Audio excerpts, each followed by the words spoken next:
Welcome back, everyone. I am delighted to be joined on stage before our Rocket League final by Jin Wright. You are the esports manager and course leader of the BSc Esports production at Confetti. Very, very fancy sounding title. Look forward to hearing a bit more about that. Tell me a little bit more about that course, if you will.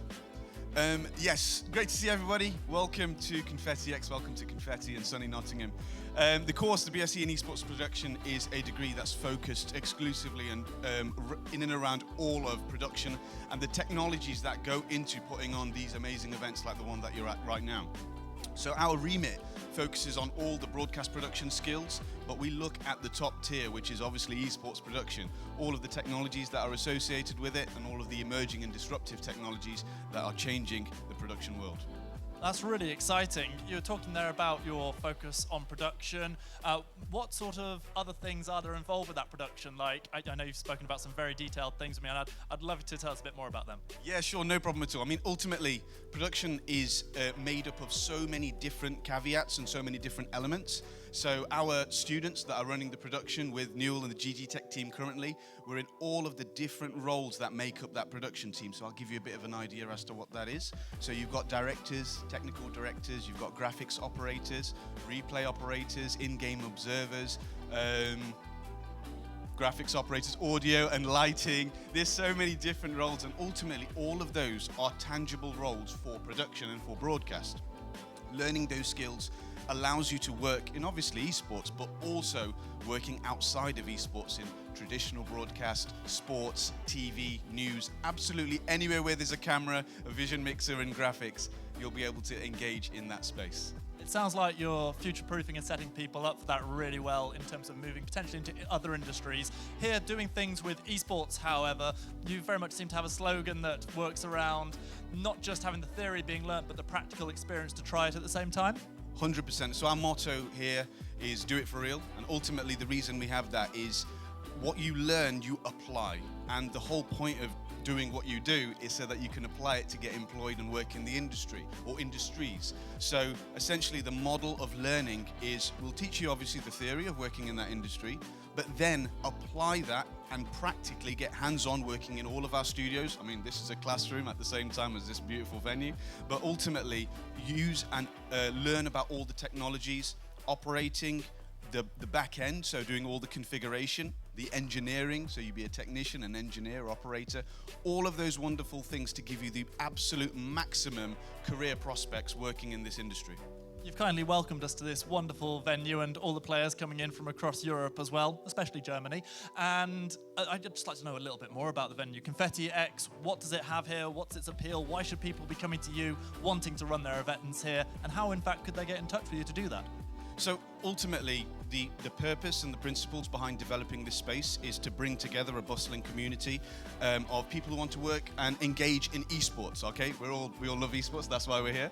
And ultimately, that goal has to be met with understanding the technologies, understanding the opportunities, and really adding to and bringing value to this amazing industry. So in terms of grassroots esports and entry-level esports, all the way up to the top-tier broadcast productions, so that you would see in the massive stadiums and arenas, and ultimately the skills that are needed across all of those levels. The whole point of this space is to be able to cultivate all of that and be able to output at all of those levels, no matter what your age or your engagement or your background. We want you to be able to thrive in working in esports and esports production.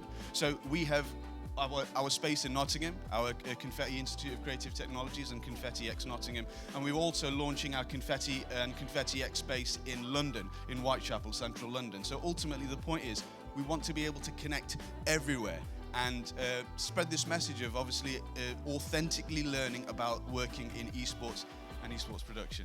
Brilliant. Thank you, Jin. Really appreciate your time. Well, from my knowledge of gamers in general, there's one thing that they love even more than esports, and that's free stuff. Who loves free stuff? Nah, no one here loves free stuff. Who loves free stuff? All right, well, we make you work for it a little bit here. We've got some, I believe it's some Amazon gift cards around about €10 mark, and I would like to give it out to a couple of the people here, but gotta earn it. I'm gonna ask you a question related to our upcoming title. We're about to do the Final Four, that is Rocket League. Stick your hands in the air if you think you know the answer, and someone will come your way with a microphone. Get the answer right, and a gift card will be winging its way to you. So here is the first question. Don't put your hands up before I've asked it. Here we go. Who are the developers of Rocket League? Hand went straight up over here. Try and pass the microphone down. Are we going to get a correct answer? Is it Psyonix? It is Psyonix! Someone will be coming to get some details from you to get an Amazon gift card coming your way. I've got one more. I've got a second question. Let's see if anybody knows this one. I need both of these for a correct answer. What are the lowest and the highest ranks you can achieve in Rocket League? Can we get a microphone over here? Ooh, there's a nervous tension in the audience, as only one person seems to potentially know. Bronze 1 and Supersonic Legend. That is bang on. Congratulations. We'll get your details as well. Congratulations on your win. However, you guys out there at home, don't think I have forgotten about you, because we have got something we could potentially be giving away to you. If you go over to @UE Masters, check out their post about their giveaway, you could win. All you have to do is retweet that post. Make sure you're liking @UE Masters. And what could you win, I hear you say? Well, the answer to that is one of these amazing t-shirts.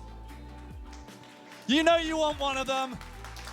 They're out there to be got. I believe we're giving away 3 there, so make sure that you have retweeted before midnight. 12 midday tomorrow, we'll be drawing some winners, and one of these could be coming your way. We've got an amazing finals coming very, very soon. The Rocket League best of 7. However, before then, I want to leave you with some words from some of the players who managed to catch up with before the final. Hello, I'm Fabs and I'm playing for the Dr. Boomin Academy. I guess we're friends because we like to hang out and like go party with each other. So yeah, we're really close and have a good time. Before just online, but ever since we teamed, we like met in Hanover and like on LANs. So yeah, that's where it really like went into like closer friendship and like having fun together outside of the game. It was actually me approaching the Dr. Boomin Academy because I wanted to study and I thought it's a really big chance for me. And so I just contacted them and they needed a 3rd player and just went well. Yeah, it's pretty decent. We don't have any like really good competition there. So if we really try hard, we just win everything. But yeah, it's a lot harder. Even for this event, we had like 2 best of 7s, game 7s, so it's really hard. But if we like really try, we can still win everything. Because it's like the most skill-based game. You have like just your car and you have to like be really good with it. And yeah, it's like team sports as well, and it's like really fast and has like short games, so you can have like 5 minutes and then like you have a completely new game, and I like that. No, like we had Dallas. And yeah, I think Dallas was the only international offline event I went to, but yeah, it's definitely exciting. I think it's gonna be a quick 4-1. Shout out to all the German boys out there and wish us luck. Thanks.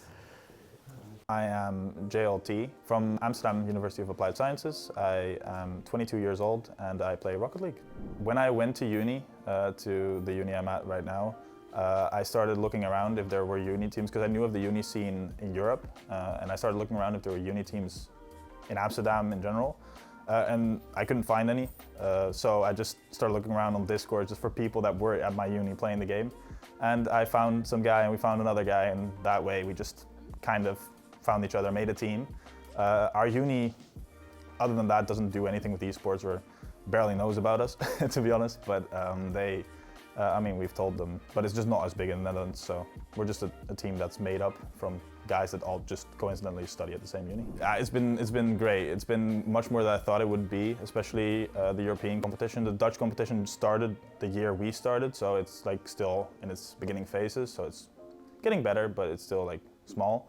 But the European competition has been really fun, meeting a lot of new people and just having a blast playing pretty high level competition for what is called uni, so yeah, it's nice. I've been in front of one crowd before, but it's been like 20 people, and I'm really excited. For me, I've been in front of a crowd as a coach, which was really exciting as it is, but playing is a whole different level. It's way more nerve-wracking, and it's you gotta make no mistakes. So I'm really excited, and yeah, we'll see what it brings.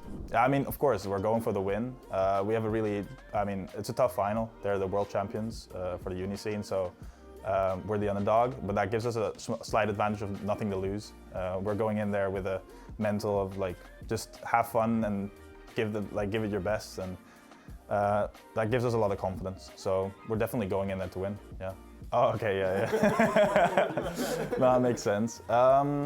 Be ready, because we're gonna give it our best shot. Right. Yeah.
Soundstripe.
Welcome once again to the Amazon University Esports Masters Finals!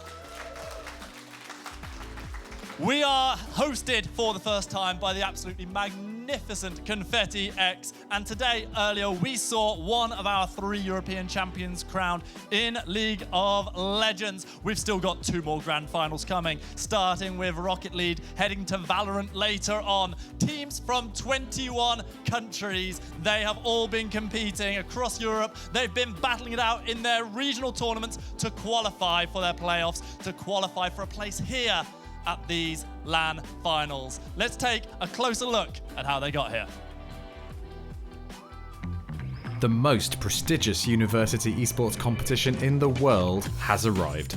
Over the coming months, Amazon University Esports Masters will provide opportunities for the best university players across Europe to test their skills in international competition and make lasting connections with other players across the region. In 2023, 17 countries in Europe will participate in a UEM, plus the Middle East and North Africa, which will also be included in the playoff phase. In this video, we will introduce the format of the competition.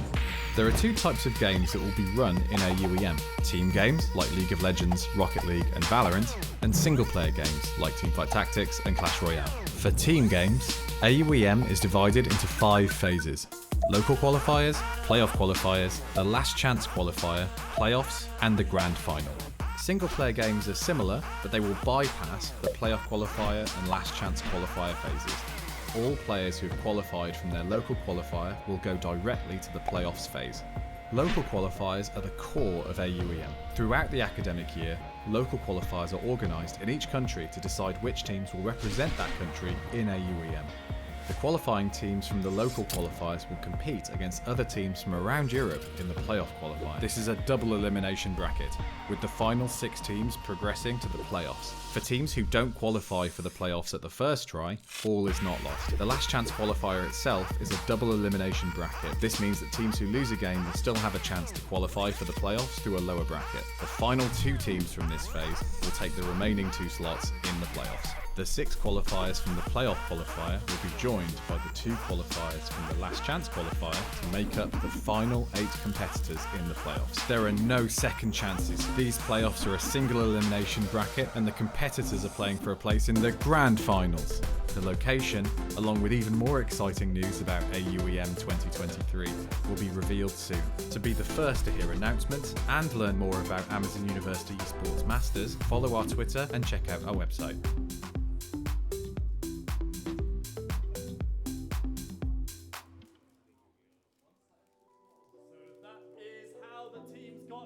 Let's have a little look and what they are playing for. An incredible prize pool alongside the prestige of being the champion. As you can see, 4,200 euros spread between the three teams. 600 euros already claimed for third place. That went to the UEA Blue Jays. However, as you can see, it doubles going up second. It doubles again coming into first, and that is why there is so much on the line for these teams. Well, we've talked about them a little bit. Let's meet those players. Introducing to the stage, coming in from my right, it's Dr. Booman Academy!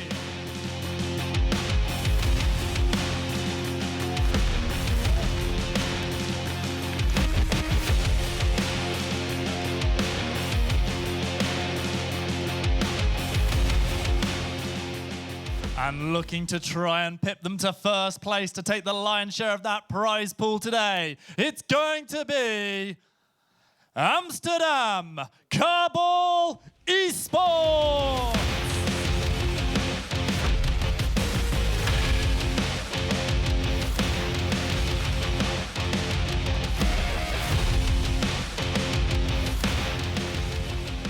Well, I'm joined now on stage by the players who are going to be competing. Before we get to the action, though, I'm joined, I believe, by Zedo. I got that right? Yeah, that's good. Oh, got it right this time. I'm always getting names wrong. Isn't that right, Jim? Zedo, are you excited coming into this game? What does it feel like to be here at Confetti X? Lots to do in Nottingham, right? I mean, we're super excited to play on here, but we're super confident that we take it home. Awesome.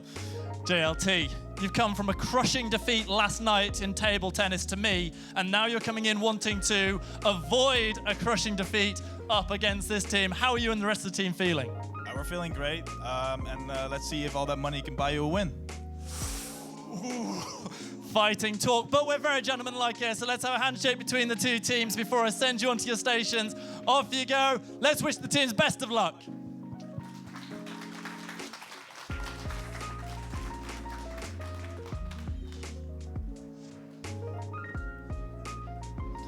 Alrighty, you've met the teams, you've heard a little bit of fighting talk. Let's go over to two people who are no strangers to fighting talk themselves. We've got Hazza and Cairo on the caster desk. How you doing? I'm doing fantastic, Greyheart. Yeah, that was a particularly spicy pre-game interview, so we'll have to see if that translates into the server. Well, on you go. Sorry, I was just going to say I hope so, Hazza. I hope so too. Guys, previous competitions say that maybe there's a bit of a favourite coming into that one. Can you tell me a little bit of the background of those competitions, Hazza? Yeah, Dr. Bugman, as you heard in the interviews that we had before we went into this one as well, they won CRL recently, Unileague, a bunch of different competitions at an international level. So they would have been the firm favourites either way. And then we already have some changes to rosters as well, which make things a little more difficult for Amsterdam Carball. Speaking of those rosters, Cairo, can you tell us maybe a little bit about the star player for each team, who we should be keeping our eyes on? Oh, definitely. I mean, Fabzo, for me, on Buchman, is a player that really I have to highlight from the semi-finals and watching them play. JLT as well, from Amsterdam Carball, is a player that I'll be looking forward to, and one that me and Hazza both know can really light up the server. Yeah. I think we could see a lot of excitement on the pitch. Guys, got to come to you for your predictions. We've got a best-of-7 series. I want a full score breakdown of where you think this one's going, Hazza. What kind of answer do you want, head or heart? Give me both. I'm going to combine the two. Let's just hope that we get a fairly close affair. We'll go for a Game 7 like both semi-finals, and I have Dr. Bugman just taking it. Right, what do you think, Cairo? I've got a 4-1. I don't know why, just off the top of my head. I just think Buchman just have so much quality, and facing adversity on online, 4-3, they just have so much experience. I think they're going to get it over the edge. Well, either way, it looks like we've got a fascinating series on our hands. I'm going to leave it in your capable hands to bring us the rest of this cast. Thank you so much, Greyheart. Yeah, Cairo, we're here on LAN again. Yes. It's fantastic in Confetti X. The setup is brilliant. I can't wait to dive into this matchup, but we have to lay the stakes out, as it's already been said as well. This is a matchup which was ever so slightly skewed more towards Dr. Buchman, at least in terms of what the statistics said. And now we've had that coach swap in, which means that for Amsterdam Carball, it's more uphill than it could have possibly looked to have been. Yeah, it's almost like trying to go uphill, but you've got no power steering, and and the engines just kind of collapse. You're actually having to push the car up the hill. So yeah, it's really hard. Yeah, I mean, the coach usually sets the players in line. Yeah. Maybe there's an extra bit of manpower here that we could be seeing. And let's go to the bracket and break it down like I was already saying earlier. We had two really close semi-finals. It was UEA, my boys from back home in Norwich, that took home the bronze medal. And Sharpness, I was thoroughly impressed with their run. And flying the flag for MENA as well, as we know, this is the first time that they've been introduced into the competition in 2023. Looking at some of the matches, fairly close ones for both of these two teams in the final. It was a 7-game map for, the semis and the quarters. Oh yeah, I mean, Sharpness really pushed Buchmann, and one thing that we have to say is we got to speak to the Buchmann boys after that semi-final, and they were saying like, wow, we didn't panic at all, there was no sweat coming, because I think even Sharpness went up 3-2. So yeah, it's been super interesting. Talking about Buchmann, let's have a look at them. Yeah, let's get that roster up on the screen for you all. Dr. Buchmann Academy, as we know, this is a university which has appeared in a few different games. They were present in League of Legends earlier as well, and we'll perhaps see them later. But Fabso, Sai, and Zedo, the three players that we're looking at here. Zedo, been in the roster for the most amount of time since September 2022. They're all on a scholarship, to be studying esports, performing, and that's exactly what they've got to do today. Like you mentioned, very well drilled, head screwed on, and we expect them to perform. Yeah, let's have a look at the Amsterdam Carball Esports as well, Hazza. Yeah, look at the roster here. Cass, Defc, and JLT. JLT stepping in for this one. Defc, of course, being my standout player, I think, from the semi-finals that they played. And it was that close game against UEA that was played off-stream that put them in this situation. Vying to be a top 4 force within EU. They've already secured that at the very least. Now it's just about putting the cherry on the cake and finding a result which isn't really favouring them whatsoever. Yeah, exactly. All the odds against you for Amsterdam Carball. I think, like, if there's anything though, if you're a coach and you know exactly what you want your players to do, you've got, like, it's almost like having an in-game leader being substituted in, because the coach is going to know everything that he wants the team to do. Yeah, and that's what JLT was speaking about in the interview as well, how Rocket League sometimes it can be difficult to focus on the specifics of the gameplay because it is free-flowing in the way that you play. It's not like attack FPS, for example. There's no pauses, no downtime, really just the breaks in play that you have between scoring and conceding. And we know both of these teams are pretty tight defensively, so I wouldn't be surprised if it does come down to those small moments. We're even having the players here, as we can get a closer look at them, playing a game of rock, paper, scissors. Not exactly sure what that's to decide, Cairo. Maybe, I don't know, I couldn't even try and suggest. Who's getting the first goal? Who's drawing first blood, perhaps? Or would you say they're not that cocky? Nah, I don't think they'd be that cocky. I think Buchmann will be showing a lot of respect to Amsterdam, knowing the qualities that they have, getting through the bracket. I think at one point you'd actually asked them, who would you have rather seen in the final? And they said, well, Amsterdam, to be honest, because they'll give it the best game that possibly can. Yeah.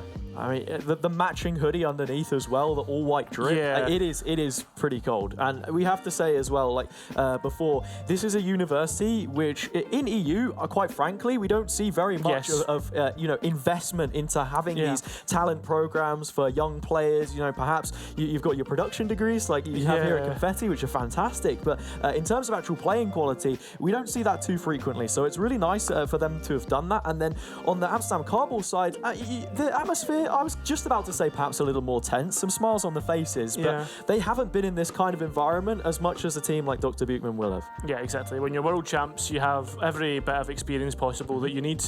Winning out on grand finals, big stages. As for Amsterdam Carball, they have been in late stages of European competitions before though, Hazza. Yeah, I don't think the crowd here is necessarily going to do too much to uplift or dissuade either of the teams, but when we speak of that offline experience as well, you're looking at Dr. Buchmann, in Dallas against the favourites on home turf, Fisher University, and taking the win there. But this one plays entirely different, you would expect. Dr. Buchmann getting us underway, sending the ball into the Amsterdam half. Yeah, Amsterdam just getting straight on towards the defence, but perhaps a counter-attack available as JLT begins to get the ball up and ready to go. It's on the line, and JLT scored! Straight away, drawn blood. A little bit of an upset perhaps on the cards. Yep, immediate impact coming straight through, and Amsterdam Carball will be pretty happy with that one. Chuffed. In fact, Dr. Buchmann, we know they have the quality to reset. They had to multiple times in their semi-final versus Saudi Esports, the Sharpness team, and they'll have to demonstrate a little bit of that bottle here almost immediately. Seems a bit of ferociousness coming out from Amsterdam, getting on the front foot straight away, as the pressure's being built up in the Buchmann half. Just trying to redirect the ball away. Defsy causing as much of a nuisance as they possibly can. Ball dropping in. Fabso dealing with it, but Amsterdam from this position don't want to overcommit too much. That is a sloppy contest of the ball. They'll just about get it away though. Oh, it does go straight into the middle. You don't want the ball to go across the face of goal. Getting away nicely, but Fabso's there to contest. It's going all the way up Hazard, right in towards the Amsterdam goal. Yeah, ebbs and flows, just trying to control the boost on both sides as much as possible. Amsterdam resetting for just a moment before they look to make another offensive. It's Defty to try and lead that charge. Misses the ball, it'll drop to Casso, and they can look to rebuild. Yeah, the ball just goes loose ever so slightly. A nice demolition though. Will just give the slight advantage to get the ball away. Fabso contested by Defsy. The goal! JLT once again! Yeah, a really nice punish there. Something that both of these teams have been great at doing. It's a 50 in the air, which drops to him. And I think it's just PZY coming in from the corner from that demolition you were speaking about, trying to reset work who it is that's going to be sat between the sticks. And Amsterdam find themselves 2 up with less than 2 minutes played. Yeah, plenty of time for Buchmann to get back into this. If you are a Buchmann fan, as for Amsterdam, they'll be looking to consolidate this lead even more so. Yeah, I mean, one of the biggest things we were speaking about is that CRL win at a uni level, of course, always being a big thing. But Amsterdam, always happy to remind you, they finished 5th to 8th in that competition, one which was stacked with international teams. Yeah, exactly. I mean, you want to talk about Buchmann, and it's always you want towards them, winners! But right now, it just seems like Amsterdam are winning everything. Yeah, Amsterdam Carball Esports forcing themselves in the conversation at every given opportunity. And it's Defsy, who we spoke of before, with a deft touch to poke it over the line. 3 up, 3 minutes left on the clock. As we said before, not a done deal. The T's and I's not dotted and crossed just yet, but I mean, they're getting close to it. Amsterdam are done with building on this lead. Yeah, sometimes, Hazard, if you can get off to a brilliant start, Amsterdam, they're going for the blunt force approach. What is it? Everybody has a game plan until you're punched in the face, and Amsterdam, they're throwing all the haymakers right now. Yeah, it was also another big talking point coming into this, that Amsterdam Carball Esports wanted to be the best team in Benelux, let alone top 4 in EU, which was the long-term goal, one which perhaps they've hit ahead of schedule. They won against their Belgian opponents earlier on in the competition, and now it's another Central European matchup which we are seeing. Another attempt on goal, but, fairly tame, it must be said, from Dr. Buchmann at this point in time. Okay, finally forced onto the goal line, but Cass will deal with it. Yeah, I think this has been the most convincing attack so far by Buchmann. We've seen Zedo trying to clear up from the midway point. Look at Amsterdam, they just want to contest everything at the moment. It drops for Fabso, it goes above the goal. Can we get anybody finishing it off? No, Cass clears the lines. Just trying to look for some kind of a set play through Fabso, another looping one, but there are so many players back to deal with this. Amsterdam know, and we were speaking about it before, they have a good defensive foundation. Both of these teams do, in fact. So all you have to do from this position, having 3 up already, is ludicrous. Yeah, exactly. Well, already the ball has escaped in towards the Buchmann half. JLT being that nuisance once again. Cass there to follow it up. The ball goes a little bit loose. Fabso's trying to follow it up. He's getting a little bit scrappy, but nothing really quite landing into a formation of attack. Nice from Zedo, though. Goes high on the 50, able to win the ball and keep possession for Dr. Buchmann, seeing if they can create anything here in transition, but it feels like that's what's constantly going on with the ball. No pinch coming through for Cass, but it tees off JLT. He'll get away, sends it off the backboard, needs to be dealt with, and PZY will do. Flying ball forward, okay. End-to-end stuff so far, but I said still in the lead. Cass really being good at clearing the lines, clearing the goals, just being a defensive issue. And the issues continue for Buchmann as the ball escapes into their half. Just going into the corner, another demolition from Defsy coming through. Zedo will take it away, however, out of harm's way, and in fact, straight into the goal mouth. Amsterdam Carball now suffer their first, what could be a consolation, but we'll have to see. Less than a minute left on the clock, not too much time to get this one back level. Yeah, a little bit of leeway coming through so far from the Amsterdam defence. First time we've seen a proper break in towards the Buchmann half though. Defsy just can't quite get the ball to land where he wants it to. Yeah, JLT looking for the redirect, but there's nobody there. Buchmann want to take this away, and Amsterdam want to take every opportunity that they can to just stop them from covering any ground. You're into the final 30 seconds. You need a goal very quickly from this point in time if you even want to force an OT. JLT looking to add to the worries and the miseries of Dr. Buchmann, who are looking to suffer an early Game 1 lead. JLT following up the ball again, just gaps that keep coming through from Buchmann. Cass is again trying to support, get the ball, keep it up here. We're on the last 10 seconds, Hazard. Well, there we are, a demolition right near the goal line. Can't quite scramble in front of the ball. Cass still piling on the pressure. This one is already over. Dr. Buchmann, they came in as favourites, but Amsterdam Carball are going to give them a damn good go.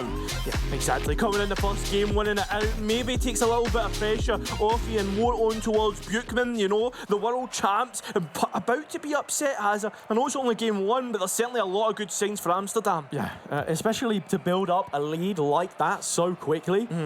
Something to think about with Rocket League and it being that best of 7 is that you are looking from game to game what the momentum and what the energy is like from each team, because when you suffer a lead like that so early in the game and there's really no retaliation, it can be difficult to come back even when they did finally get on the score sheet. And I think that's the thing that we have to focus on the most.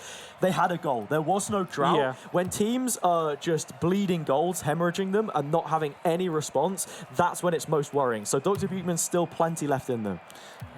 Definitely don't want to start counting them out just yet. Game 2, I mean, this is something that was happening in the semi-finals when it went 4-3, was that game to game, it definitely seemed as if it was usually the team that was able to score first that could settle into the game. Whether that's Buchmann this time, whether it's Amsterdam, I mean, that we'll need to find out. Yeah, they have plenty of comeback potential, and we've seen it before in those elongated series that both teams have to play. So in many ways, my prediction, whether I was crossing my fingers a little bit that we'd get more Rocket League than perhaps we were anticipating, could prove still to be true. We'll just have to see how that one is going to pan out, of course. And yeah, it's all about Dr. Buchmann resetting, coming into this second game, carrying on some of that late game that they were showing us in the previous match. Well, we're already off and running. Zai gets up and Zedo puts it into the top left corner. Has an absolute screamer and a great way for Buchmann to answer any critics after that first game. 8 seconds. 8 seconds, Cairo, was all it took for them to take the lead for themselves. And this is exactly what I'm speaking about. From game to game, making sure that you can reset if necessary. And for Amsterdam Carball Esports, they don't want to get too ahead of themselves. Yeah, you picked up a game you weren't expected to, perhaps. I mean, I think it's harsh to say that, considering it is just one game. But they can't let the confidence get the better of them from this position. Certainly can't. Fabs was already put us in a dangerous spot. Cass, a defensive highlight from last game, already getting in towards work this game as well. Trying to lay up anybody that's close by. There's not. And it seems as if Buchmann have dealt with this one. Yeah, a little flick from Zedo over the top. PZY just letting the ball sit, marinate in the Dr. Buchmann half while they look for some form of offensive. Defsy again on the demolition. How many times can we say that we've seen it from this box-to-box player? PZY just about winning out the 50, but unfortunately there's no one there to capitalise. Fatso might be though. Oh my god! A gaping hole left and a huge punishment from Dr. Buchmann to double their advantage. Yeah, it seems as if that was just too easy. JLT goes for the contest, misses out, get caught in the transition. Yeah, it's that defensive play, right? I said there was nobody there, but it felt as if Amsterdam Carball weren't expecting the follow-up. It was a little delayed, but it left that gap. And when we speak of two teams that, we know can defend the ball, there shouldn't be too many goals, but already we've seen 3. Yeah, 3 in, just more than a minute? I mean, 1 minute and 8 seconds, has it? Yeah. In fact, that's 3 goals in 1 minute. Yeah, Defsy, I mean, that's not even really a pinch. He's just sort of, put his foot on top of the ball, just dropped the bumper and it slid in. But that is a goal which I think is going to do wonders for Amsterdam in this game, because now they're on the score sheet, like I said before, could be on the returning end yet again. High ball, but they'll get it away. They have done so. JLT's there to help, a little bit of synergy between teammates. Zai, though, going for a little bit of a solo one, getting the ball out, running with it. Yeah, going back to what I was saying, it's not just getting that retaliation, getting that response, but doing it soon enough to give yourself a chance in the rest of this game. And it's a fighting one, as I said before. Amsterdam Carball Esports tie us up just as quickly as Dr. Buchmann gave themselves the lead.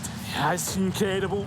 Just when I thought that this was Buchmann starting to really show and puff out their chest, like, this is why we're world champions, 2-0 straight away, Amsterdam answer back, a retort coming through, and perhaps Zai's got a retort of their own. The ball goes loose, Zedo's there, the aerial just missed, at least Cass is there to follow it up. Yeah, everyone jumping up to try and get the ball like popcorn in the microwave, but nothing quite connecting. PZY will, in fact, find their target and get the demolition. So there is a numbers advantage for just a moment, but it will quickly flip back in the favour of Amsterdam Carball. Defsy claims it from up high, and they have the lead. They certainly do, Hazza, and what a way to answer back. Buchmann, they just defensively are leaving so many gaps. Yeah, it's really uncharacteristic, and something else as well, we were able to speak to the Buchmann coach. Thought it was going to be a walk in the park when we had that conversation yesterday evening, but this is going to be a real shock to the system. They have the foundations there. They have a coach, for goodness sake, so they should be able to deal with this one, but that's a dangerous forecast to the corner. 4 for Amsterdam. Walk in the park, a sprint in the woods, because Buchmann need to catch Amsterdam. They're running away with the Hazza. It's 4-2. We're only halfway through the match. Yeah, it really feels as if when we speak of running analogies, the Buchmann have something caught around their ankles right now. They just can't get up to speed. You had that really nice early lead, but it crumbled. It was fickle. Yeah, the training weights really need to come off for Buchmann here. They've been caught off guard. And it seems as if Amsterdam don't want to stop. Dempsey, no way you've just done that. Oh my goodness, weaving between the players, a quick roll over the hood, and then a second follow-up touch to take it over the goal line.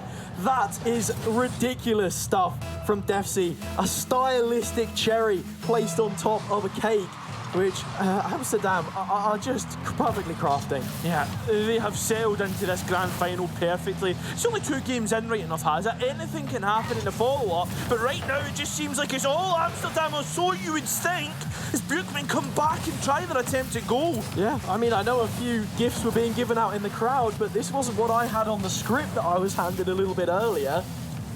Really nice air dribble from PZY, looking for the redirect off the backboard, not quite going to be able to get it. It does fall to Zedo, but they just can't keep their hands on it, Buchmann. Amsterdam having their way with the play right now, and 2 minutes left and only 2 goals for Dr. Buchmann. They really need to get things working and find a response, because it's been one-way traffic. Yeah, exactly. It seems as if when Amsterdam start scoring, they do not stop. Buchmann, perhaps, though, getting so much less. Nice little dribble over the top of that aerial. Defsy now takes it on by themselves. Can they get it onto the backboard? It's and it's Defsy again!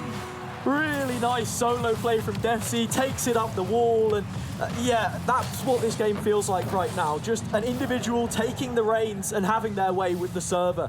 Amsterdam Carball Esports, it doesn't feel top heavy, everyone is involved, but Defsy has had a standout match in game number 2. It's not even that, Hazza. Sometimes when you come into a grand final and a solo performance pops up, that's exactly what you need. A little bit of luck, a little bit of skill, and a little bit of magic, and that's exactly what Amsterdam are sprinkling here. Big games require big game players. Defsy called to defensive action, gets the first and the follow-up as well. Nicely dealt with, and now Amsterdam can perhaps look to build an attack of their own. You'd hope so. Ball goes loose for a moment. It is Cash to get there first. Zai's there, clean things up. The sweeper himself. Now it's time for Buchmann to try an attack of their own. Oh, PZY just lofted it over the top of JLT. Ball goes to the corner. Cass can clear. And in fact, move the ball into the path of Defsy. Nice 1-2 off the backboard, dropping in, but Zedo will clear. GLT's there to answer anything that Buchmann were trying to do. Just break things up, make it a little bit messy. Buchmann go for the reset, the ball just drops up. Can they get the ball forward? They can. Nice defensive response. Yeah, brilliant redirect forwards as well. Cass just teasing it. Not quite able to get there, but we're coming into the final 30 seconds, and Dr. Buchmann still remain lifeless, at least as far as the score sheet is concerned. It's been punishing gaps, I think, fair to say, for both teams. That's how they got the early advantage, but some brilliant individual play has lent Amsterdam Carball Esports a significant lead in Game 2. The attack has been limped so far for Buchman. A little moment of magic. Nice. That's nice to get the momentum going for Buchman, maybe for the next game. Yeah, but this is exactly the same conversation that we had in the previous match as well. It needs to be carried from game to game. You can score as many goals as you like, but as long as Amsterdam Carball have at least one more when it hits the end of the 5-minute timer, then it matters not, unfortunately, for Dr. Buchman. So we're going to need a little bit more from them here. Nearly a kick-off goal, perhaps, as a quick head-to-head, but we're coming into the final 5 seconds, and again, this one's a done deal. Yeah, the ball ready to drop onto the floor. Buchman trying to keep it alive for a moment, but it's not going to stay alive for much longer. Just like... Oh, no way. Yeah, just like them in this game. Right, I'll finish a sentence off for you. Yeah, thank you. And there you go. They couldn't quite finish off what would have been a nice goal. Yes. I guess that bring it within 2, but even then, you look at the ebbs and flows of these games, the chronology of how the last few matches have been played. You said that in the semi-finals, whoever it was that was scoring early used to be able to get their hands on the pacing of the game, dictated a little bit more, but that mid-game reversal that we saw from Amsterdam Carball Esports in the previous match was a sight to behold.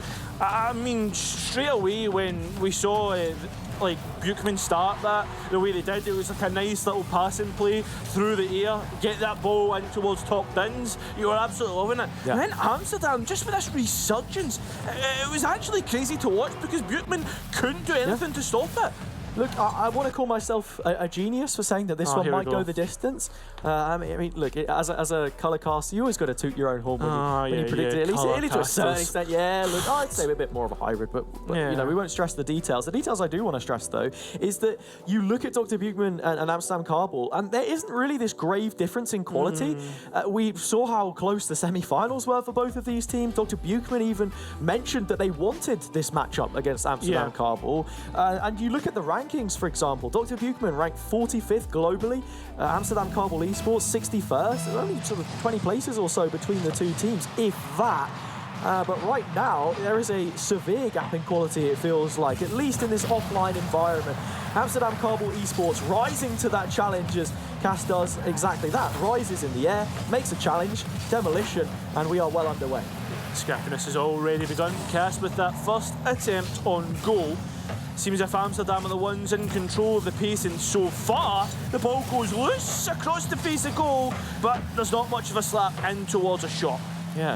For a moment, it felt as if they were queuing up to get an opportunity, but they need to be careful with these rotations. Not something that we've mentioned too much because both teams are incredibly efficient at it, but something to be aware of when we speak about these gaps that can open up in play.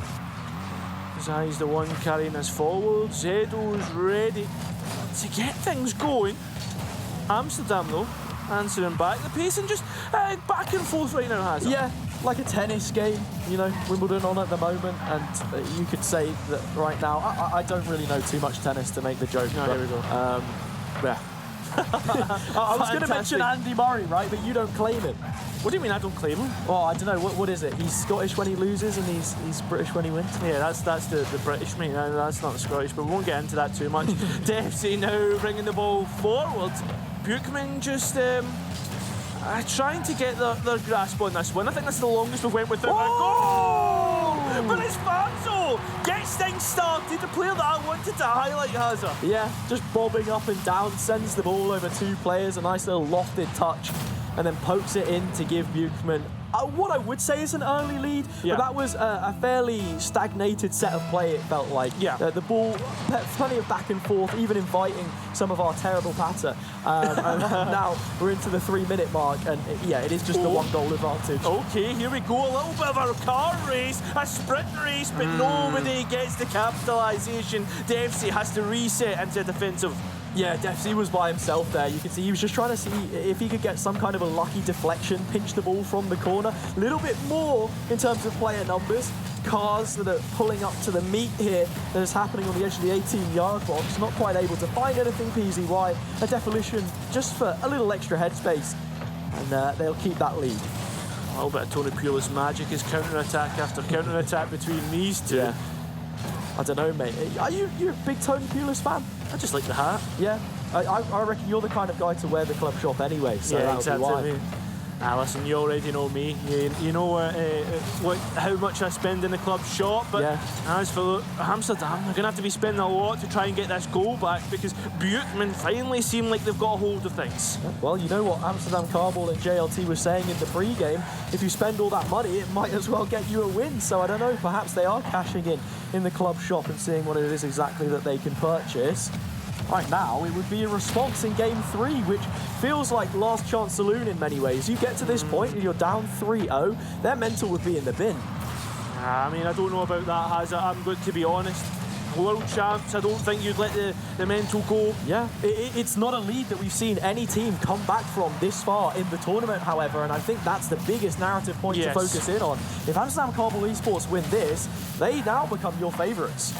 Certainly do. 4 chances at winning the grand finals out, although they need to win this game first. A minute and 40 seconds left, and Bukman, they extend the lead, give themselves a little bit of a cushion before Amsterdam come into this. Yeah, it's that 2-goal buffer that we were really looking for Dr. Bukman, and they have found it. They grafted and they reap the rewards. Amsterdam Carball Esports, this one feeling like a bit of a lapse in terms of performances.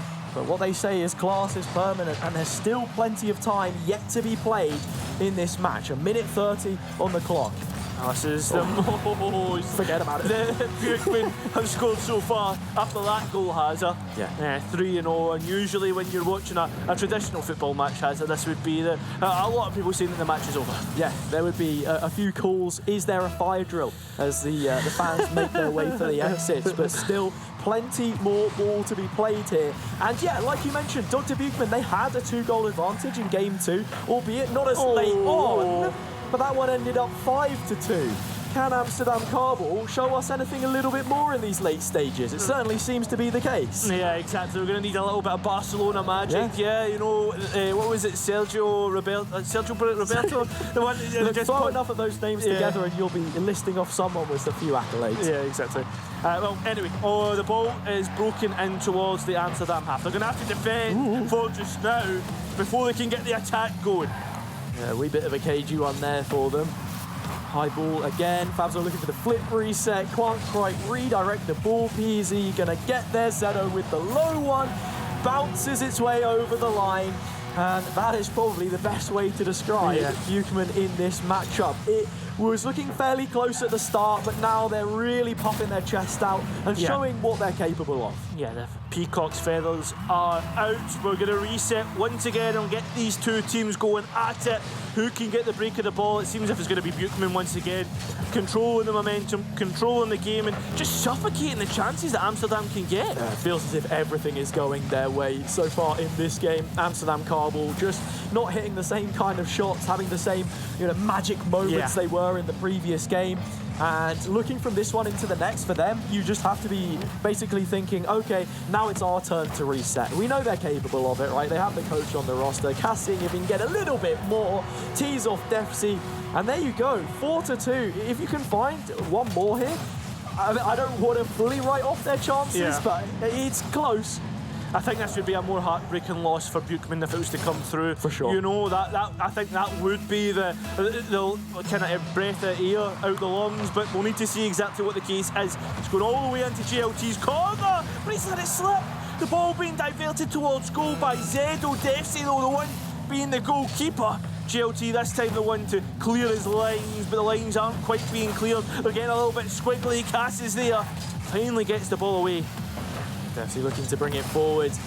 I mean, really, the point I was trying to lead into is that constellations will help them, as we saw for Dr. Bukman in the previous few games, but it all really doesn't mean too much unless you can translate it into that next one. A marathon, not a sprint, is the phrase that many like to use, and Dr. Bukman are trying to take us the distance here.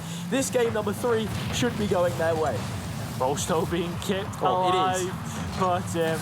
But just waiting a little bit longer. Yeah. The forecast taking a bit to come in for those who are around Nottingham. There have been a bit of dribs and drabs, dribbles there, and they're just about trickle their way into that game number 3. Dr. Bukman, they're on the board in this series. Yeah. And I think that was probably the best performance they've had of any game. I know that they won, and that's what you'd expect if it is the case, but a lot more convincing, a lot more controlling. Looked like the world champs that they are. And Amsterdam just looked as if they were a little bit out of their depth. Yeah, I guess you could say that in some ways. A big thing there, as we're seeing on the replays, just getting hyped up. I think it's always important to make the most of this offline environment. When you're playing sat at home, you know you don't have your comrades to the left and right to be doing a fist bump, right? Your compatriots, in this instance, a German team present in every single final, and if they can pick this one up, then they're on for the three-peat later on when we go towards Valorant. But focusing on Rocket League, just making sure that you're building that energy as much as possible, but also metering it, not getting too, overexcited, over-encumbered by the occasion itself, and giving themselves some longevity here. Exactly. A little bit of a moment to break, talk about how things have been going, just reset, get yourselves ready to go. For Amsterdam, what do you think was the biggest issue compared to the previous two games? Yeah, I mean, like I put it in the middle of that game, it's just finding your opportunities and taking them. Dr. Buchmann happy to just put their foot down, pedal to the metal, and accelerate themselves to a Game 3 win. This one already, the ball touching the upper echelons of the Rocket League dome. As we can see, things have started off fairly even, but Amsterdam will be the first to build a proper attack. Yeah, it's just setting the pace for how they want to play this one. Dempsey gets the ball, it's favourable, it's Cass! It's Amsterdam Carbo to take the lead first! Swiped into the corner, Cass in position. An important demolition from JLT just to allow them to keep scaling the player numbers forward and make sure that they had more advantageous positions, getting Cass in the middle to just tuck that one away and bring them the lead. Yeah, it was a poacher's finish. Depends how you let your eggs in the morning. Cass likes them well boiled, just like this defence, very hard boiled, I should say. Yep. Seeing if one of the players here is going to go sunny side up and look for the flip reset. There we have it, PZY. Spinning and spinning, but not quite able to do too much just yet. It does loop into the danger area, but Amsterdam can deal with it. In fact, they shall make an offence of it as well. Exactly, it's counter-attack after counter-attack. The ball goes awry though this time, and I think this one will be well dealt with. It is. Zai puts it in towards a counter-attacking position, but can they follow up? It doesn't seem as if it's going to be the case. That's it though. Amsterdam reset. That's nice. A demolition onto Fabzo and Zeno as well. The Buchmann players are dropping like flies, and that's not a line I was expecting to be saying in a Rocket League game, but it is a demolition derby out there right now, but neither team has really made too much of it. Zeno nearly able to do something with the air dribble, but it amounts to nothing. Seeing a little bit of a scrappy affair. Scott Brown, Joey Bartman perhaps has it. I mean, I'm just naming players at this point, but what we are seeing is a real good Buchmann attack. I mean, look, if someone has a bingo card, it's going to be looking like noughts and crosses, because there are lines all over the shot right now. And that shot just looking to go into the corner. Carried away, Cass will deal with it, but Amsterdam Cardboard, since they've scored that first goal, have heavily been on the back foot. Yeah, it's the onslaught that Buchmann are having, just everything going their favour, going their way. Is this one going to be the chance? No! Cass comes out of left field and swipes the ball away. Here, there and everywhere. The best way to describe how Cass has been playing in this game, and it's the guardian angel that Amsterdam Cardboard have been looking for. Because while Dr. Buchmann have all of this pressure, if you don't score a goal, it means nothing. Yeah, 60% of the world is covered by water, the rest covered by Cass, it seems. As the ball goes towards the goal, Dempsey getting that demolition. They won't get the goal though. Is it 60%? I feel like it's like high 75s. Let's not look into stress the details or anything, but hey, look, drop a message in chat and drop a ball in the net if you're Dr. Buchmann. That is us tied in game number 4. Yeah, 2 minutes left on the clock as well. As things starting to get a little bit sweaty. I know it's probably warm with all these lights that are on just now, but I mean, I'll tell you something, these players are up in the temperature. Saturday night, Saturday evening, under the lights, you couldn't ask for anything more, Cairo. And right now, both of these teams are delivering. getting nasty with it. The claws are out for both of them. This feels like such a pivotal game in the series, a swing one perhaps. You either have Amsterdam Kabul putting themselves one away on series point and championship point, or Dr. Buchmann flying that flag for the German teams and putting themselves level. I need to try and gain the advantage. That's how you win out. That's usually how you win out games, getting the advantage, but it's more the fact that someone needs to settle this. Both teams going at each other's throat. There's not been an extensive lead in this game, game number 4, and Amsterdam still looking to head on to game point. Or quite a few sitting ducks. Boost running low, Defsy has plenty of it. Fabso just trailing backwards, trying to retreat and get the ball in a dangerous position. It's Casso again, JLT wide of the mark, but they're still here and still queuing up, hungry for blood. They can smell it in the water. Dr. Buchmann have rolled over a few too many times for their liking, but still trying to find their own way forward. And we will reset for just a moment. Yeah, a deep breath that Buchmann can have, but nobody really has control of this ball. It's going wild left to right. JLT the first to gain a hold of it. Oh, it just started to float in the air for a minute. Seeing if Defsy can maybe get one off the side. JLT getting ready to put themselves in that poacher's position like you labelled it. Fabso finding the demo on Cass. That was the player that had so much impact, omnipresent in the map. But right now, it's literally one goal in it, and PZY wants to have their name on the trophy sooner rather than later. Yeah, naming lights perhaps has a blinded by them, but there needs to be someone to be the hero, someone to take control of this game. Certainly PZY putting his name forward for that. Fabso will deal with it. There's only 20 seconds left on the clock. It's nail-bitingly close, and the tempo has been at an all-time high throughout this game specifically. We said it could be the big swing, the turning point for either of these teams. And we may just be going to overtime to settle it, unless there's a goal left in this. Now, there needs to be something. They were queuing up Hazard, but it is going to be overtime. One goal to rule them all. The deadlock still not broken with 5 minutes played. So we head into OT. It's Amsterdam Kabul, as usual, to put themselves on the front foot from kickoff. Golden goal, perhaps an orange goal. Blue looking to make their own way, try and paint their colours on this one, but Defsy's there to deal with it. Ball up off the corner, nice redirect into the middle, getting the geometry just right. Cass again looks for a pass forwards, but JLT a little bit behind the play. Instead, it's Defsy to try and involve themselves, but it is loose, it's dangerous. Buchmann trying to make the most of it. PZY drops it down, Zedo is there, and it's a shot on target, which will be dealt with. The ball now starts to break loose. Cass trying to convert things, make this more Amsterdam attack. There is going to be an attempt, but nothing there to follow up. A goal line clearance, and Cass left alone at the back.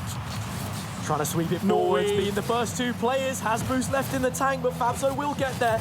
Defsy the next to go up, no demolition this time around, but wins out in the 50. It's looping high, but dealt with by Zedo. Still, Amsterdam are in position to make the most of it, and it falls back to Cass yet again to deal with the pressure. Yeah, no solo aerial, nobody really contested until there is Fabso.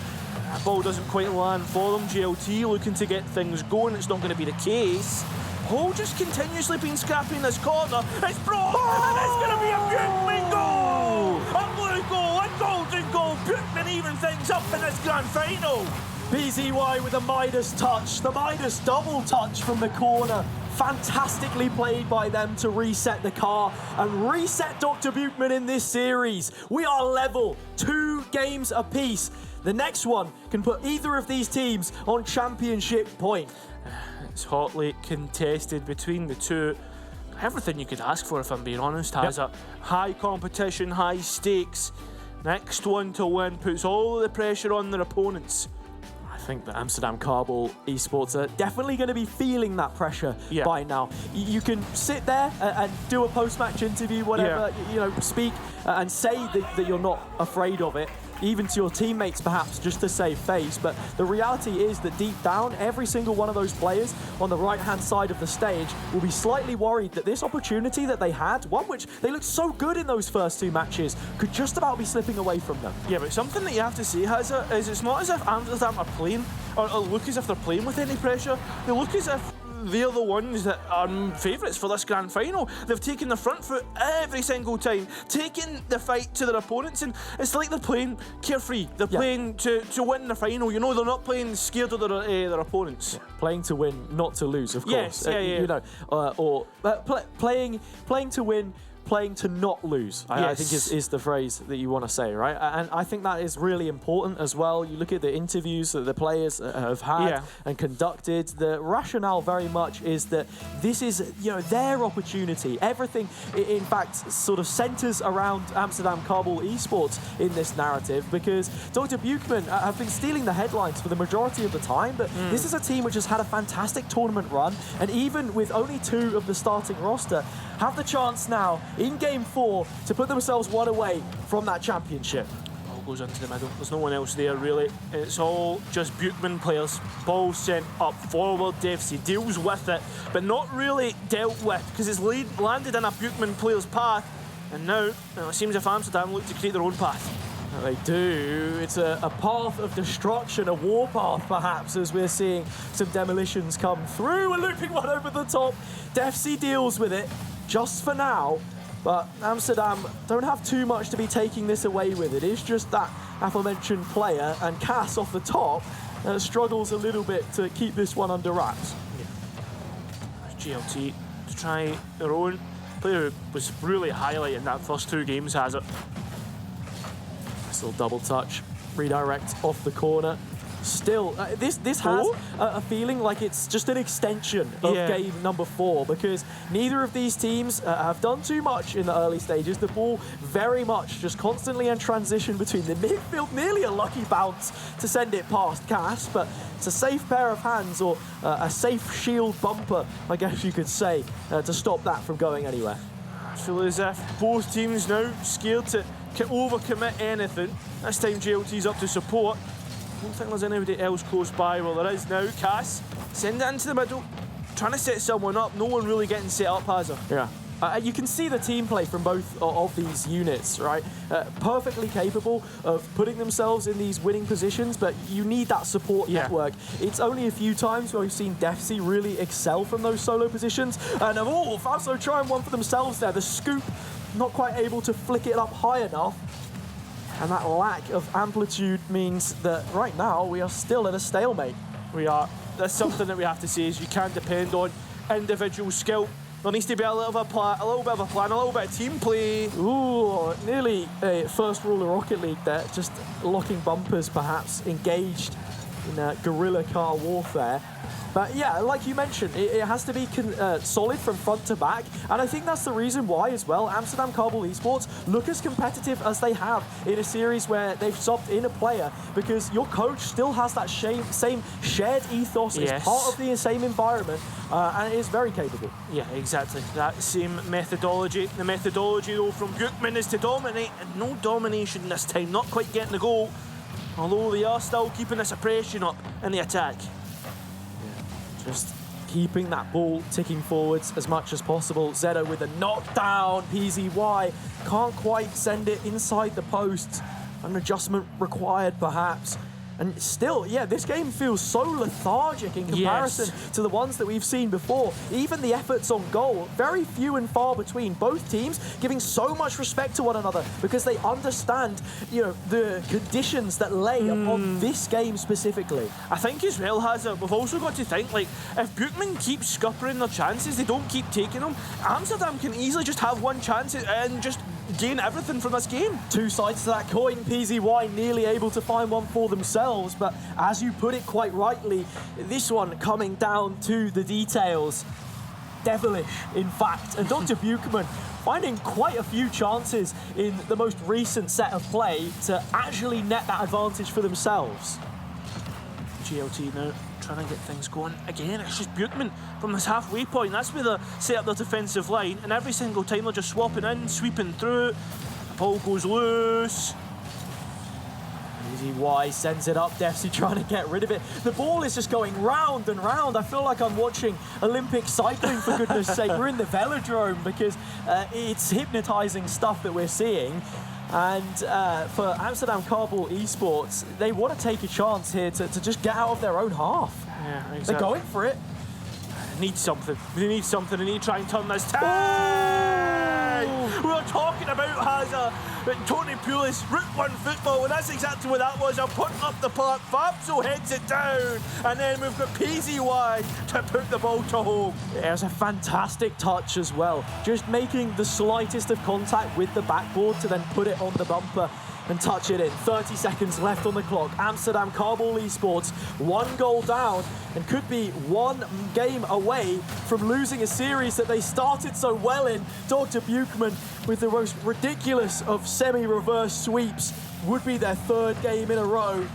And they're only 10 seconds or so away from achieving that end. Yeah, and just have to keep the ball up. Sometimes the best defence is the form of offence, and that's exactly what Buchmann have taken. The approach is they've dominated the possession of this game, dominated every aspect. The ball doesn't quite drop. It's been kept alive, but it looks as if Fabso ends it with a little bow. Yeah. Amsterdam Carball Esports biting the hand that feeds them, perhaps looking for a chance to get that goal in, send us to OT. But Dr. Buchmann grabbed the reins. They do it by themselves. It's a 2-0, a fairly convincing one at that, at least in terms of how much possession they ended up with. And that puts them now 1 game away from being your 2023 Amazon University Esports Masters Rocket League winners. I think that's the most dominant we've seen Buchmann so far. Truly, the possession that they kept, the way that they were constantly cycling players in and out. It was like watching basketball, just ever flowing. Total football, perhaps another one. Yeah, no, the rotations were on point, and like you mentioned, I would agree. While the scoreline perhaps maybe didn't reflect the most one-sided affair, Dr. Buchmann tactically pulled off a masterclass in that game. It didn't look like Amsterdam Carball Esports had anything going for them, which feels like night and day when you compare it to the games that we were watching earlier in this series. Yeah, 100%. The fact, it was probably a little bit scrappy, players still to settle in, and we're certainly seeing that settlement now. I think Amsterdam have now got probably their toughest task, because I feel as if when Buchmann settle, they get back to their groove, their game plan. That's when things look dangerous. It feels like they really are hitting their stride right now. Just a short break, a moment for these players to get themselves sorted before we're straight back in. A good break time snack is a banana, right? Potassium helps sort you out, and it is a local banana that we are missing on the Amsterdam Carball Esports side. They've done a brilliant job of playing without him thus far, but it requires just that little bit more tact from them here if they want a chance to dethrone Buchmann on what could be one of the final games that we see played. I was going to say, usually in football it's oranges at half-time, isn't it? It's not going to be anything this time, though. Nothing really to bite down on. Bit of oil for the tank? I don't know what exactly the Rocket League cars run on. You do have the boosts there, but boost isn't really something that you can tangibly consume. That's true. Although there is lots of consuming going on. Buchmann not quite established themselves within this game just yet. I mean, the boosts are orange. Do you think they taste like Iron Brew? Listen, mate, that would be my dream. Yeah. Cairo just suddenly turns into a car. Yeah. I mean, you had your car name, right? It was Gyro. Oh, thanks, mate. Right, anyway, let's get back to the Rocket League, because seems as if things, again, not quite settling. The ball just going back and forth, although Cash tries to send it forward. Dempsey puts it into the back of the net. Yeah, that's something we can talk about. Orange on the score sheet. Amsterdam Carball Esports, the ones donning the orange jersey, in fact, from the Netherlands. Yes. So everything coming up and playing perfectly for them there. More like a caster's blessing than a caster's curse. The subliminal messaging, the writing was on the wall. But will we be getting a 7th game? This one is far from over just yet. As JLT sends the ball forward again. That's a player that really took the reins in that first game. The FC's trying to do it this time round. Can't quite get it to settle. Not establishing it. It's scrappy, but it's still Amsterdam, though, Hazard. Still the ball continues forward. And this corner, DFC sends into the middle. No way up, though.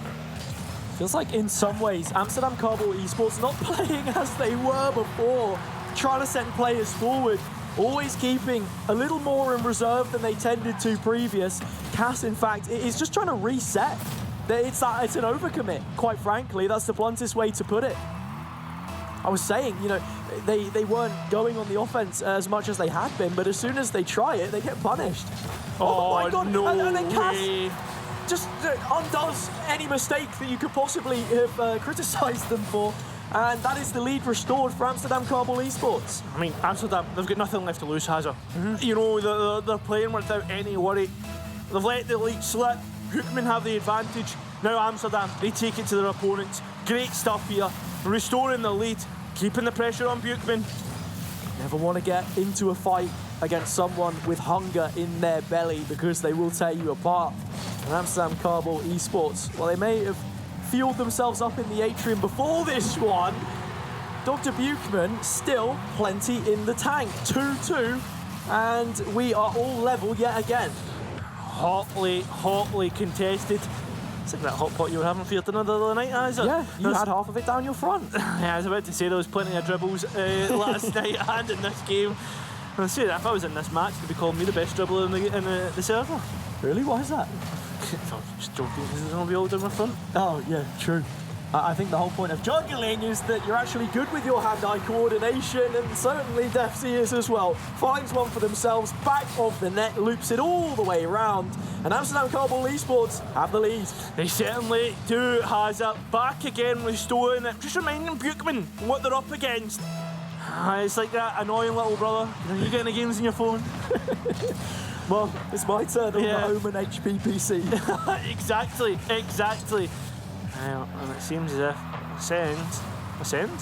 Amsterdam are taking things forward. Mate, I'm just as guilty of it as well. Valorant's on later. But now we need to crown a Rocket League champion. And Amsterdam Carball Esports just making sure that the man in the trophy room hasn't got his Etch a Sketch out just yet and has started working on that trophy engravement.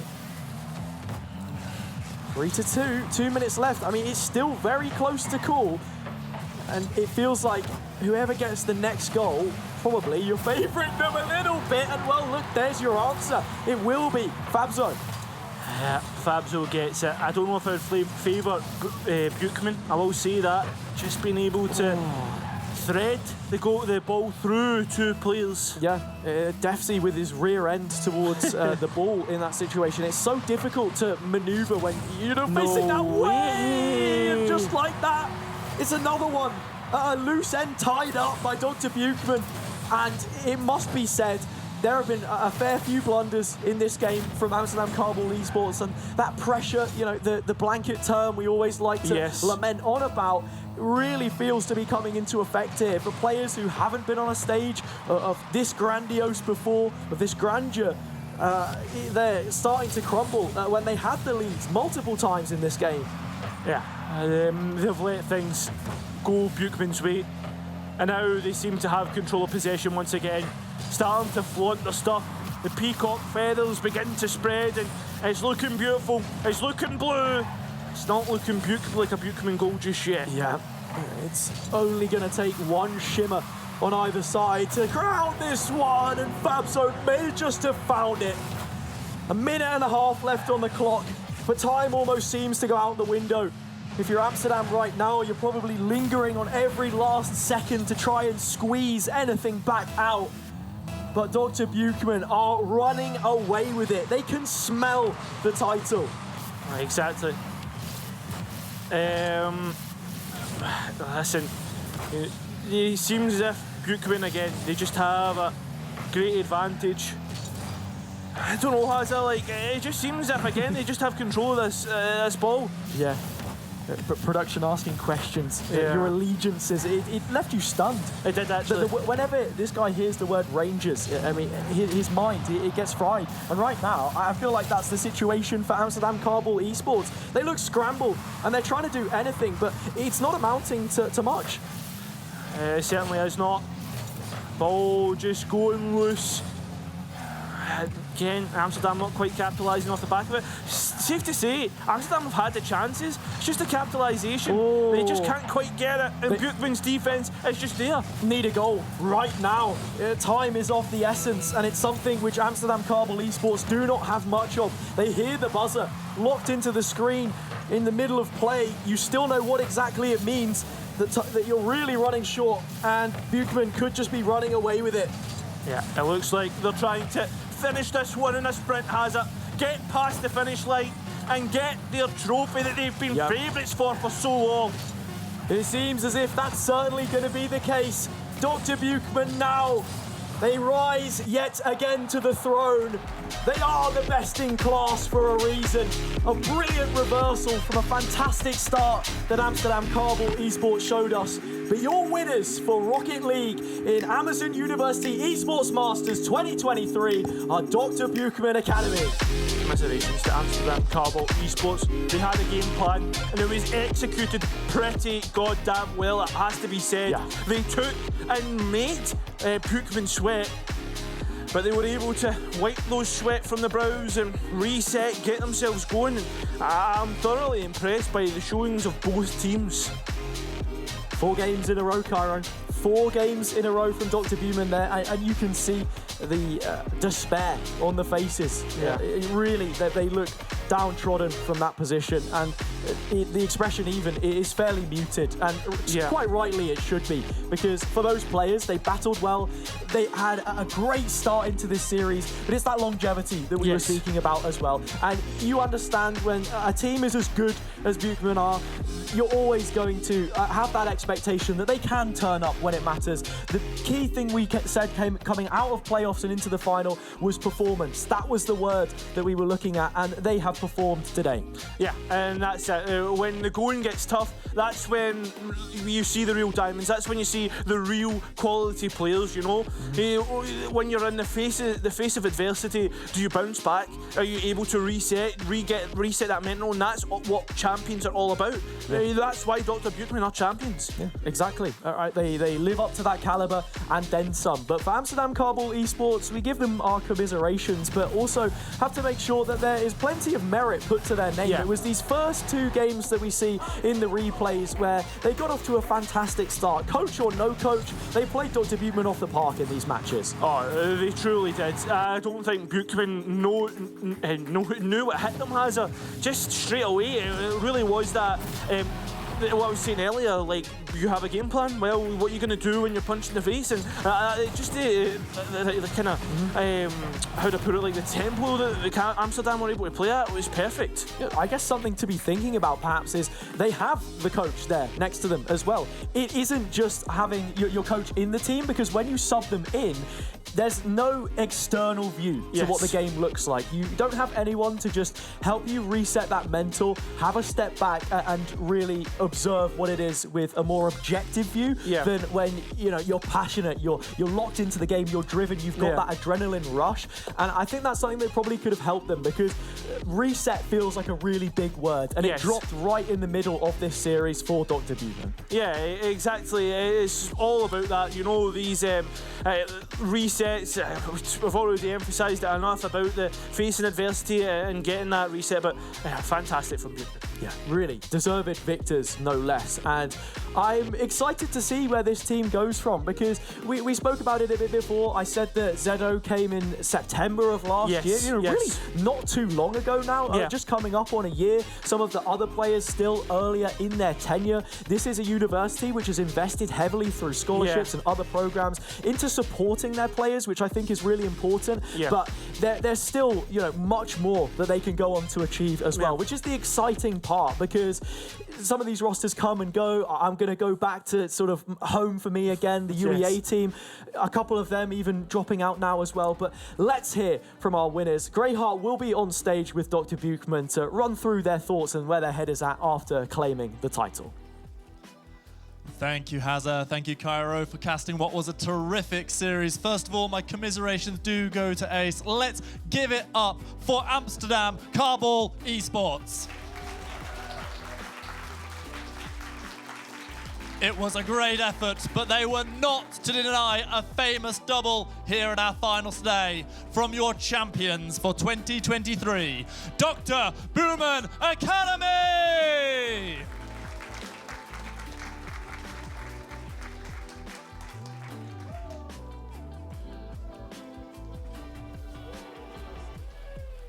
Righty guys, congratulations on your win. As a team now, you get to claim your prize. Give us that wonderful trophy lift moment.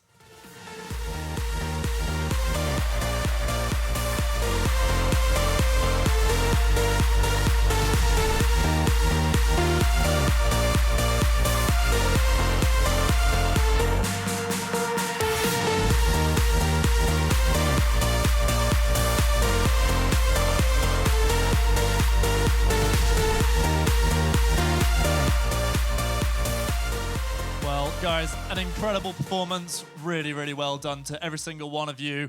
Boy, Amsterdam put up a big fight. What are your emotions right now, Zedo?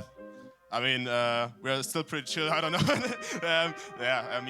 Amsterdam put up a really good fight. I mean, they came out really strong, especially in the first two games. They just ran us over, and I mean, we didn't expect that, but in the end, we tried to adapt, we did it, and yeah, I mean, we are super happy that we won.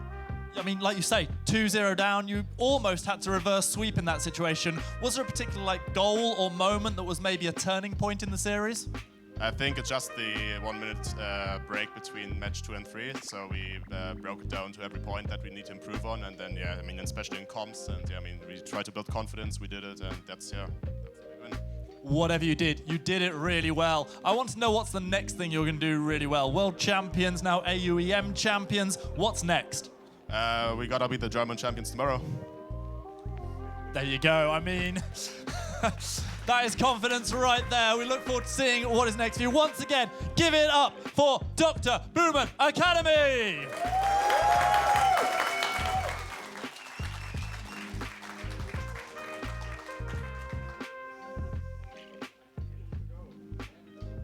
All right, well, we've had two incredible finals today. We've crowned champions in League of Legends. We've now crowned champions in Rocket League. But we have still got one more grand final coming your way. We are going to a small break now, but stick around because Valorant will be here when we're back.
Welcome once again to the Amazon University Esports Masters Finals!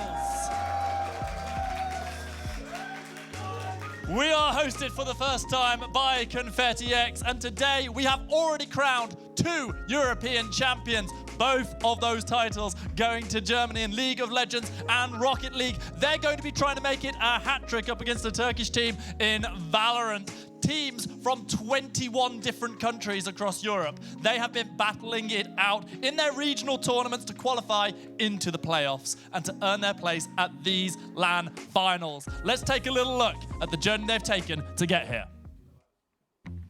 The most prestigious university esports competition in the world has arrived. Over the coming months, Amazon University Esports Masters will provide opportunities for the best university players across Europe to test their skills in international competition and make lasting connections with other players across the region. In 2023, 17 countries in Europe will participate in a UEM, plus the Middle East and North Africa, which will also be included in the playoff phase. In this video, we will introduce the format of the competition. There are 2 types of games that will be run in a UEM. Team games, like League of Legends, Rocket League and Valorant, and single-player games, like Teamfight Tactics and Clash Royale. For team games, a UEM is divided into 5 phases. Local qualifiers, playoff qualifiers, the last chance qualifier, playoffs, and the grand final. Single-player games are similar, but they will bypass the playoff qualifier and last chance qualifier phases. All players who have qualified from their local qualifier will go directly to the playoffs phase. Local qualifiers are the core of a UEM. Throughout the academic year, local qualifiers are organised in each country to decide which teams will represent that country in a UEM. The qualifying teams from the local qualifiers will compete against other teams from around Europe in the playoff qualifier. This is a double elimination bracket, with the final 6 teams progressing to the playoffs. For teams who don't qualify for the playoffs at the first try, all is not lost. The last chance qualifier itself is a double elimination bracket. This means that teams who lose a game will still have a chance to qualify for the playoffs through a lower bracket. The final 2 teams from this phase will take the remaining 2 slots in the playoffs. The 6 qualifiers from the playoff qualifier will be joined by the 2 qualifiers from the last chance qualifier to make up the final 8 competitors in the playoffs. There are no second chances. These playoffs are a single elimination bracket and the competitors are playing for a place in the grand finals. The location, along with even more exciting news about AUEM 2023, will be revealed soon. To be the first to hear announcements and learn more about Amazon University Esports Masters, follow our Twitter and check out our website.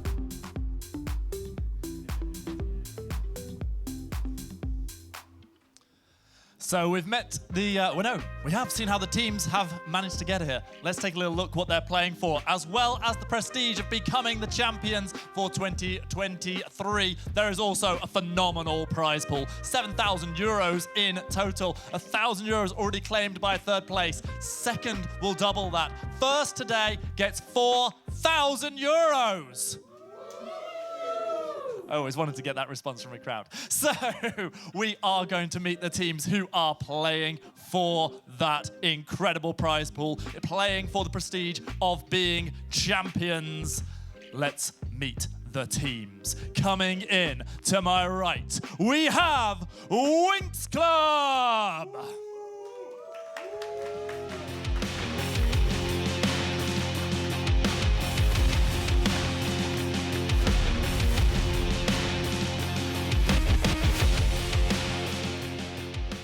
Their opposition today will be Goat-like.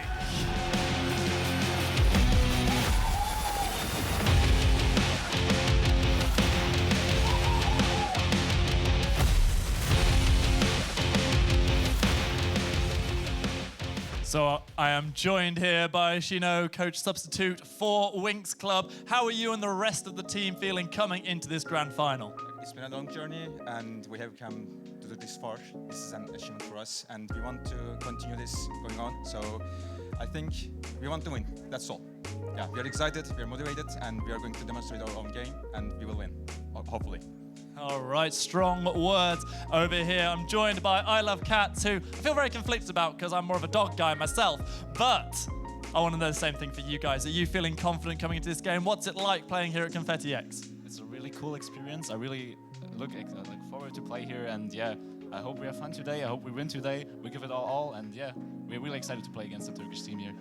I hope both teams have a lot of fun, but only one of them can win. Guys, let's have that nice gentleman-like handshake, get things started, and off to your stations, ready to play. Off you go, guys.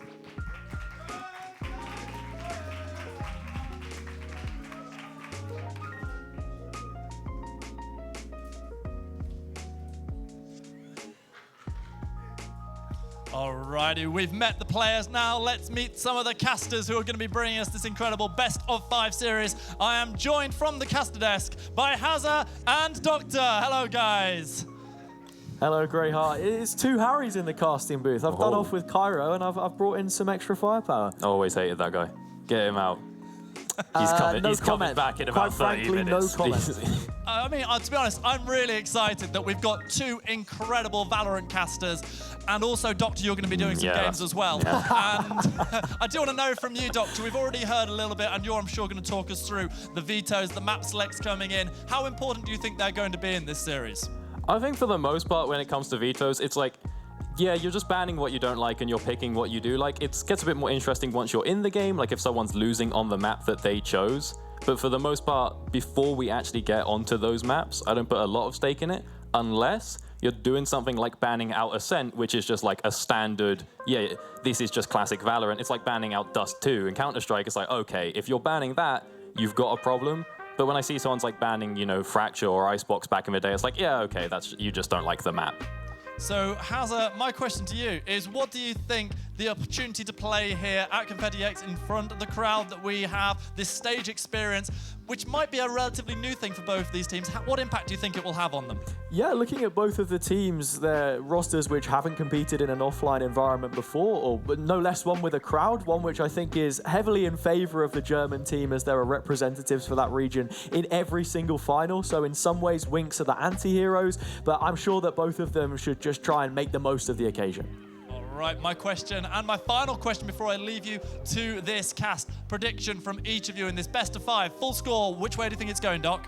I'm going to go on Goingham's side, you know, get that full German sweep coming across. Looking at them, they've got, you know, 5 years of experience between 2 of their players, Duplo and Gotcha. They've been playing together for a while. And we've seen in things like League how well that can go. Was it Exeter or whoever it was that they played together for so many years, and you just get that synergy that cannot be beaten.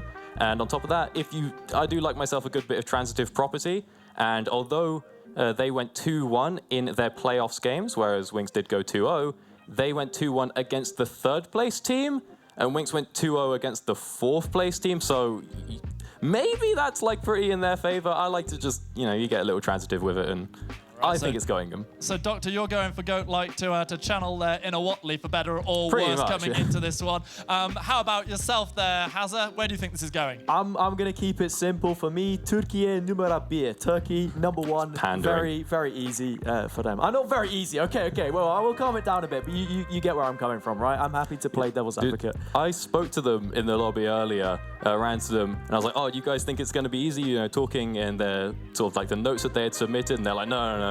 Not easy. Like, we don't want to take it that kind of way. We just want to get out there and play. So they're a lot more humble in person than they were on their submission earlier. Well, leaving me with the lovely soundbite there of, it's going to be really easy, I'll play devil's advocate. I'm going to leave you guys to the cast. Have a great time. It's going to be a great series. Thank you very much, Greyheart. Yeah, I don't know. I'm in 2 minds. I think that the Goat-like team seem very friendly and approachable on the stage, you know, handshakes all around, smiles on their faces, the crowd behind them. But things in my eyes could turn sour fairly quickly in this one. I mean, I will say for the Winx Club, they did recognize me yesterday when the players called me out. So like, you said I was the one pandering. And, I mean, you've got stocks on the inside. No, he's pandering to pandering. me. Yeah, Okay. That's great. Love getting recognized for that one. So, you know, I like Goingham, but world famous Valorant caster, I suppose. Yeah, well renowned. And let's speak on a global scale here as well. In terms of the teams that aren't with us on LAN, we can take a look at the bracket graphic and pull it up and see what the route looked like for both of these teams to the final. And as you mentioned a little bit earlier, Winx Club beating out both of the Spanish teams, the sort of the Spanish contingent in the production area, probably not best impressed with those, but you can say a strong run from them to make it to the final. Yeah, both sides did go complete 2-0s undefeated on their run through the sort of lower stages of the tournament up here to the playoffs. Nobody did anything through, you know, the LCQ or anything like that. As you said, 2-0 versus both the Spaniards, and then Göttingen, they had 2-1s, and then up against Kaunas Tech University, you know, they get the 2-1, but Kaunas against Catalonia come ahead in the third place match. So, you know, we do a little sort of number crunching. It's like, maybe it was harder for Göttingen in the third place match, and maybe, you know, UPC weren't that good. And I know who wasn't that good. That was the UK reps. I watched both those games, and it was rough. Like, I feel the like boys weren't performing. Whenever I step in to spectate the UK teams playing, they just don't seem to turn up. Maybe it's cursed on our behalf. Yeah. I'm really not too sure, but we can take a look at the rosters for these teams specifically and break down some of the players that we're expecting to see for Winx Club. Flexin, Zuka, Rabble, Starex, and Symbolize, the player that gave the interview, or the substitute coach, whichever way you want to flip it. Shiro was pretty bold on the stage there as well, and I think there are quite a few interesting talking points that we can pick apart from interviews that he has made. But both him and Flexin signed to Scoutly Talents, so for the future, you know, these are some very well-backed players. Yeah, and from having watched them play as well throughout the playoffs, out the qualifiers, we did see Star going pretty crazy on the Jet. There were a couple of games that were, it's like, you know, sometimes it does just come down to Jet versus Jet, and Star was an absolute menace with that one. And then Zuka is just your sort of classic Sova, you know, IGL, just like, all right, I got their lineups, I'll cook for a minute. And it definitely led the team to victory, I think, in quite a few clutch moments. Moving on to the second roster for Göttingen, we're going to take a look at the players that they have here on the Götlag side, and you can already hear the cheers from the crowd behind as well. Duplo, Gotcha, I Love Cats, Linksy, and Yanu.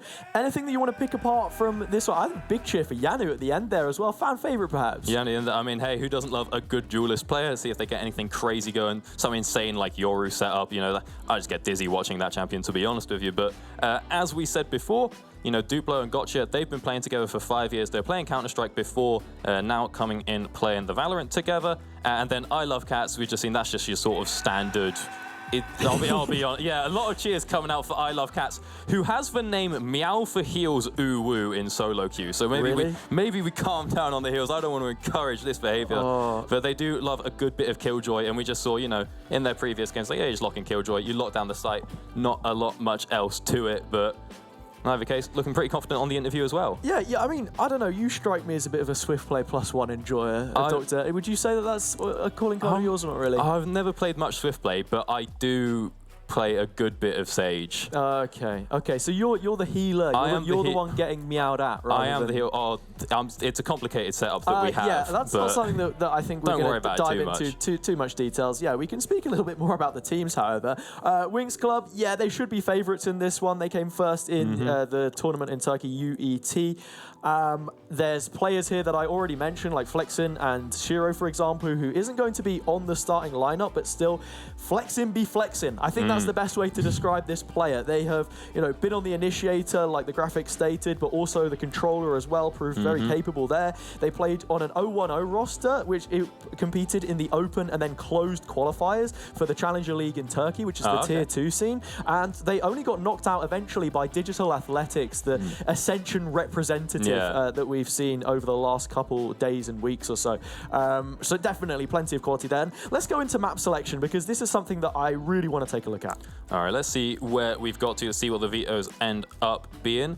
What I will say is, you know, it is fun just to go back a little bit on these lower tournaments, on these local tournaments, where quite often you have like 1 or 2 guys on the team who are those sort of up-and-coming players who are sort of sneaking their way on into VCT or playing in it actively, and it's always fun to see how they bring that experience to the rest of the team. Yeah, of course, VCT now with franchising is a closed circuit, and yeah, it's great to still have these open circuits like university leagues, and especially University Esports Masters, this being the inaugural year for Valorant as a competition, to have these stages that you can play on. And for Turkey as well. Yeah, exactly, right? And And looking at the early bans, Split, not something that we've seen Winx play, so no real surprises there. Pearl played once or twice, I should say, on the Gut-like side, the majority of their maps played, because as well, with the fact that they played up to a third map in every single one of those best of threes, there is a lot more that Winx Club can break down coming into this one. And it's no real surprise that Ascent will be our opening map, as both teams really like to play on this one. Yeah, I mean, who doesn't? Ascent, just an absolute classic of a map.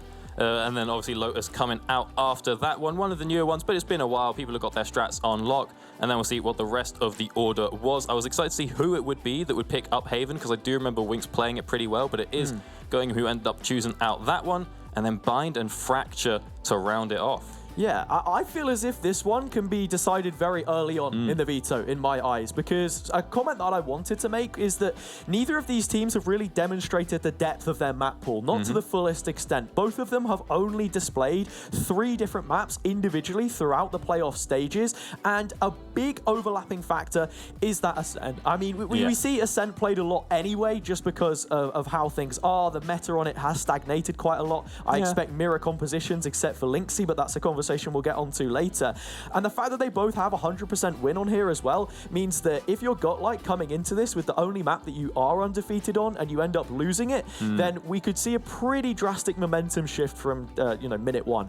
I mean, I always just love opening with a bit of Ascent, because again, it's just a bit of a classic. I find that, I've said this before, that Valorant players can be a little bit averse when new maps come out. I always feel like it seems like people are always complaining about the newest map. No one was happy when Icebox came out. No one was happy when Breeze came out, right? Yeah. You see Pearl was banned. I think Lotus is doing okay. But when Ascent came out from day one, the first non-vanilla map, people still loved it. People still love it to this day. As you said, a little bit stagnant, sure, but it does really just test your fundamentals. How are you going to get control of the map? How are you playing your rotations? How are you playing around that, massive, nice plus-shaped open mid? You've got yourself a lot of options, and I just think it's sort of the purest map, so it sets for a very interesting first map. Because if this is like a very quick, no overtime, nothing like that, we just see 30-0 or whatever, it's like, okay, this is looking rough if you're going like that on Ascent. If it goes the distance, if it goes to overtime more close to it, you're like, okay, we've got 2 very evenly matched teams, so it should tell us quite a lot about the series. I want to loop back to that word that you used there as well, stagnant, in terms of Ascent, and at least what the agent select might look like as we are preparing to head into this first one. And also link that up with Lynxy, the player that I highlighted. They were, labeled as a flex on the graphic, but this is a player who has played Reyna and Phoenix in 100% of their recorded games. And I think this could be a huge point of contention for how well Godlike actually end up doing, because these are 2 duelists which quite a lot of the time rely on your individual performance. For the Phoenix, you want to be building into the run it back as often as possible. On a map like Ascent, when you are gifted those orbs so nearer to you on the attacking side, we're going to need to see a bit more proactivity from Winx Club on those extremities, and see what kind of value they can get out of it, because you've gone for a 1-for-1 trade with the KO. You're not going to really be getting as much information as you would otherwise. You need to be making the most of that pickup. I mean, I was thinking about the KO a little bit, because as I said, we love Cats. Just pretty much every game that we've seen them on has been on that Killjoy. So if Lynxy is thinking about switching things up a little bit, diverting the meta brings out that KO, and you know what site Lynxy's going to set up on, you can just get in, shut down all their util, boom. KJ's just not an agent at all, and you get yourself nice and in onto the site if you want to sort of mix things up a bit. But if they are this fabled Phoenix player, then I do look forward to the later seasons of later maps of this series as well, where you get things like the Fracture, like the Lotus coming out, where again you have those easily accessible early orbs, even if you can't, as you explained to me yesterday, if you want to go for one, it's not quite like solo queue where you can start just firing them all, you will get pressured. But if you can sneak a couple in here and there with such a cheap ultimate as Phoenix, you can have yourself a lot of fun. This is a team game, of course, as well, and you have to look at how much consistency there is between these rosters, because that always feels like a big talking point for university competition. The fact that your tenure, what way may be described as the best years of your life, can only be like 3 to 4 years at a time. And while I'm saying that, it seems like a long period of time in gaming, not always that much. And you look on the Winx Club side, with them perhaps being your favourites, they've been practicing as a team since autumn 2022. So there's definitely a lot of history there. But then you have the duo of Gotcha and Duplo on the Göttingen side, and they've been playing together for 5 years. Since CS, back before Valorant was even released. So always when a game is in its infancy, it's going to be interesting to see who gels the quickest. And that is definitely a point of contention that we have to be looking at between both of these teams. Yeah, I mean, Winx have said that they've been, firm friends since day one of uni, since they all came in. I don't know if they're all, in that same year group together, or they all started at the same time, because you do have that in teams where you get that sort of ship of Theseus sort of effect going on as you swap people in and out. But from what they told us, they were friends from day one. What I do like, as you were saying, it's like 3 years long. What we have seen a little bit over in the league scene is people then making like decisions about their masters sort of to stay with the friends, which is nice. There's one team called Grey Warwick who turn up to LAN every year and absolutely just crush those proper pro teams. And it's a combination of two unis who then all went to like uni together, having won before. You get into a nice 5-year thing. But what have we got ourselves looking at here today as we get into Agent Select for Map 1? Yeah, I mean, it's like you said, it's interesting. The star duelist player suddenly wants to do a Masters at a degree at a university that is always winning. And yeah, double duelist, not really too surprising here for the Göttingen side. I believe the teams are actually the opposite way round currently. Linksy is on the Göttingen team. So in the expectation just off the back of this is that they will play more aggressive. It doesn't necessarily have to be the case, though. Starting on the defenders' side, I think they've got to be pretty controlled with what this aggression looks like, because Winx Club, we know how capable they are, and they have plenty to punish. All right, and then as we were talking about before as well, Flexing with the KO coming in through to shut down I Love Cats. I mean, is KO something that you would see on that sort of standard Ascent comp? Yeah, no, 100%, right? This is the default 5 agents that you get. Conversation point maybe to be had that with Ascent being played so frequently, it also means that this set of 5 agents as a whole is the most played comp worldwide, just generally. And yeah, there's no real better selection for the job. There are some teams, such as Wild in the French League, for example, that have made that Phoenix work, and even they have the best statistics on Ascent specifically, or have done for the past few months or so. But I didn't know that Summer point, was crushing it like it's that. the way that they play it. Is it the same Wild? Same one? Same Wild as what? Summer? Yeah, well, I mean, she doesn't play on that team, but yeah, it's the same organisation, yes. Good for her. I didn't know that she was crushing it on Ascent like that over in France. Yeah, maybe not. But anyway, going into this one, yeah, that is definitely one of the matchups that we have to be looking at. In terms of statistics for Godlike on this as well, this is their best map, not just by win percentage, but also how strong they look on both attack and defense. I mean, they are in the upper 70s for both of those, and I feel as if that is a stat that may have been somewhat inflated against other opposition. This is the big test, though. Winx Club in the grand final, starting off in the pistol round with them playing from the defensive half. All right, he's setting up a little bit more over towards the middle of the map, maybe thinking of making their way onto A, and you can see pretty far back are the Göttingen squad. They're getting ready to make their rotations. They don't want to overcommit onto a site. Just if you can spot 5 people, you can call it a day and make your way on out. Blinding out the drone, not sure if it spot anything, but Linksy picked up a kill somewhere over, just straight across mid. Nice little ghost headshot to start things out, and that will set up the play over on A. Yeah, making sure that aggression is tempered, trade out in proxy by the fragment. Duplo catches a little bit more of it as they get in position. Paranoia already expended early off the contact of the drone. Preparing themselves for the retake, they have numbers, and there is a severe health advantage. Yeah, absolutely. I mean, Jet and Omen just looking at absolutely nothing right now. Coming through, trying to trade one out, and does pick it up. The Starks will not be able to pick up that frag from underneath Hell. 2v1. Elfcat's going for the defuse. Symbolize does not really have the health to be working with this, but taps out Linksy. A bit overkeen on the spray there. Cannot get I Love Cats as well, but ooh, exciting start already. Yeah, that one a little close for comfort in the end, but ILC will be closing it out for a pistol round victory for Göttingen on their defenders' half. Nicely worked from them, and that aggression looks tempered as well towards mid. You see Linksy find that pick, catching off one of the stray players as they're trying to clamber their way through Catwalk, and then drop back, partner up with Yanu, and be this duelist pairing that we expected coming into the game. Absolutely, and a bit of confidence coming out from some of the Winxy players here, going on into that second round, picking themselves up the Sheriff. See if they can find anything out, if that's going to decimate their econ too much. Star, you get a couple of kills on that, you get yourself the knives, you're having a great time. Meanwhile, just sort of standard buys really for Göttingen as, again, this time we're moving on over towards B. We'll be pushing into ILC's utility though, and could be opened up for a bit of a flank if we want to get some lurk action going there. Coming through from Lynxy and possibly the Omen as well. Nobody spotted out quite just yet, but that smoke should give the game away. They're starting to move in, and the Spectres come to life, cutting them down, didn't even spot. Rabble round the back, Symbolize can escape, and the Sheriff, unfortunately for them, will not connect to find anything. Just a single kill and a simplistic anti-eco from Göttingen. Nice and easy. Good spray there from I Love Catch, just hanging back on the site and taking that perfect opportunity to jump up onto Speedway, get that spray. Doesn't quite manage to get everyone, but you know, you get yourself a good couple of kills and you're already very close to the lockdown. Shouldn't really need it quite just yet, but it's nice to have the option as we get into the bonus. Yeah, looking at this bonus as well, heavy shields all across the board. You have one Bulldog, couple Spectres, couple Sheriffs. I mean, few and far between. You're going to be looking to just maybe get a pick here and there with one of those headshots. Yanu immediately forced off the angle. It is a different change of pace here from Winx, immediately establishing themselves in A main. Yeah, I mean, they know they have the advantage. They've got the gun. Starks getting in onto the side, trying to get a bit of information, trying to clear things out. But they haven't got good heavy control. Gotcha manages to pick up one, but won't be able to convert into a second.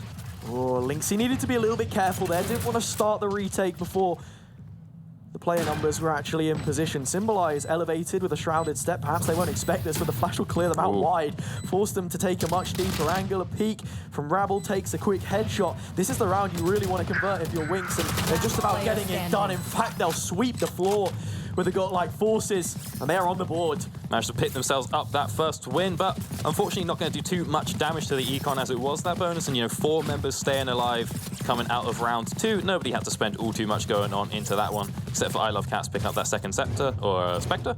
Yeah. So we'll see what happens now coming on into the 4th round. I was a bit excited. There was a bit of a flank setup there coming through Garden with that nice and ready setup door to just break it in one more bullet, but couldn't really find anything off those kills, and there it is. Yanu has gone ahead and picked up that operator on the defensive jet. You can see the value that Flexin is having here on the KO as well for these fast hits with the 0 point, with the null command, to just stop any kind of utility on the godlike side, and almost immediately they compromise the site.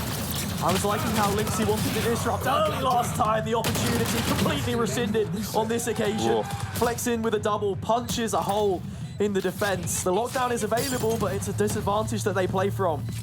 Spike's already come down, and oh, we get a nice little pick off there from Rabble as well, just before getting pushed out of the lockdown. No more information being given away by the KO. Either will blow up the door, see what we can do to try and reclaim control of the site, but nothing really happens off the back of that lockdown, and oh, we've got a nice little op set up, but easy smoke coverage there, and someone has to defuse eventually. Yeah. They're just going to throw in the towel here, and I don't blame them. You've got the operator in play first round that we see it, and up against that kind of an execute, the retake is just willing for someone to peek out, show a shoulder, but not too much going from the Winx Club side. They will be leveling up the score, and it was that point I was making just before the round started.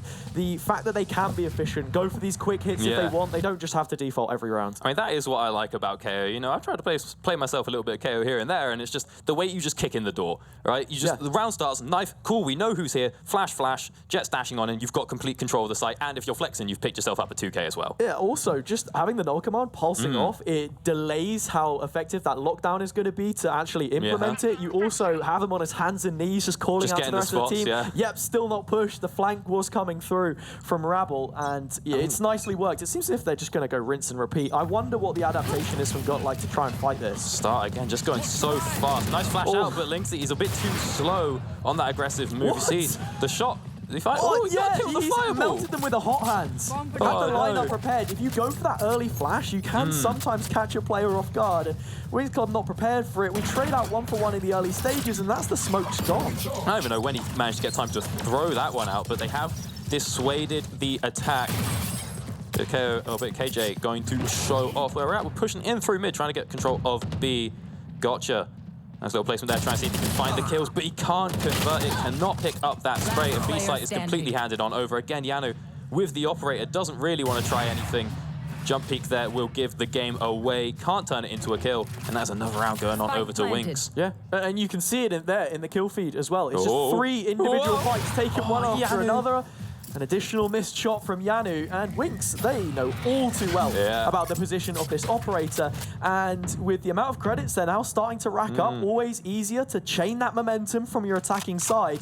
They're going to hunt this one down, and in fact, they'll find it. Flexin picks it up, and that is now the lead for the Turkish team. And that's a bit of a rough one. Yanu there going, I think, 0 for 3 on op shots that we saw, not able to connect those ones. And I feel like when it comes to playing, you know, with the operator or just playing Jet in general, once you get your knives, when you have those things that are just so, you need to be accurate, you've got to be confident. Once you start feeling yourself, you're hitting every single shot. But to miss them like that and then get found out, hand over, I was going to say hand over the operator, but it looks like nobody actually wants it. Wasn't picked up, and instead we're keeping 5 Vandals as...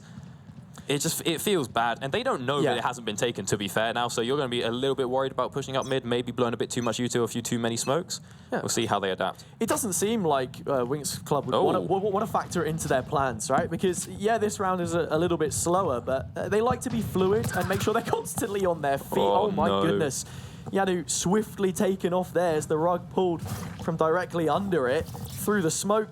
Never a nice scene, but you can see here, Winx doing their due diligence, clearing out the mid-market area, getting rid of any utility, proactive information that Göttingen have. With I Love Cats on the Killjoy, of course. I do like they've, you know, shown a bit of variety here. We've had the explosive rounds, we've had the slow rounds. Last round, it started off explosive, and then we're like, okay, we can slow it down. We don't have to commit. You actually look at the position of the alarm bot there. It is so deep towards Pizza that there's not too much you're taking. Lynxy taking a couple of lives, though. The Stinger doing more than the sum of its parts from that position. A very neat off angle goes unchecked. Oh, no. Get a hold of the spray. It's all falling apart at the seams. This was the banker, the round they were expected to win, and it's all on Symbolize to pull them out the mud.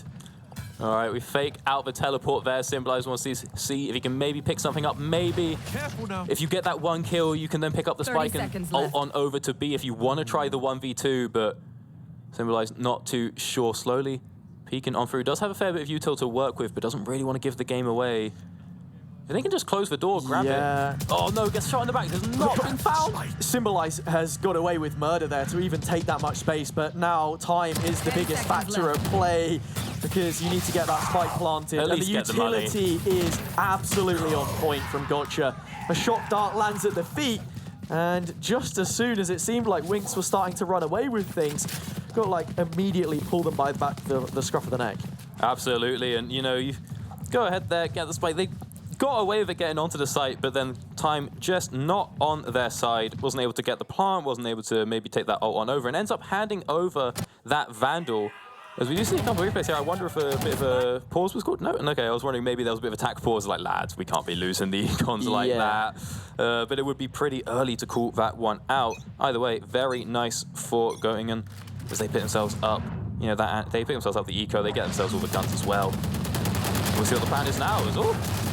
Again, the judge spray working out pretty well. Just running straight into it. It feels as if Göttingen are getting the most of these sort of like cheap individual duels where there are ways that you can just sort of like upset the balance for Winx. If they're perhaps expecting an elevated level of play, like are just dragging them back down. Like, yeah, I'm going to sit in the smoke with a judge. I'm playing an off angle with a Stinger. Stuff like that. I just love this stuff, you know.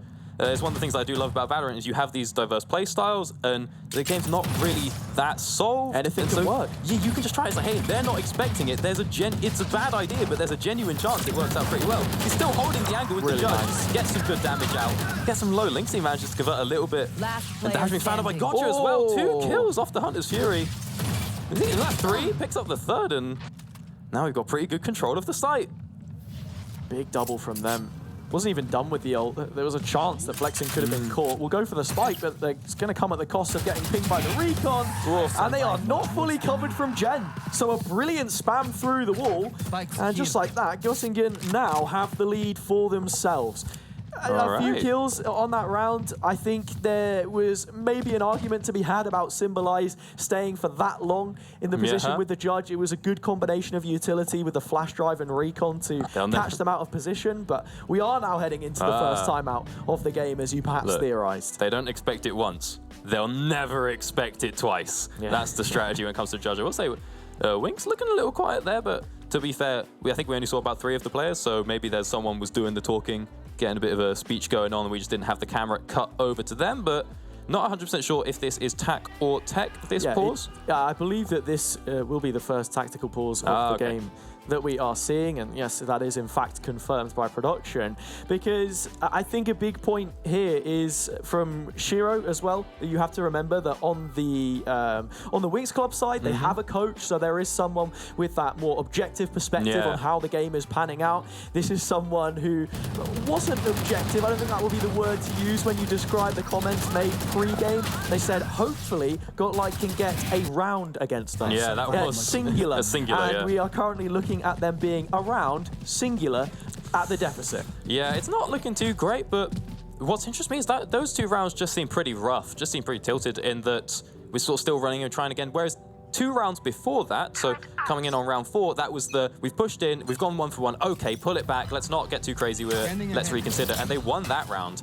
So not sure what changed, so much just off losing to that eco, especially when your own eco was so healthy. We'll see this time we switched things up, gone for a bit of a B play. Gotcha very far up with the aggressive angle, gets good damage out onto the second as well. Another fast injection, a lethal dose perhaps, 4v4 immediately, as it has been in prior rounds, but if history is anything to go off, then Göttingen are in a good position here. There are ultimates available on both sides. A lockdown to consolidate control of the site if they want it, but the biggest thing now to be looking at is the null command brought online by the spike plant. Oh, excellent, yeah, comes on through, gonna make it so hard to drop down something like that lock. He's committing both, yeah, Star picking up 2 kills as well, flexing low. I don't think he's got good vision to make the calls from down there, so Duplo might find himself in the 1v1, but has to try something. Picks up that kill, gets detained, but should be able. Oh, hang on, is he going to get out of it? Symbolize. They want the knife. This is dangerous. The time's going to run out soon. But the detain just about does its job. And by the skin of their teeth, with 2 ultimates invested, Wings Club are going to be taking back to level the half. Bit of a rough one, but you managed to get there by the end. I said, you commit 2 ults, you'd kind of rather have more than 1 person left standing. But I do like they just commit. They're like, no, this is why we called the pause. We've got to be, we're going to be decisive. We know that we're right in this decision. Just drop the KO ult so that they can't try anything. Drop the KJ ult so that they have to try something. Put them in a bit of a sticky situation. Come on through. And I thought it was a bit close. We were about to time out on that detain, but we do manage to get that kill and regain an even scoreboard. Wings picking up another round. Best part for Wings from this position is that they do still have ults, and found another kill through a smoke on short. Yanu trying to put up a bit more resistance of their own, but it's another individual fight taken. Lixie winning 2, but just about Wings having the numbers necessary to maintain their advantage. Göttingen doing decent work to push B main, but unfortunately for them, with the spike Q already heard and in fact planted, they have all the information a little too late. All right, well, 2v3, how do we want to approach this? Got to be very careful clearing out through tree and garden here. Gotcha will have that recon up in 10 seconds for a bit of information, maybe, but it's just so dangerous to try and push through here. Get through these smokes, they may just back off. Full set of utility. Has the Owl Drone, 2 shocks, but I mean, there is also plenty to speak of on the Wings Club side. In fact, you even saw the Paranoia get used there. I think they wanted to really play it off the contact of the turret, which you have in that infamous spot in the middle of the Ascent A site. But right now, the Velocity player is just going to be saving, holding onto those rifles. It's been a little bit difficult for Godlike to actually get a hold of this economy so far. All right, I mean, I kind of like the attempt from Duplo at the start of the round, where obviously if there's a jet smoke coming out on Cat, it's like, well, why are you smoking Cat? It's because you're on bricks. And so he goes for that spray to try and find something, but it's at the end of the day, you're spraying, they could be in any number of places, and you can see once you start shooting, they know exactly where you are. So once you got a little bit of damage out onto the jet, instantly you can see where his spray's coming from, you know where his head is, boom, take him down. So it's a pretty high-risk, low-reward play, but if he starts that round off with a 2K, you're pretty happy with it. So you respect the attempt, to say the least. Yeah, I mean, it's the second time that we've seen it now. 3 times, and I might have to get one of the admins on speed dial. I don't know. Perhaps a little predictable, as is this execute at times. We know how Ascent plays. It's a straight up send by the Blade Storm, but there's 3 players here. In fact, by the time that the From the Shadows calls itself Gotcha burning, melting in the nade there. And I mean, like, look, they're trying to invest this run it back to get things underway, but there's still plenty of work to be done. Can't find all too much. I mean, that's a pretty low health KJ, but I don't know if they have the information. Just jumps up over. Trying to be a shield protect, flex in there. Plants coming on through, it's 1v3. Yeah, but look at the HP on these players. That's the first already picked up. headshot surplus to requirement. Zuka also low. We'll know about this one. Unfortunately for them, the recon has pinged off. Let's have a look, see what's the KO trying to do. What's he up to? Is he going to try for the flank, or is he just waiting for that push boost up on the boxes? You think it's a bit of an impossible situation for Lynx. He gets good damage out. Comes out the flash now. Can he find? Can't get the back of the head both there. players. Is he going to look for a spray? Finds one. Can he find the second? I think we're a bit low on time when it comes to that spike. Guns has to try something and does get taken down. Losing track, Zuka could be coming out from either side there.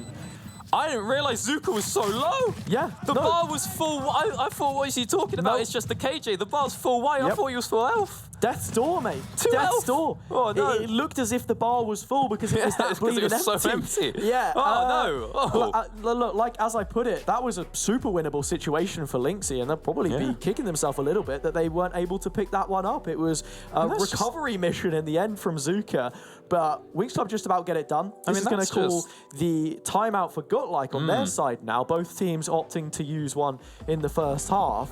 And I don't think this game could have been much closer. Really, coming into it, it felt like we would get a one-sided affair. But this map, I guess, if any, is the one that you're looking at being that most hotly contested when you consider that both teams are unbeaten on it in the tournament so far. And I mean, this is what I was talking about coming on into the series. It's like, look, Ascent first map, you get it nice and even. That's what you want to see. That's what's going to let you know how skilled these teams are. Of course, once we get the side swap coming through as well, that's going to make all the difference. But what I'm thinking here is if Zuka's on 2 health, which I don't know if Lynxy knows this, but that's just one tick of the hot hands after you get this second kill. The side note to that, of course, has to be is that is just a disgusting final kill, by the way. Yeah, was the setups that Winx have when they build the advantages. A lot of the time, they will just run away with them. And you see it there, even in the 1v2 when there's low health, you have a contact ready for a peek. There's, no risks being taken by the players from that situation. It should be rectifiable, and in fact, it was. Same way, play it out nice and patient. Oh, I was so ready. He's already lost some of his health. There is a recon there, and it'll scan off a couple players, but Duplo knows better of it, or at least should, because they have dropped down into the red zone already. Yeah, gets out of there, but does manage to get out alive. Could be able to trade something back. Meanwhile, Yannick, can't say the same, has not been having the best of times on this defensive jet so far. We'll see what the play is over here. And oh, man. Gutlike plays such funny Valorant. They're being so cheeky. No. There's an Odin. No. It's usually on the other side of the wall that you play it from. But Gotcha wants to get aggressive. They find a couple headshots. Only one will convert to a kill. Lynxy caught out by the recon in as many rounds. They can hold the players at bay for the time being. We're into the final 40 seconds or so, and they're even going to double back on this and head for A. I don't know if that's worth the 3,200 that you drop on it, but the fear that it might happen again, that's what you got to think about. Sending a message. It's about sending a message. Duplo puts out smoke, will buy a lot of time. Can he find some kills? They're going to punish for not finishing Duplo off earlier. Does manage to convert Flexen at least, but can't turn anymore. Does give up control of the site.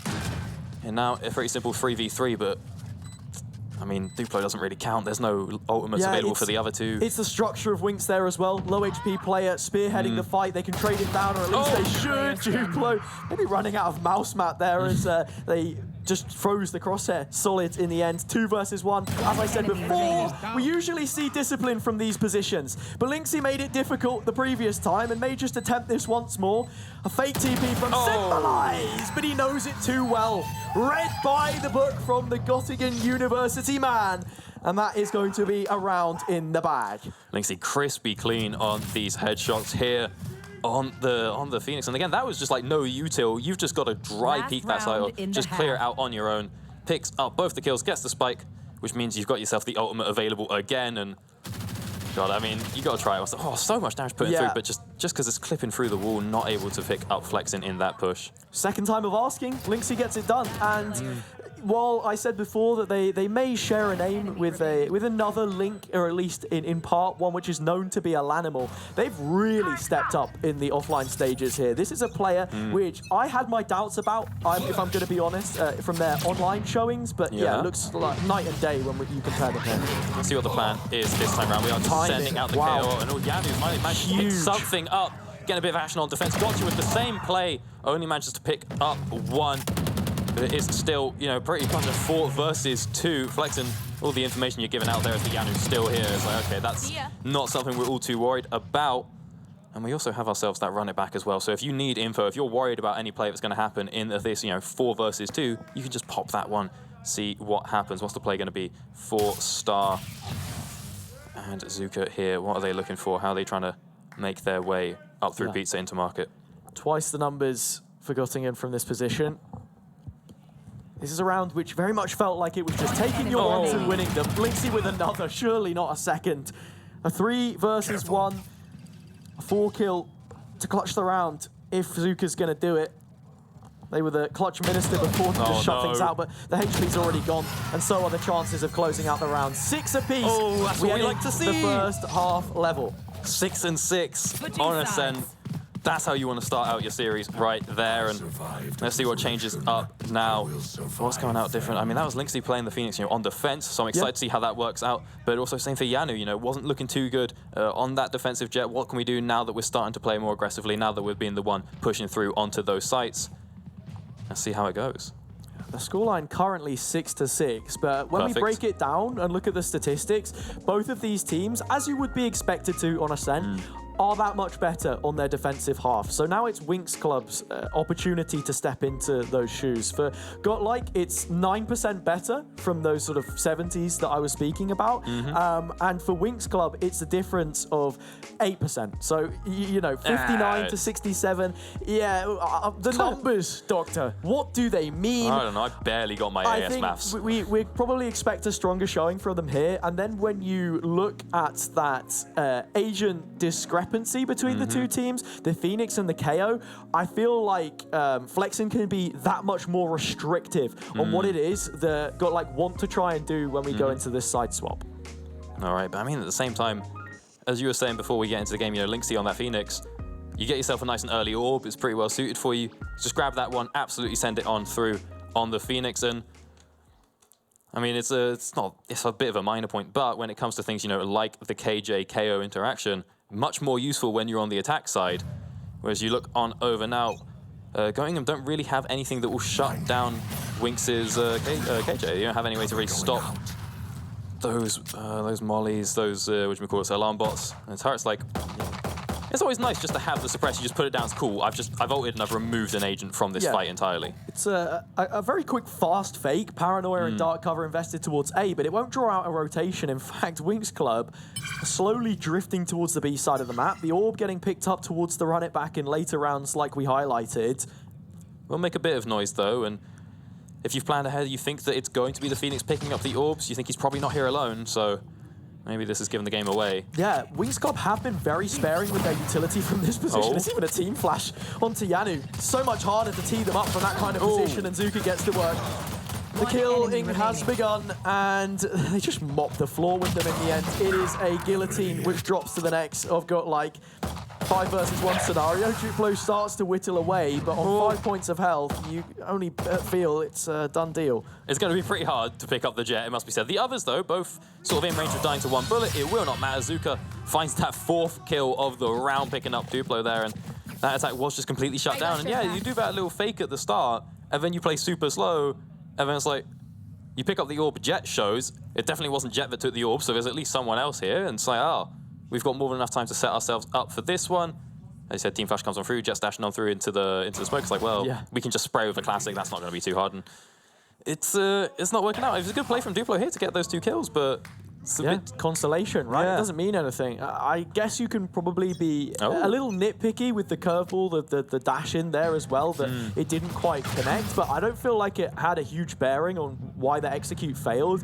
There wasn't really much pressure applied, and something which a lot of the teams struggled with, and one of the big gaps that we see in quality between these teams is how they play their attacking side. If they're able to, create pressure across all sides of the map, make the most of the extremities, build into the ults like Lynxy is trying to do, and have that concrete game plan, which we're already seeing remnants of here from Gottlieb. Right, now explain to me a little something here. We see at the start of the round, Winx, they all come through ghosts and light armor. Understandable, if you're coming through at the end of the round, saving a couple of ghosts, but what's the thought pattern behind that as opposed to getting, heavy armor or the marshals? My assumption would be is that there are a couple of rifles tucked away on the Winx Club side, and they're going for what would be known as the FPX buy by the old FPX core, current Na'Vi team. It means that you can still afford to full buy 2 rounds in a row, but you have a much stronger bonus round because there are rifles in play. You're just going to full buy the bonus and call it a day. Exactly. Okay. So just giving yourself much bigger opportunities instead of it being, you know, like a Spectre, a Stinger, the kind of weaponry that got like have made work before. And yeah, it is the Ghosts that get the business done this time. I was going to say it's a little bit riskier, you know, on this round. You know, there's always a chance that something goes horribly wrong, like right clicks from Yanu. I don't know if it'll be enough, though. Yanu, not made of health, but has the headshot found out and does get taken down by Flexin, but you think Flexin's low, and that's only 2 shots you would need to finish off ILC as well. So that, I was about to say, it seems a little riskier to come through with less armor, even though numerically you're better. It could go a little downhill like that. You know what, as well, when you mentioned the Ghosts, I was thinking of the buy that had rifles with it as well.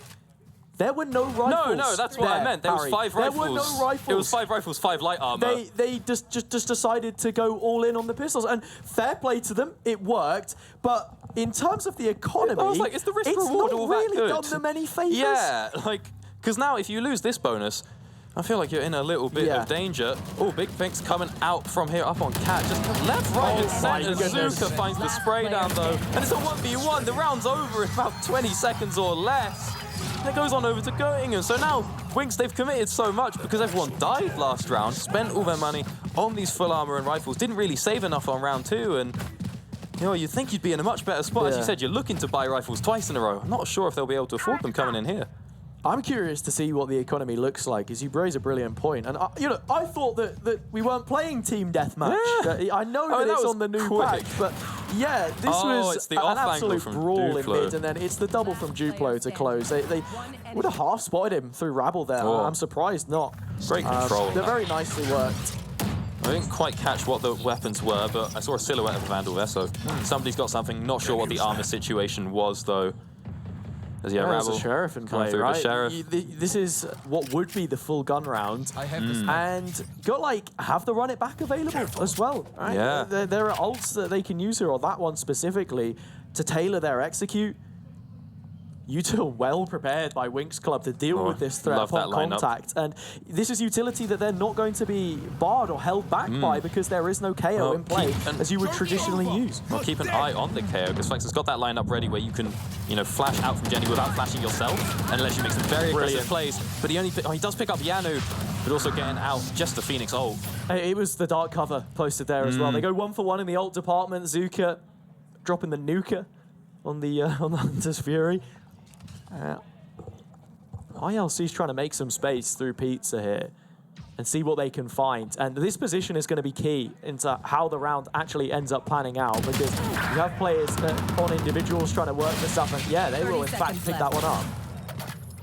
Alrighty, what are we cooking now? In the 3 versus 1, or 3 versus 2, 2 more moves coming up. Got to make their way through CT eventually. Lynxy. Oh, he just wants to peek for long angle, clear out CT, and he finds out Starix. Time is very low here, and they're playing an incredibly deep side hold, inviting the push to come through, but the frags found the necessary ones from like a 1 versus 2 for Symbolize on the Sheriff.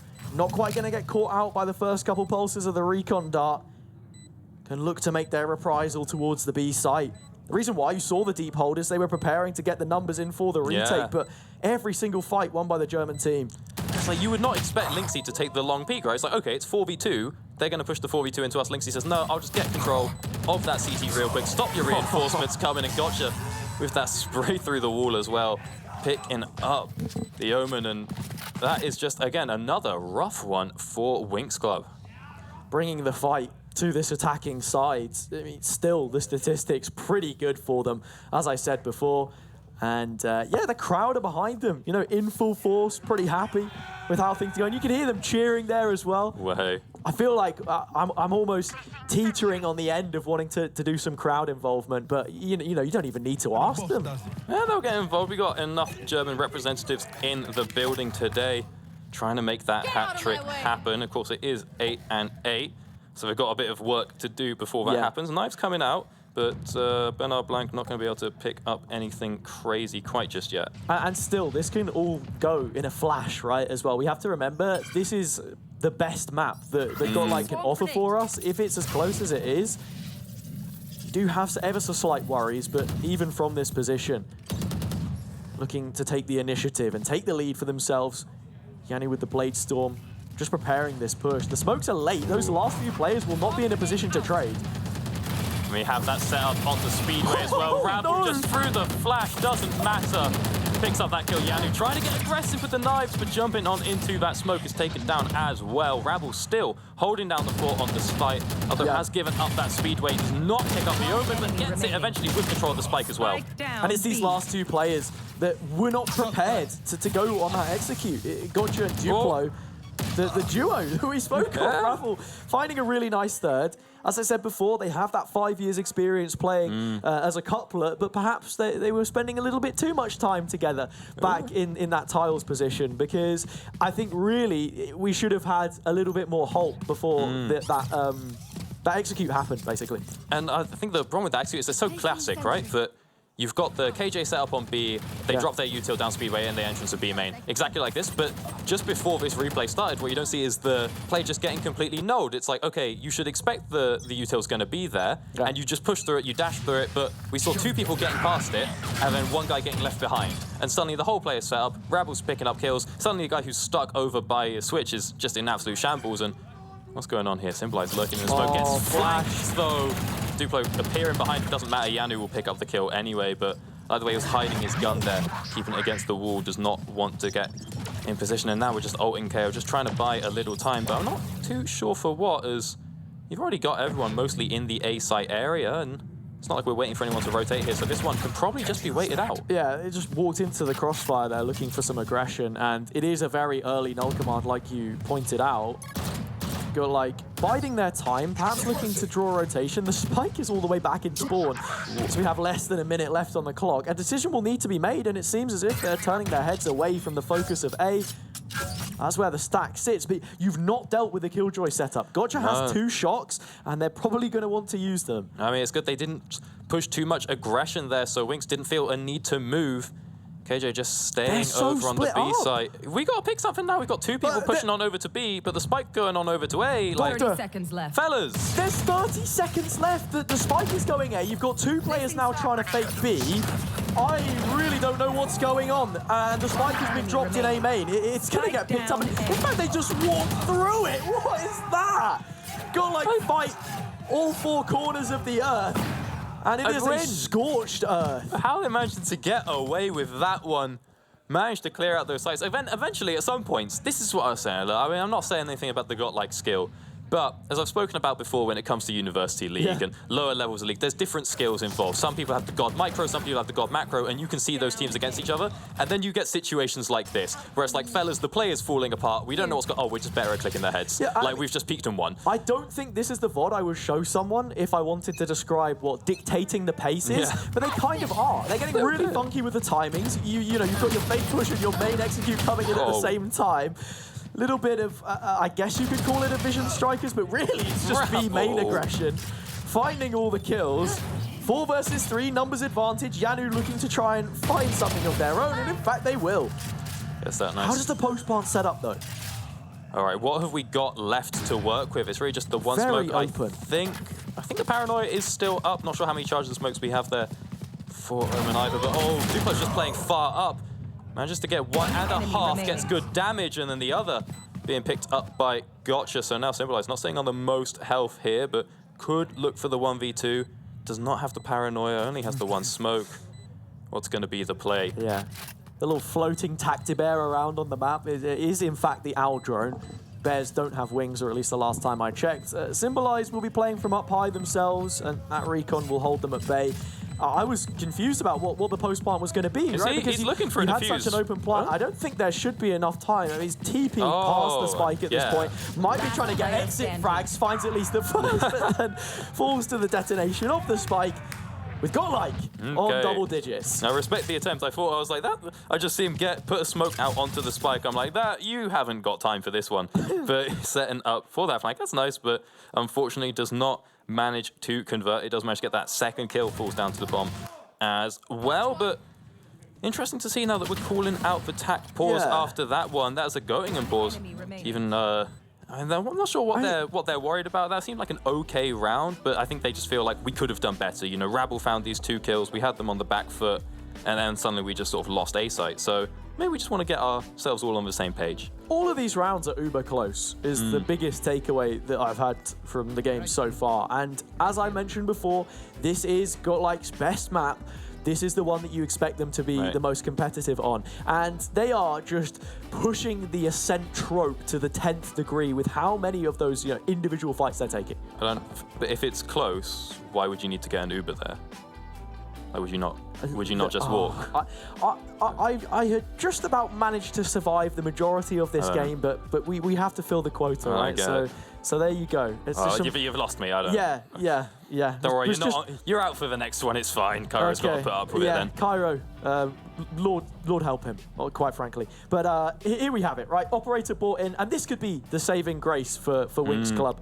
Now, on the defenders' side, this is the first time, really, that we're going to see the Operator get any action for either of these teams, because the last time that it happened, Yanu didn't really find anything. Yeah, Yanu had some chances, but couldn't make them happen. But we'll see, there's just no play over on towards mid. Instead, it's a very fast push over onto B. Lynxy actually managed to pick one up in the ult as well, gets control of that site, and we'll see what's going on here.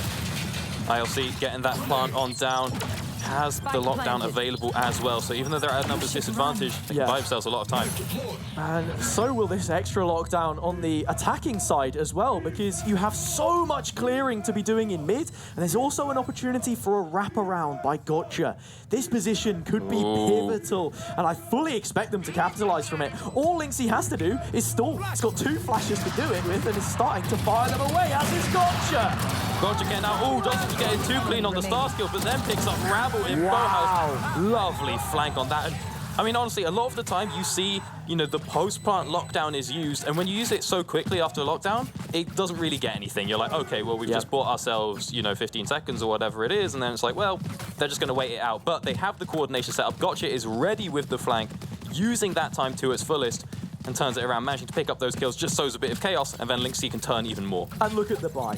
Sheriff, Stinger, Marshall, not easy on the eye, especially when you look at the ramifications it's going to have on the scoreline. That was the most important round that we have seen played so far, and Winx Club need to bring something ridiculous out here if they're to have half a chance towards the latter stages of this game. You've seen Rabble be good on the Sheriff before, but you're asking a lot with how much the Flood is beginning to sweep in.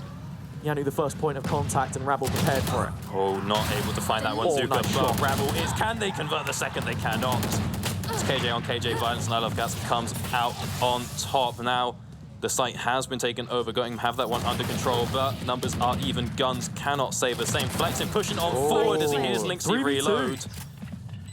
Can we get the gun in as well? ILC can't find that shot. Not having the reactions available for that one. What's going to be the plan? Regenerative utility on both sides. Recon and 0 Point looking to get prepared. Big ping, perhaps. Paranoia to potentially come through. Gotcha's finding everyone while he cannot see. Managing to land punches in the dark. We've seen this position before, like you said. And Symbolize will have to do what Lynxy was unable to if there's any chance. And as they begin their retreat, you feel as if this one is off the cards, just looking to do damage where possible. Unfortunately for them, can they pick it up? Not going to happen. Gotcha to find the third, and now the gap is 3 rounds. Godlike on that point. Yeah, and the hope is that you pick them up as the spike goes off, but now you end up losing your Vandal as well, and when your team's economy was already in shambles, as you now find yourself on match point, it's not looking too hot. They should be coming through with a full suite, should be able to turn things around, but you got to do it 3 times, and at least you managed to get out 4 members. So it's, we look over at the attack side. It's not like everyone's sitting on 9K. If you win the 2 in a row here, you could be having a pretty good time. But either way, you're still playing for overtime. Yeah, that you are. I mean, Rome wasn't built in a day. this series is a best of 5. We could be here. That is what they said. Very late in the evening. I think that one's from Caesar himself. Like doesn't want that to be the case. Wants to get this one done and over with. Net them that early advantage on home soil. Flexing, trying to flash back through. It feels like home soil for these German teams. The way that they've been finding success. 3 for Yanu, looking to get the 3-peat well underway.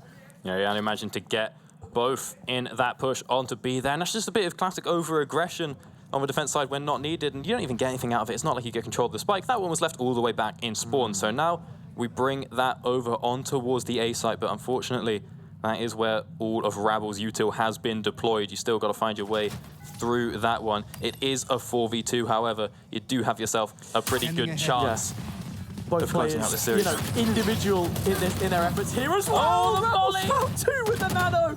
And still stands tall on their own 2 feet. Rotation coming through, just looking to buy time. Perhaps doesn't need it. Support unnecessary. Rabble round the corner of the smoke. The paranoia, in fact, catching them.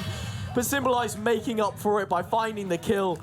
That is Wings Club now 2 away. That's Rabble is a little bit too custom with these headshots, it has to be said. I mean, 2 of the kills did come from the molly, but just with from the Deagle, from the Sheriff, coming out here to the Vandal as well. Just get those flicks. Doesn't even need to wait for flexing to turn up, you know. Yeah. Just holds down the fort, picking up 3 kills in the 1v4. Absolutely love to see it. If you're a fan of this game, want it to go on just a little bit longer as Rabble tries to fight their way a little bit closer to overtime. And that just feels bad if you're going him as well. Yeah. You had that one in the bag. You're like, okay, round's over. It's 4v2. We're just going to end the series, move on to map 2, but complacency is a big word there, right? You have to be diligent, and without dealing with that setup in the early round, it comes back to punish you late. Duplo looking to make their way through and perhaps find the turret, which will be jesting at them from the corner where it is currently impenetrable. Wings have plenty of ults to create this late game plan and really just keep things ticking over to the 90th minute.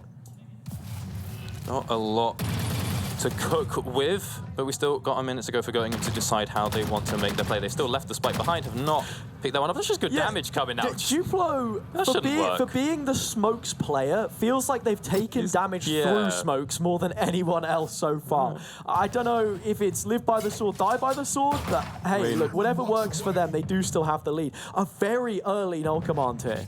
Just a firm advocate of smoking being bad for you at the end of it, isn't it? Yeah, it's very true. I'm also wondering what queue exactly they've gone off the back of here. This is the most played map for both teams, but I don't believe there to be sort of any concrete anti. At least it hasn't felt that way so far.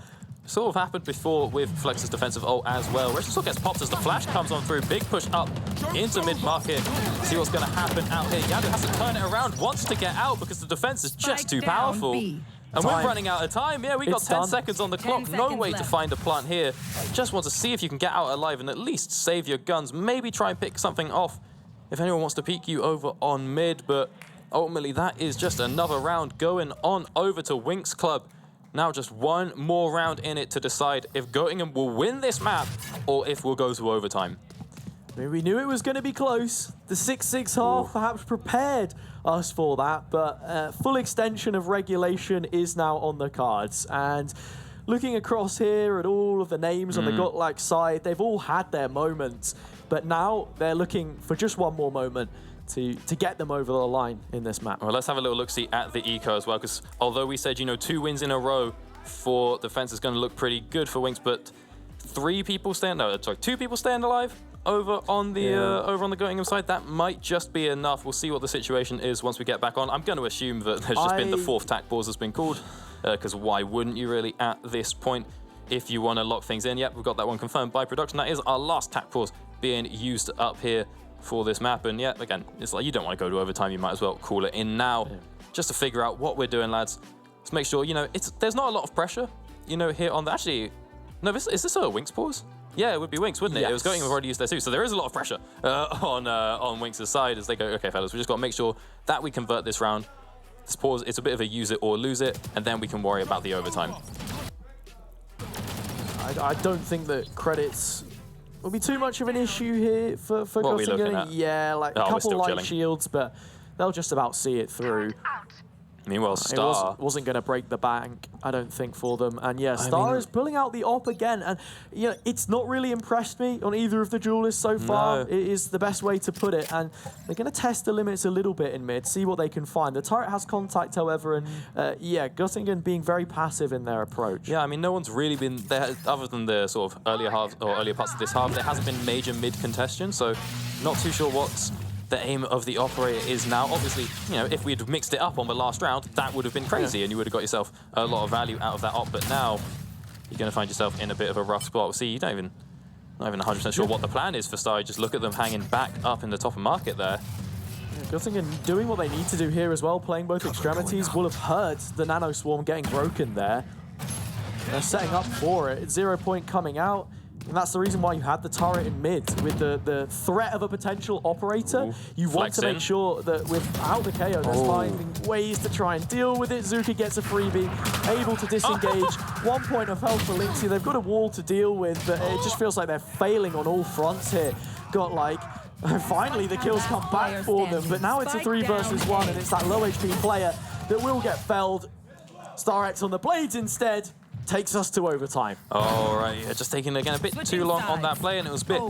There was lots of preparation, that's the word, coming through there from Winx. They're already on the fence, they're ready. Get that nice little flash out from Flexin. He doesn't find the kill, but then Duplo gets that conversion over from Market, shuts down the play, and then just find yourself a couple of kills, put yourself into overtime now. And now the question is, how many rounds of overtime are we going for here? How many times are we going to see this one? Yeah, it feels like Winx Club have definitely warmed up into this a lot more. We're seeing, you know, further 1v1s taken, solo fights, engagements, and they're having their way with it at this point in time. You see in towards mid, especially losing out in that area.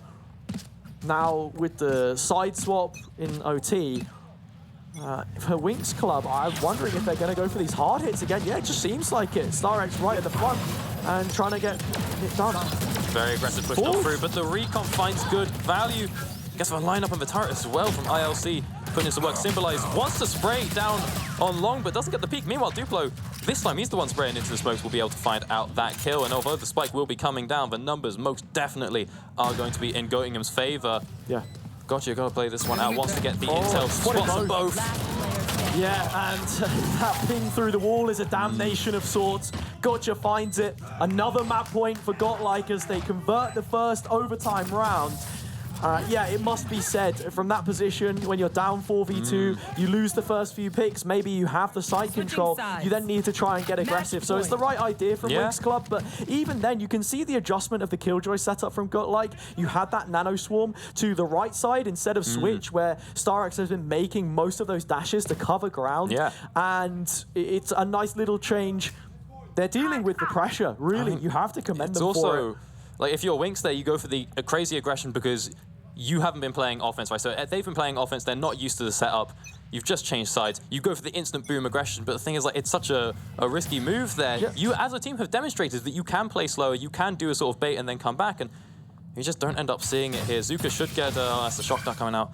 Doesn't get too much damage. Here's out the orb being picked up, though, and that should give the game away a little bit. We'll see what they want to do. I don't have the recon available. Don't want to commit the owl quite just yet. As it looks like we're now moving on over, trying to find a bit of a mid flank, as there's a lot being committed over on this A site, and it's sort of like, what's the, surely, like, you know, surely if anyone's coming through, Flexin's going to spot them first. Yeah, the turret is more open. You have contact to try and make a play. I'm assuming there's a paranoia there, perhaps, from Symbolize. They're starting to move through now.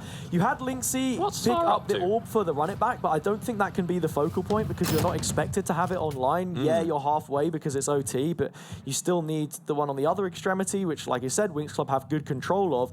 And yeah, maybe you're right. A slight overcommittal in terms of numbers. Got like prepared to hit B here.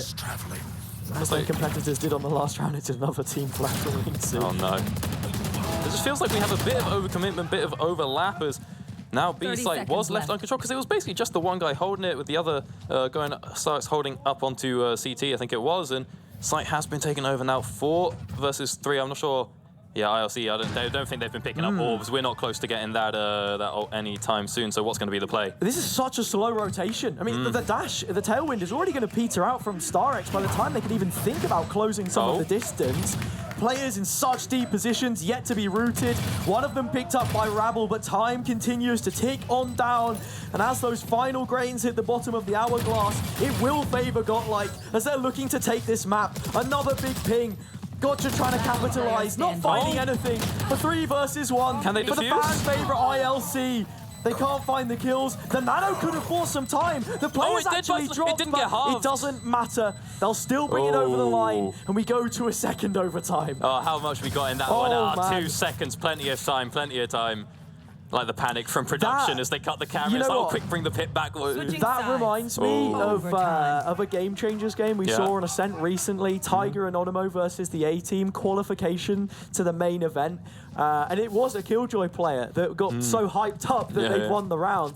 She forgot to defuse, and it ended up being half a second away from them losing. No. But, you know, they did end up winning. It's like, do you see there was the Super Mario 64 speedrunner who broke the record that it would have been like the first record break in years and years, and they missed all you have to do at the end is just jump and pick up the star, and they missed, and it added a second on, and that record did not get broken for like another 4 years. They did eventually get it, but it was just like, oh mate, you've done everything right, and then fumbled in the last half. However, not the case this time round as we get ourselves back into another round of overtime. Whatever happens here, records will be made. It is the first of its kind in terms of Valorant tournaments, premier university competition in EMEA. Representatives from both ends regionally. We were speaking a little bit about this before broadcast. Turkey is in Europe and Asia, so and this is the flag on multiple fronts. I mean, this is the first Turkish opportunity to play here at EMEA Masters, because before it was just EU. Now we get MENA involved, we get Turkey involved. So this is their chance to shine. Show what Turkey are up to. Show what they're all about here in Valorant as we push on through to Garden. Yeah, trying to work their way in through mid. Yanu stands tall, finds 3 kills to just shut things down. Got like back to winning ways. And it's symbolized in a 1 versus 4 with everything to do. Yeah, you can try and smoke your way out through the cross, but there's a blooming gap in it. And Yanu will force their hand right down the middle and put their clutches on another map point. All right, and again, it's not instant this time, but it's still the same that we've just got 4 people pushing onto the site from the same angle, all getting sprayed down, all getting caught in the crossfire. Not sure if it's a bit of not doing the due diligence, but I'm not too sure what happens on that one either way. It's not looking great for Winx on these offense sides, but again, they got themselves an opportunity to come on through, play another defense half. There has been attack pause called, as we'll be running out that one relatively soon. Again, if you've got the pauses, you might as well use them. Get involved, get them going as much as you can. You are going to need it. There's no reason to not use it as you head on into overtime. I think it's, you know, you get 2 a game and then you get an extra 1 once you go into OT. Yeah. So I mean, this is a really interesting series it's going to be as well, because remember, after this we have Lotus. That is going to be, you know, much more favorable for Winx Club. They run a really wacky Gecko double wall composition on there, so I will be watching that with a keen eye. And then you go to Bind, where it's back in Goatlike's court. But you look at the statistics for them, and with this being such an attacker-sided map, the fact that they've only won 33% of those rounds, you know, it's got my head scrambled. And the fact that this one has gone on as long as it has means that whoever ends up winning this in OT, and especially if it ends up being Winx Club, I think will have a succinct advantage then moving forwards. all right, well, what's the play this time round? Oh, shot dart. Not going to find out too much, not going to do too much damage, though it was pretty close, and this time around Göttingen might be taking a leaf out of Winx's book, going for that aggressive fast push here, but again, Rabble managing to hold down B-site, as they are often one to do, but they might be in a bit of danger here. Oh, big ping from Zuka. They're doing so much work off one another. It is brilliant stuff from the Winx Club players. Saw the initial recon was a ping for Rabble, a follow-up with the Owl Drone, a paranoia to just embed the trepidation that surrounds ISL. And just like that, it is 4 for the mirror pick. Rabble, the rival, gets it done. And we go to overtime number 3. And again, it's the same. It's just like, okay, we push through, and suddenly it's gone from being a 5v5 to a 4 versus 1. What is it that you think, in your professional opinion, the team should be switching up coming through if this tends to be a recurring issue? How can we... Professional opinion. Well, technically. Yeah, Semi-professional I'm just sort opinion, of, but... you know, adjusting my shirt and tie. I love dropping that one in my solo queue games, where it's like, I'm bottom fragging. Actually, I don't drop in solo queue You were because it's telling me pretentious. that I people drop it in think the just because of the comms. mic quality that you're a dev or a pro player smurfing People think I'm a gold. dev because I have the name Rito Games, and I've never once pretended to work for Riot. But I do say, not ideal. they say, do you work for Riot? And I say, will you try your hardest if you think I do? Yeah. I never say that I do, but... Just making sure that the TNCs aren't broken there on an official broadcast. Gotta be sure, of gotta be sorts. sure. I would never. Careful. Peeking out in towards mid. Oh. Duplo trying to get aggressive. They know all too well about this one. Ravelled gets a knock on the head. Put in line, set straight. An early advantage for Godlike. We've got to be careful here. We've got to be looking over towards Bricks here. It looked like nobody was going to check that angle, and Duplo having just picked up that first kill. They should have an idea, right? Some form of a semblance, but maybe not. Godlike have their way with things against both of these teams. Defensive bastions winning out, but now the pressure is back on Winx. Oh, we thought Rocket League was a bit like tennis earlier on with the ball going from one end to the other. It feels the exact same here. It's like typing out skepticism on your keyboard. Oh, just back and forth. You see that? You seen that one? retweeted that earlier. That is terrible. And it's got the picture of the little like caterpillar guy. Yeah. Was that you? No. Are you the reason why I've that seen was it on like my 3 timeline? times in the last 2 days Okay. though. But I mean, what's worrying for me here on this one is that one was not a let's all just go crazy through onto the site aggressive push. This was just like, oh, we went slow and got hunted. And you're not expecting to get hunted on offense when you're in your 3rd overtime. That's not really par for the course. This is something which Godlike have done a brilliant job at from the beginning of the game. Just being proactive in the mid round, finding space and punishing Winx Club, you know, on pretty much every area of the map. It was Lynxy all the way back to the pistol, that duelist pairing, you know, looking for aggression, and they're finding it. It's working out for them. I think both of these teams are just so individually capable. Yeah. It's when you try and pull it apart from a more strategic perspective that it's a bit more like spaghetti that needs to become unfurled. I love that, you know, there's so much strat that goes into it, and there's so many. It's sort of like that sort of like standard deviation graph where because like bronze player, it's like just click their head, and then you get the, you know, you're getting like the diamond wheel player for brain cells. Right? I don't know what that. I'm not familiar at all. I have a water-powered brain as well. No, okay, I do know what you mean. Exactly, Yeah. of Where it course. goes from you click their heads to okay, we've got to do this rotation, we've got to get this down. Yeah, and then you just get to like a game like this where it's like, look, we're trying everything, nothing's working. At the end of the day, just get your one. Like just win your ones. At some point, on just click their heads, right? Very, very true.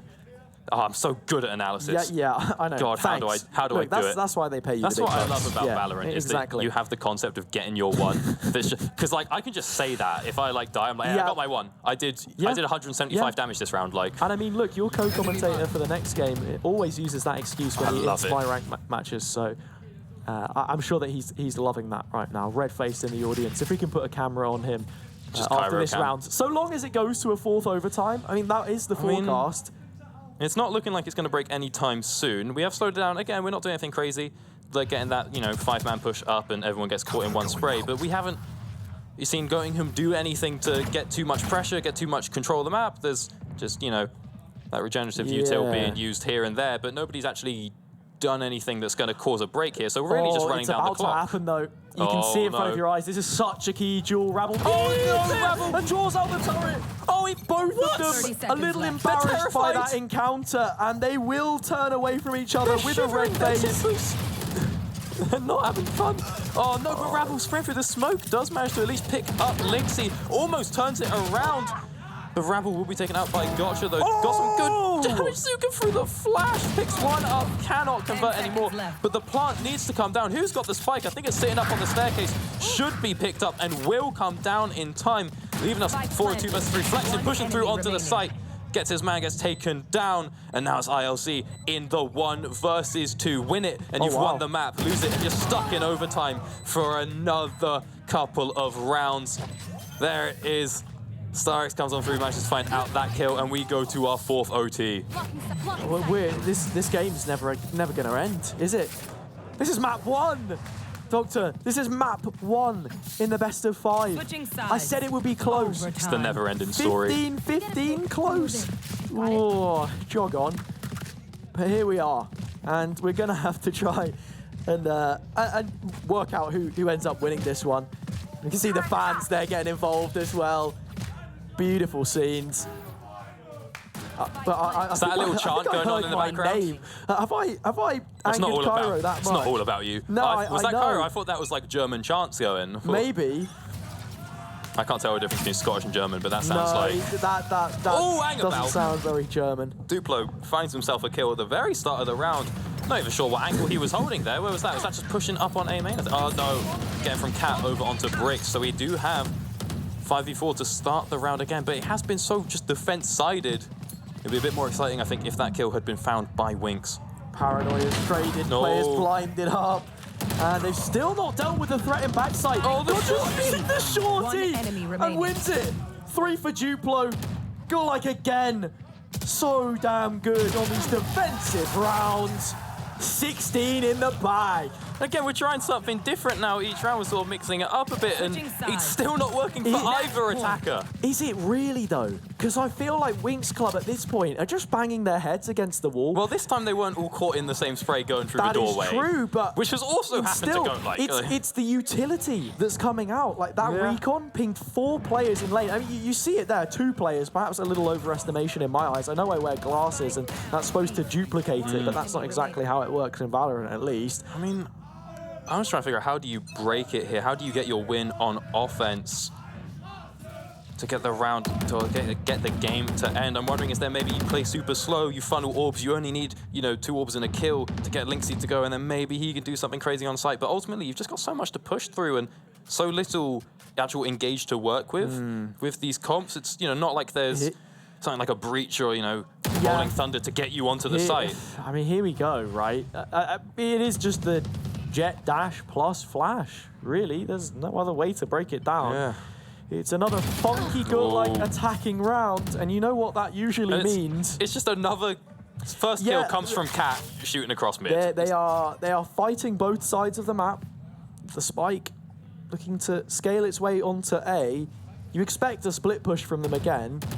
Starix is repositioned, and there's information from behind that dark cover. Coming into the final few moments here. Oh, let's see what Cats is up to. Are they going to push through? First point of contact. Winx should be rotating. Oh, Symbolize not looking... Maybe had an opportunity to find the kill. No, Cats not peeking around that corner anytime soon. Lynxy does have the flash out, and the Paranoia comes through as well. Symbolize rapidly falling back, but has given up control of Tree there. Wow. And gets spotted. Yeah. That was some sick utility. You had the Paranoia, the Flash, and then also a recon over the top towards Tree. So concrete control for them, and it's going to make this lurk for ILC a lot easier. In fact, they could even wrap around and crunch heaven. The retake is late from the opposite side of the map for Winx, but it matters not. Flexin's finding the kills. Oh, ILC, though, hanging back. Finds one, but Hell is cleared on out, and in the 1 versus 4, the Killjoy's not going to be able to make it happen. And again, defense win out the round, taking us to another overtime. And oh, days, it is just like, again, we got through. That is okay. We've got 4 people on the site. Good enough. We lost the Jet early on, but that's fine. We've got through. We're on the site. And then it comes to the retake, and it's, oh, we've just been clapped. Like, we've been cleaned out, and we go to another overtime. And again, the question is just, how do you break this on the offense side? It's a question that seems to have no answer at this point in time, Doctor. It's what it's going to come down to is someone's just going to spray through an Omen smoke. Statistically speaking, Duplo's going to be the one to be hit by it. Like, I'm not saying anything against him, I'm just looking at numbers. It's just going to come down to something like that. Someone sprays a smoke, gets a 2K, and they're like, oh, great, now we can actually try something. It does feel in many ways as if it's going to be, you know, the attacking half or the defensive halves that are the strong point, but I'm worried it's anticlimactic. If they make a mistake here, it could still very much be prone to, you know, who ends up making the mistake, not necessarily the team that is outplaying them. I mean, you're going to get fatigued eventually, right? Or people spraying in smokes. I was ready. I was ready to be a prophet. Look how frustrated the fans were when Golike didn't pick up that previous round. Think how the players must be feeling.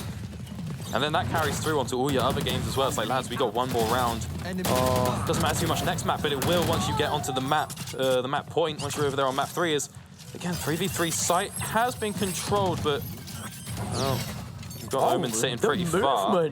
from Duplo. He's moving. The alarm bot going off on the opposite side of the smoke, detonating, not actually making them vulnerable. So 3 versus 3, huge recon. Good damage. Should have them dead to rights, but Symbolize will instead trades it down. We are on the cusp of an attacking round. Do not scratch your eyes. It's 17 for Winx Club, and now they are the ones tipped to finish with a flourish on Ascent. Yeah, of course, now the pressure going to be on there for Goingham, because before, you know, they win the first round, it's like, it doesn't really matter. We'd like to win the second one, but it doesn't really matter. We'll just go to another overtime.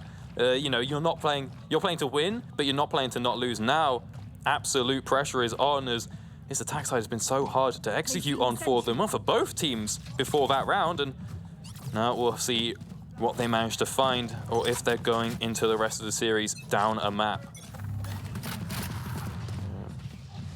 He was just starting out in mid, got like trying to split B early. It's a drone from deep, telegraphed heavily, quite frankly. And looking at the position of these Winx players, doubled up on towards short, they can very easily wrap around and make themselves problematic in the face of what it is that they're going to try to do here. Rabble not able to find those headshots as they have done so often, and Yanu picks them up. Rabble being the absolute, you know, bastion of holding down this B site, isn't able to make it happen, gets taken out, and now Goingham, 5 versus 3, have control of the site. Oh, but Lynxy does not catch them on the cross. Pick up Lynxy, gonna expect a second player, and I don't think the 0 point has managed to catch Duplo.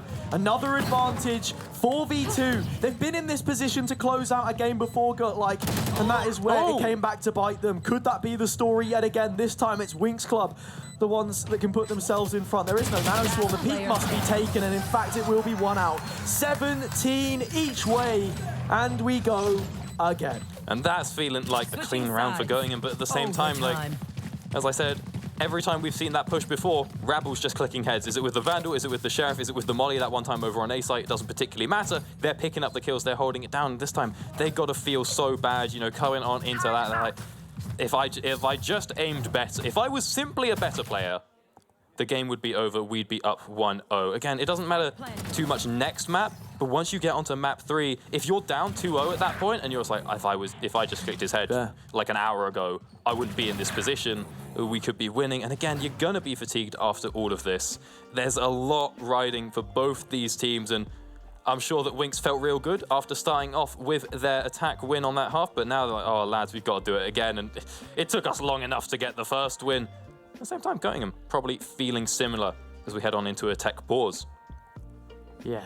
I need to sit down, Doctor, quite frankly. I mean, people won't be able to see me on camera, but I need a rest of the legs after this one. And these players in the tech pause, I think, will be able to get a mental reset at the very least. It was a big talking point that we had in the Rocket League finals earlier from game to game. And, you know, you have so little time. As quick as those games end up being, it's almost the same here from each overtime. How do you want to try and adjust things? We're straight back in the mixer. It was just, you know, 2 defensive halves which crumbled that time around. Will it be more of the same? Both teams will have had time to deliberate. Well, bit of a mix-up here, as we do see the Winx have picked up the spike, so we're not doing anything too slow and crazy. We've got plans. Nobody locking down that mid quite just yet. We'll see what the plan's going to be. We get a bit of control over of Tree, but nice little paranoia dissuades that push, and we're going up through mid, through market, cutting off the top mid, but that is a fair bit of util being committed over there. So what's going to happen as we enter through market onto the site?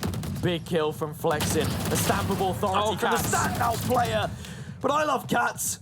Has plenty of work to do on their own, and they've even wrapped around towards Speedway. I'm not sure how expectant Winx will be of this. The 0 point confirms that they're still lurking in the shadows, but the punishment should be there to follow it up. It won't happen. 3 versus 3, chance to stabilize, but immediately snatch back. Not like still in this one. All right, what's the plan going to be? Yanu coming on through, trying to find that kill, has the dash ready, but it's so hard to get to the back of the site. That smokes comes on down and should allow for Duplo to get in onto the site, but Yano Flexing can't find that kill, dashes across, wants to try again. Are they going to line themselves up? There it is, the reload comes out, 15 health with the shorty. Can Flexing find it? Yes, he can sneak it out of the smoke. 15 health and a dream picks up that round on the offense side. And again, so hard to find that offensive round. got to be happy about that one, and maybe, just maybe, we'll close out the overtime. An audacious play to lend another attacking lead from Flex in there. A singular bullet. It put it anywhere on his body and he's gone. But they couldn't do it. And it's the same as just saying about for Rabble holding that side. No, I love Cat. They did such a great job of holding it down, and then just didn't have that discipline, or just they couldn't make their mind up. Do you see the spike? Like, do I spray the box? Do I not? It's their own smoke. I'm really not a huge fan of using those dark covers in the retake on B, because Boathouse at times feels like a position that you can heavily condemn as a attacking or defending team on the retake, and that's exactly what's going to happen. Hang about though, 2 kills picked up for Wink, so have themselves a bit of an advantage already. Duplo trying to get through onto the site, spotted out, takes a fair bit of damage, but nothing too major. See if it will make a difference. Spam. Yes, it will. That's a gotcha. It's another 4 versus 2. This could be it. This could be the map decided for Winks. I mean, Omen and KJ, what have they got to get onto a site? What have they got to win out in the 2 versus 4? They've got to make up their mind. They've got to do something at some point. Health bar's still looking pretty high as well. Again, trying to play through the individuals, see what fights they can take. There is not a group up to be seen. It's a 1 versus 4 for Duplo if they want to turn this around. And there is so much to be done. Chino said before this game that it is the dream for any player to play offline, but it is a dream for GutLike. The lead they had, 12-9, just slowly descended into a nightmare. Oh, he was hoping he'd be able to find someone rogue on Cat and just make it so that this is at least a 1 versus 3 when they push in, instead of a 1 versus 4. And now they're trying to figure out where they want to go. It's what you said. A spray through a smoke. Duplo won't get it. That is the map done and dusted. Wings Club will find it.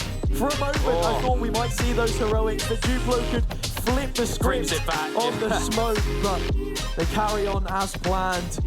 And Wings Club just about able to restore themselves there. 18-17. They win out a set. That is a long one. How many is that? 5, 6 overtimes coming through there, and eventually we make it happen. And again, the thing with overtime is there are just so many moments, for example, for both the KJs, where it's just like, oh, if I just did a little bit, if I just had that little bit more control. For everyone across the game, so we'll see how this impacts them, how tired they're going to be after that. And that is a long game. That is, you know, one of the longer ones that you can get. I'm not sure what the record is for most overtimes, but either way, Winx Club going to be feeling pretty good going on into Lotus on that next map. And I mean, the replay package here is feature length, I think, with you know what, the back-to-back Barbie and Oppenheimer got nothing on this hitting one, the silver screen soon. There is another contender for the top spot.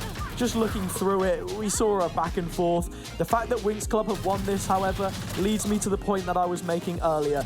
This is the map where both teams were undefeated, the one that you heavily favoured GutLike to find something in. The fact that they haven't and that it was such an elongated affair will definitely play on the mental now. A big task asked of them as we head towards Lotus, Doctor. I mean, well, what I'll say is from having watched these teams through the playoffs, I sort of remembered them being relatively similar. It's like sometimes you get crazy teams coming through with like triple duelists, but for these guys, I was like, they're just both good at Valorant. That's what we've got, just generic gameplay, and I was excited to see them play against each other on Ascent, the most sort of pure map, and it's gone to, you know, this many overtimes. So I feel like I've been a little bit confirmed that both these teams, they are how I thought they would be. They are relatively similar in their capabilities, and they've set us up for a lovely LAN finals here in Nottingham.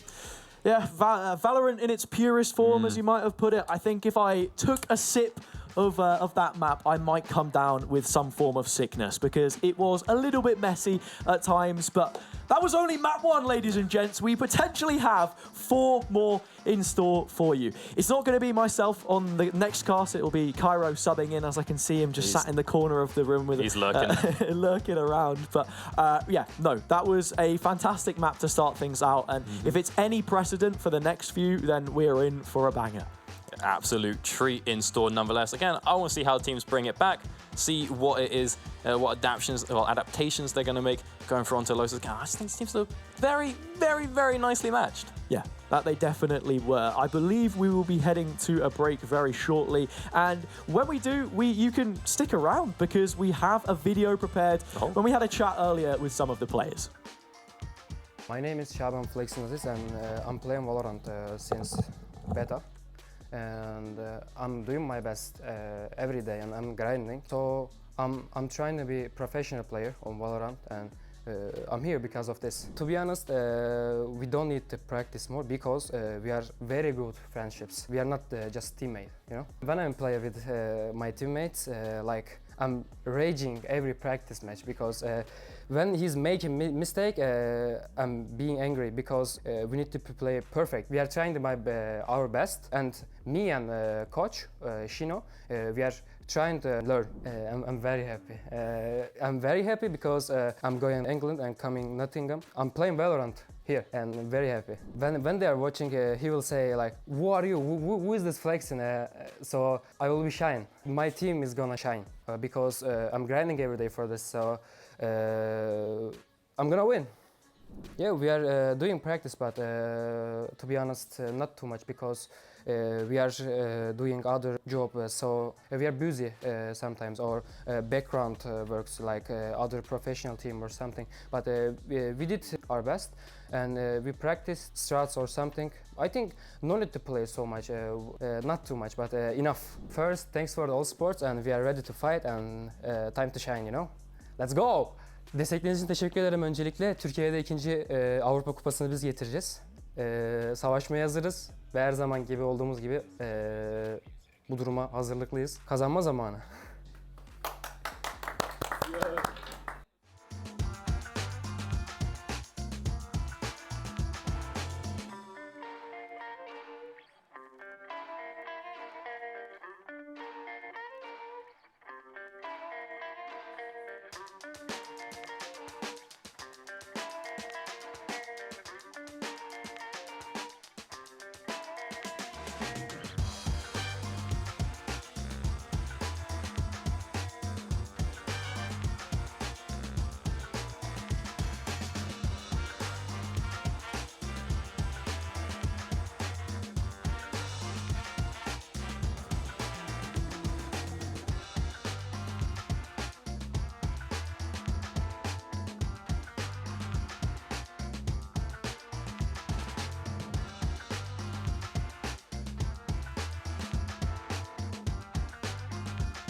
Hello everybody and welcome in. We're getting ready for map number 2 of Valorant. I'm not Hazza, I'm Cairo, and I'm joined by the wonderful Doctor. Doctor, how was map 1 for you? You just come in with so much energy, so enthusiastic. Oh man, I'm tired. It was we were into like 6 overtimes. It was crazy. I mean, look, I'm a big fan of it. I had a good time with that game. Again, as I said just before the break, I thought that these two teams were pretty stylistically evenly matched, stylistically and skill-wise. And so to see them start off with so much overtime on Ascent, pure map, that's looking pretty good for me. However, now we move on to Lotus, and now it's coming in. It's Winx Club's their map of choice. Coming on through, which always gives you an edge. And then if you ask Hazza, if you ask for numbers, it's looking pretty good for Winx Club. Yeah, it is looking good for Winx Club. I think as well the big personality point for the German team is that they like to play this Phoenix. They like to play the Reyna, and I don't think you can get away with that too much when you're on Lotus. Yeah. Well, I mean, to be fair, you can get yourself a couple of cheeky early orbs. Right? If you want to go for something like that Phoenix crazy, crazy setup where you just try and get the orbs as much as you can. I feel like on Lotus, for the most part, you can get pretty aggressive with it, but I'm not too in touch with what the major meta comps are. I know my playstyle. What happened? My last game I played on Lotus, one of the best games I ever played in my life. I lock in Sage. Nobody says a word on comps the whole game, but I'm like, lads, can you help me get the orbs? And it's just every orb, I got 4 people with me. That's never going to happen in a game like this. But the euphoria that comes off of just being like, this way, Mr. President, to your orbs. Yeah, exactly. Well, that's a big good point to make. It is these orbs that are on the map. But Lotus, I mean, there's so much in it. There's 3 sites that you've got to try and contest with. And I think as well, that's a big point to be talking about. How the teams control the map and how they work it. Yeah, it's like, how quick do you want to take? Do you want to take it slow and slow? Do you want to get that control? Or do you want to just send it on a site and then try and play the clock? Something that I'm a little bit interested in as well. It's just, what are we doing over towards that B site? Because again, I've always found sort of personally, when you play that one, I was like, lads, I've got no clue what's going on now. We've got like 4 different openings coming in. I'm not sure how we want to hold this one down. I'm not sure if that's going to be a little different coming in through in a competitive sense, but again, because there's multiple ways to play the map, you've got the super early aggress and you just absolutely send it through, or, as you say, you look for a little bit more map control. That makes it a bit more interesting when it comes to the later stages of the game, where say something hasn't been working for that first quarter, you're like, all right, lads, you know what? Mix it up. We finally got our eco back. Instead of rushing, let's just take attack pause and try and play it a bit slower. So I like when there's variability within the map that allows you to express different elements of your playstyle and different skills. Yeah, exactly. And if we do see that Phoenix or the Reyna, I probably can imagine that the gear stick will be put firmly within 3rd gear and the foot pedal pressed down. But I don't know cars, man. And sorry. Is that high? Is that a good one? It's good one for good to gain speed. Like the lower gears, you keep it low so you can go fast. You can get up to speed quicker. No, it's fine. I don't know. I thought the cars went to like 6, dude. Like my experience driving is that I grew up on a farm. There was a tractor that had high and low. Yeah. Actually, it had high and low, but there were 2 separate highs and lows. Yeah. So there was like high, low, high. Like, it's the whole thing. Yeah. That's fair enough. Well, let's talk about the agents then. What are you expecting? Is there any agents particularly that you'd be looking forward to seeing on this map? I mean, again, you know what? Personal preference. I was talking to Haz about this yesterday. He's saying about, you want to funnel orbs onto, you want to funnel your orbs onto the Phoenix, and you take these maps that have a lot of orbs. They explained to me why I was, why I was horribly wrong when it comes to Fracture, because realistically, you're not actually going to get many because you're just going to get pressured. But I don't want them on the low agents like Phoenix. I want it on the Sage where I feel like a lot of problem that I've seen a lot, casting this tournament over through the playoffs and such, is that you'll get people, they get the Sage, they get the ults through, and then they're always looking for the perfect moment. And you see that you got that ult already on like round 3, it's like great, and then you haven't used it by round 7. It's like you could have just had it again. So I want to see if we are trying to get coordinated with orbs on a map like Fracture, we pick someone with a big high impact ult, something, like the lockdown, like that res, and we just use it decisively, use it quickly so that we can start building up to the next one. Yeah. Exactly, and that's a big thing. Ultimate's obviously a big part of the game, and something that we see is, funnily enough, agents that maybe not have as big impact with the ultimates. Like, for instance, off the top of my head, like the Omen that's become so popular. There wasn't an Omen ult last game. Yeah, exactly. That like crazy to even think about it. But the Omen ultimate, I mean, it's good for rotating quick or getting some quick information if you land the ultimate right. But I mean, if you don't get the correct impact out of it, I mean, that could be an ultimate wasted. Yeah, it's like, and you've only got so many slots available in the event. It's like, well, every kill that you get that's a pip that someone else could have got. Yeah. Ultimately, Omen is bringing enough to the table, right? That you get other things going. And maybe we see it come through here on Lotus as well. I mean, again, if you want to play at that slow style, having the regenerative smokes are very nice. And if you do need the long rotations, it is one of the bigger maps when you go from A over to C, so it is an option. But I don't know. I'm excited to see what's going on, but I'm trying to think what other crazy ults that you'd want to be funneling in. I mean, things like Skye, I think like she's looking pretty popular nowadays. Something like Astra as well. You can just absolutely dice up the map over here on Lotus, and you got yourself a lot of options. We'll see what these teams are looking for. Again, the players that we have really sort of been highlighting, I mean, for me, from watching them, it's things like some are pretty locked in. It's like, Zuka's just like the Sova IGL. ILC has pretty much just been on... ILC, across the course of the tournament, was just on like bottom fragging KJ duty. But then every so often you'd get clips like we saw last game where you just like, oh, they just like 1v4'd for sight. Like, oh, brilliant. So we would see that every so often. Outside of that, I'm not too sure what to expect other than something crazy from Lynxie, as Hazard said. Yeah. I mean, one thing that I wanted to comment on was Starks, the duelist playing on Winx. Watching them from, I was at the sidelines watching the game and watching how they're playing, demanding the KO always beside them, always trying to play with the team and come up with game plans, you know, and I think that's a massive part from a duelist point of view, is having that demand, having that leadership quality to be like, hey guys, look, I need this flash, I need to be able to get set up, I need to have this crossfire, and just playing, I guess, smartly as a duelist rather than being on an island on your own. Well, so you've got to have that confidence, right, to make those calls. And it's you know, it's high risk, it's high reward, but you're saying like, look, lads, I need you to do this, and in exchange, you have to trust that I'm going to do all this. Yeah, exactly. And that is something that is going to go ahead and favor Winx, right? Because we look over at Winx, they've been good friends, they say, since they started university together. They've been coming through, so there's a lot of that sort of team play, that trust together. Whereas over on the Göttingen side, they've self-admitted they don't really play too much together, but each of the individuals does have a lot of experience on teams. So familiar with team play, not necessarily as a 5-stack themselves. The exception, of course, being Duplo and Gotcha. Neither of them are the Jet that's going to be dashing on and calling for that info.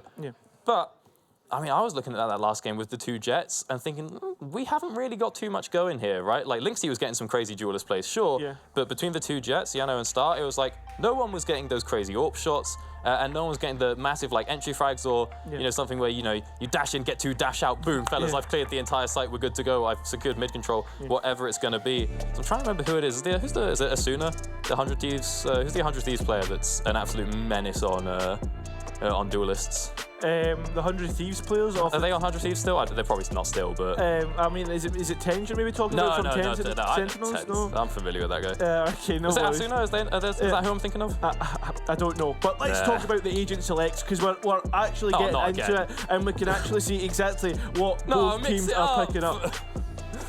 Oh, I was hoping that we'd get a bit of a switch. I mean, we have actually Gotcha coming through on the breach instead of the Sova, but other than that, it's looking pretty identical.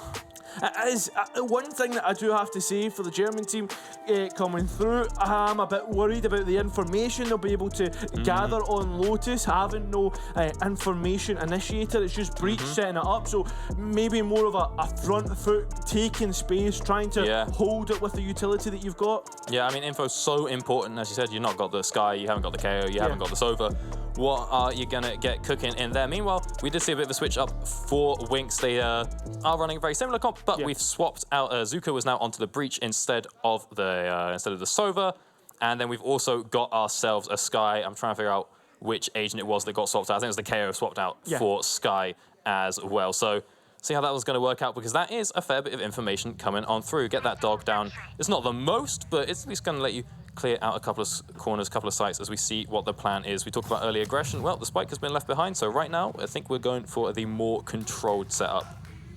Yeah, I'm going to play more of a default, larger stack towards that C side, which is actually the weaker of the 3 sides.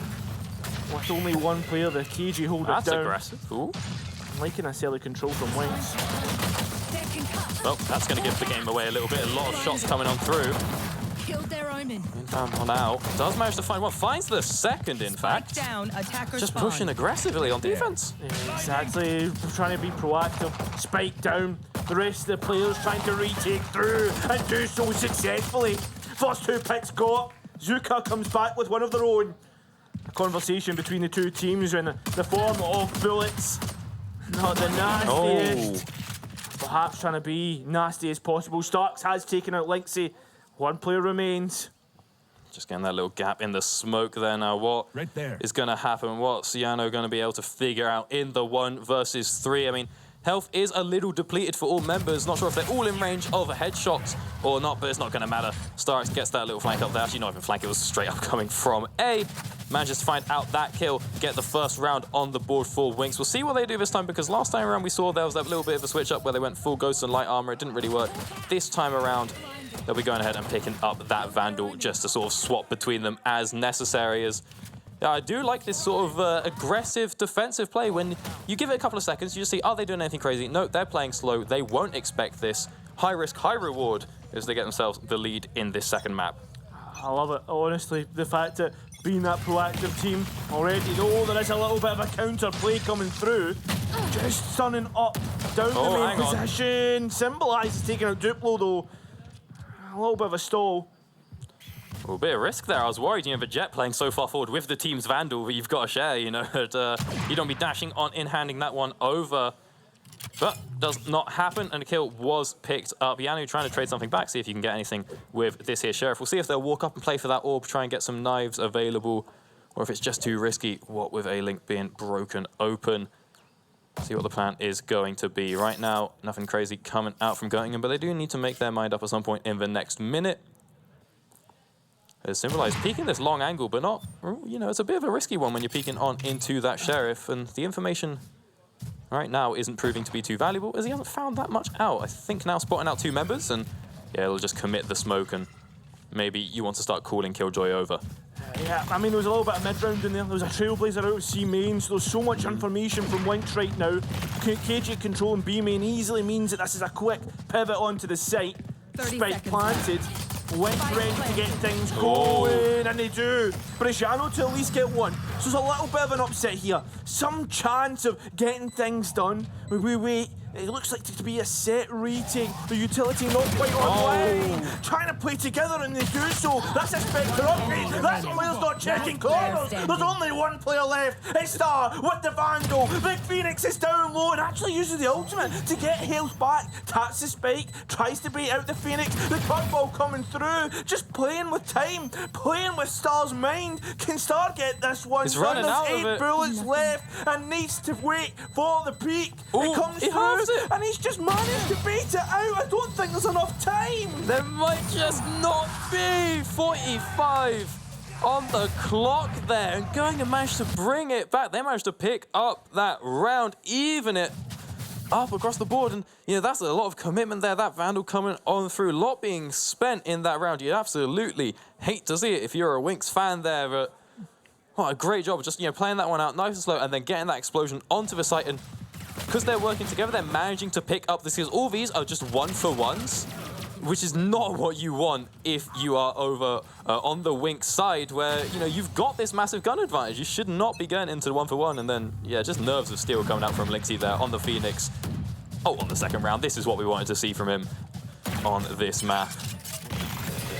Himself as well, and they're punishing it. Anybody to go on towards the C main position. C main has been put 6 foot under. Yano, hello. 2 versus 1. And there's upgrades here, and Symbolize has got one. There's the KJ double side. I love cats. Just dancing with the devil. So Symbolize wants to repeat. I don't think that's advisable. No, wait for your teammates to turn up. Wait for Rabble to get here and secure the site. So your ILC's plan is here in the 1v2. Which site are they going to want to go for? I mean, you go on over to A as Killjoy. I feel like you've got a pretty good chance at the post plant. You've got enough util available. It's all ready to be picked up there. Half it's sitting in the inventory. I feel like it's a little risky over on the B, but we'll see what the plan is going to be. Winx right now, they are not giving anything up. They are just going to sit comfortably on... I was going to say sit comfortably on C site and wait for the plant, but they might actually find out I Love Cats on connector here. 30 seconds left. One of the teams may well be about to win this round. Is ILC going to check that corner, or are they going to walk straight into 2 people? Rabble picks up that kill and will trade the round back now in favor of Winx. And again, save themselves a couple of guns. Yeah, the gamble has paid off. Obviously losing out the second round, the anti-eco. You want to call it an anti-eco, realistically it was only one rifle and a Spectre. Lots of ghosts being used. That C-mound fight, I mean, you could already see the set plate coming through. Winks knew exactly what they wanted to do. They wanted to take that space. And again, it's just proactivity on defense. It was seen again. Again, this is their choice of map, and you just love to see a good set play, because it is just one of those things where it's like, as long as if you have enough in the tank that you can just keep mixing it up every couple of rounds, you never give your opponents a chance to adapt. And I feel like that is the real skill that lacks in these lower divisions, you know, things like University League when you're not playing in Tier 1, is adaptability to these situations. So just having enough plans that you can just pivot to keep your opponent on their toes can really help you convert these wins. And right now, well, a bit of push over towards C, but the defense is holding strong. 5 HP. One enemy remaining. Duplo was on. Now it's all up to Isle of Cats, and they're nowhere to be seen. They're still out on mount, trying to gain something with only a Marshal as well. God rest the sun. Oh. Not the best. 3-1 already. Winks showing the qualities. That was more of a easier round because of the bye. But at the end of the day, yeah, you've got to win them. Did have the advantage on that one, and we are now starting to see, you know, that the operator is getting a bit of value. Last time around on the Ascent, each jet only picked it up once, and they're like, you know, it's not happening, lads. Ended up just being left behind as well when it was left on the floor. This time, though, Star able to find himself out 2 kills in this round, and a strong defense over on that C site. Does turn into a conversion there for Winks, starting to get the game going, but we'll see what the plan is now. Not sure what the buys were. Didn't get a glimpse of the econ, but I'm seeing some silhouettes of rifles here for Göttingen, so see what the plan is. Are we still going to contest into the op? Are we still going to keep pushing this one out? 2 shots coming out from Star. They won't connect, but it is a little scary. Just hear a rifling off in the background. It's not only that, it's just we're seeing the proactivity. Look how much space being taken away in A main. So much value out the Seekers as well. And not only that, you also got to see Lynxy, the whole attacking team, re-clear that C main, or that A main, sorry. Yeah, just complete control of the map here for Winks right now. I mean, Flexing will see if he'll be able to find anything out. I mean, he definitely knows. Is he going to be able to get the kill and get out safely? Gets the one, and yeah, the knock up there from Breach, the vault line just not in the right position there. Flexing now spraying into the smoke a little bit, will not be able to convert that into a second kill, but more than happy with the one that they managed to get. There goes the KGU till the peak off the back of it. Second player just behind Isle of Cats. Holding and playing Overwatch. Oh no, it's not great. Gotcha has been got. Duplo on the other side tries to poke and prod. Us here in the Phoenix using their ultimate. Lynxy's got Rabble, so that's going to mean all the KGU tilts down. Simpli's in the middle of the smoke. They can't quite get this far. Peeking out, gets another.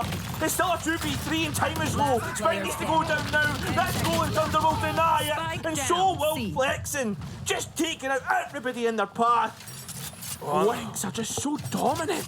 And that's what I'm saying. You know, you've got it's one guy left. You've got the Rolling Thunder. Just send it. You've got it fast enough. You'll get it again. Keep going, and there it is. The tack pause has been called. You have to assume that one's coming over from Göttingen as they're like, lads, all right, we got to get this one together, because now if their econ is in the bin, you're going to have to deal with that. It's going to be a whole thing coming in for the next couple of rounds, and they have not been able to get any ground on offense here. It's not even that. I feel as if they have no control of the map. They are prey to what Winks want to do. A main is completely given up, and we're seeing this guy being able to get into forward positions where you get pushing in. Maximum value out of the util. Not only that, you're sitting in an aggressive position where the jet peeks out and it hasn't even checked rubble. I mean, this guy is crazy. God, I mean, again, I feel like you should be checking your angle. All you have to do is you come out of that smoke, you know, it wasn't even a smoke, it's just around the corner. You're like, okay, I'll just check my little angles as we go. You swing wide, you're just not expecting there to be a Sky boosted on top of the rubble. And you can see neither of them are expecting it. The Jet doesn't check it, and Breach drops the fault line far off to the right. You're expecting them a bit further over towards the orb, or maybe all the way back at the entrance to a site. Not expecting them just right there in front of you. Easy kill, almost turns it into a second, and it's just, lads, we've got to realize these guys are playing a little bit crazy, sort of like Duplo was with the Omen last round with that with the Judge, you know, dipping in and out over on A site. But what's the plan going to be this time? Zuka Sends that out and start again. Oh, just easy start of the round with that operator. Mixing it up, changing to other sides of the map. You know, it's been contested so much on C, so we're going to go to A. Oh, starts here as well. He's read us like a book, and the round has opened up as a 5 versus 4. Going him now, got to figure out what the plan is. They make their way over onto B on this eco. Symbolize just holding, hasn't to respect the utility usually. Oh, I okay. know Elsewhere's taking out the AWP, so there is something there, but can't quite get the upgrade spikes down. Symbolize doesn't know where anybody is in the site, and it's completely infested. Every avenue, every crevice, there is a goat-like player. But can they find something, a way to get their way into the round? They're not taking a corner. Oh my god! Elite Love Cats is still able to get a pick. The player's still at every extremity, trying to find a way in. They're rolling down the delays. Duplo gets one. It's a 2v3. They upgrade to better weaponry. Still in Wix's favour, but the numbers were in Goatlex. It's now all up to Yano. Time on your side, but the aim is not. That's going to be a defuse for Wix and another round to continue their dominance. Oh, the lineup just a little bit off center there, a little bit not on the spike, and I think that Rabble was able to go ahead and get that operator. They look pretty close to where Starix died, so should be able to save that one as well. And it's like, look, okay, we got 3 guys, we got rid of 3 guns on an eco, burnt the Brim ult or the Breach ult as well, but at the end of the day, like, they've still got the operator. We still haven't got a round in the pocket other than that first one, and it's not looking too great for Göttingen. We'll see what's coming in now. See if that operator did get saved, see if they've got themselves a couple of rifles, but at least they had a bit of a better plan going on to that. And again, you should never really be winning the peak of a Sheriff versus operator, but if you do, you're feeling good as Duplo commits to the TP and punished for it. Was basically gambling on the up shot being missed. And it just does not work out. Zook goes very, very close. Stars got gotcha. There's a curveball to come back in and clear things out. We're fought all the way down to 2v2. Spike is still down on the ground. The other players for Winx elsewhere on the map. So it's going to take a long time to rotate over. All right, so we got a lot of time to get this down and get the appropriate KJ set up. Linksy not going to have access to the run it back in this round to do anything crazy, but, you know, we've got enough time. The problem here is that, you know, it's Jet, it's Phoenix. That's not much in the way of setting off your site, right? That's not a lot of defensive capability there. At the same time, Omen KJ, not a lot of offensive capability, so we are evenly matched in that regard. Actually, I say that, but yeah, the lockdown was up and ready, has been dropped. What's the play going to be? Linksy does manage to find himself one. Will he get the second before the lockdown comes on through? He absolutely will. Picks that one up. Clears out the lockdown for good measure as well. And finally, another round in the pocket of Göttingen. I could hear the screams coming through. Big round for them to win out. Get some momentum going. Get some a little bit rolling. Here, Doctor. I get dizzy every time Göttingen, or every time Winx are playing defense, because they're the blue team, then the camera cuts and they got red shirts on, and I'm like, that's too much for me. I'm not sure what happened on that one, to be honest, that we're taking the TP straight on in. As you said, just sort of gambling that he might miss. It's like, oh, that's a risky move. But elsewhere on the map, whilst that play was happening, we did see the rest of Göttingen able to pick up the map, able to get the picks that they needed to turn that down into 2v2. And now something crazy aggressive is going on over here with Starix pushing on through. Gets out the 1v1. This time he doesn't have the operator, so just gets aggressive with it. Wants to get a bit of a mix-up as Duplo nice peaks, but cannot convert that kill over on a Link. Again, it's a 1-for-1. It is. Players looking to head towards C. That Seekers, though, might leave them a bit worse for wear. Able to get in towards the site. The curveball at least managing to delay things out. Linksy can take as much damage as possible, take as much space as possible because of the run it back, but it's immediately put into a gunfight, and Zuka wins that out. Spike begins to go down, but they're going to get stunned up. This is looking like a Winx round, and it certainly is, with a cherry on top. Just handed on over. Great play from Winx there to, you know, play it nice and slow. Give Phoenix all the space he needs, because you know you're coming up on the flank, and you know that ult's going to pop somewhere around Mound. So as long as you come through the door, as long as you get that timing, you're going to have ILC just completely isolated over on that side. So a nice bit of control coming out from Winx to get the game back in their favor. Let's get another round on the board. And again, Göttingen, it's like they just managed to get themselves something, and now it's back in shambles. They're back, back and broken. I think probably trying to run the numbers if they're on Econ again. I think they might be. And it's just not looking too great for them here on the offense half on, you know what, I would go ahead and say is a pretty offense-sided map. Remaining. Yeah, it typically is, just because you're spread so thin in the defence. Not only that, Goalie, they just love to hit this B site when they're on the eco with the lesser buys, just because there's, I guess, closer gunfights. They can do much more, bait more things out, and they're wasting a lot of utility winks to just stall out this hit. See, if that's, yeah, it looks like going and we've said, yep, fine by us, you know, drop it all, drop the paranoia, drop the smokes, we'll just back on out. Drop the smoke off somewhere nice and safe and see what else we can do. I'm not 100% sure how much util was used by Goingham, and if they'll have enough to get back out onto the map or back out onto, you know, A site. Once they go for a push over on there, good damage coming out onto Flexin. Confidently the best member to get the damage out on, because they're not going to be able to heal themselves, but no commitment being made quite just yet in this 5 versus 4 borderline, 5 versus 3. We'll find out what the plan is going to be. And again, it's sort of all off the back of another classic Sheriff headshot to start off the round. It's not only that, though, it's the fact that we're actually seeing the attackers play the map, actually try and poke and prod all across, showing different 30 signs, seconds left. almost as if they're Rabble. ever present. Could you still come into the spike here? This is not a fight that's going to be good for them, and it's not. Brought back to 3 versus 3.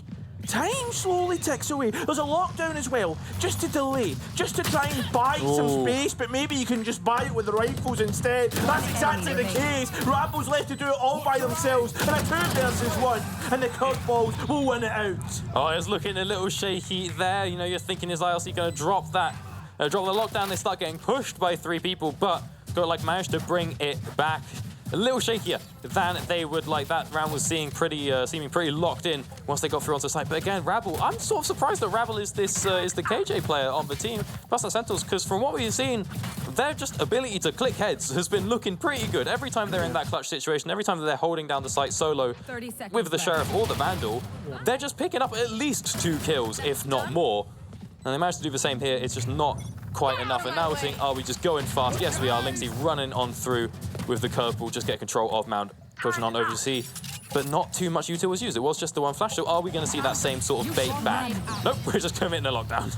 I like that, though. Just wait for the time to tick down, take that space. But talking of space, look at Winks. They're taking everything away here from the attackers. Yeah, try and make them claustrophobic on the site. Make them fight out somewhere, and they're going to have to fight soon. Yano, fight straight away on towards Rabble. There won't be much noise coming from them anymore. The nice fly off. Nice flash. Zuka taking that space. Now it's all up to Lynxy in the corner. They're all in thunder. It's missed out. That's allowed for the players to go huge. It's 2 versus 3. The players have to come from C-Mound, and there's a judge lying in wait. Their execution, their sentence has been locked out. And it's the Jet to pick up 4 and go to get back into this match. Oh, it looked rough. They're boxed on in. As the complete control has been taken over.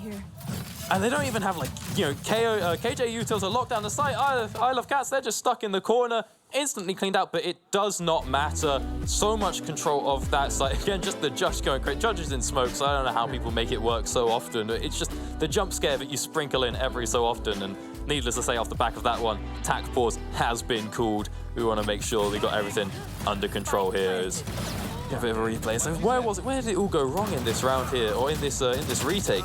I think it has to be that Rolling Thunder being missed out. I mean, leaving Lynxy in that corner, so much information, you're not getting caught off guard. I think as well, we've also got to be talking about Lynx just not having, how to put it, they're just losing out key jewels. I think like this is a great timeout for them because they're wanting to take an advantage into the next half. You're talking about, hey, Lotus can be pretty attacker-sided at some points. So a Lynx club, if they want to have the ace up their sleeves, got to come into the next half with an advantage.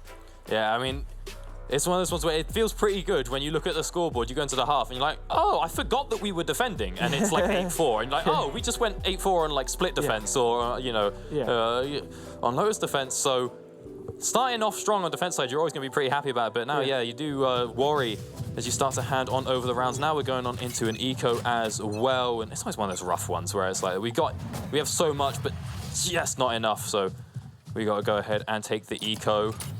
Fortunately, they're not going to be able to get too many ults out of Goingham either, as Goingham having used them all already. Don't really need to commit anything here. We'll see as they play a little bit slower, sneaking their way up on over to C. But the flank is looking pretty dangerous. That dog not spotting anything out, but does give the game away for Cats, who's been flashed. And I'm not sure if they were spotted. Yes, they were. But they at least managed to take out Star on the way, handing over one Vandal to the rest of the team. You think that Goingham have to commit to something, but Lynxy instead, he's getting ready. Curveball and ultimate available.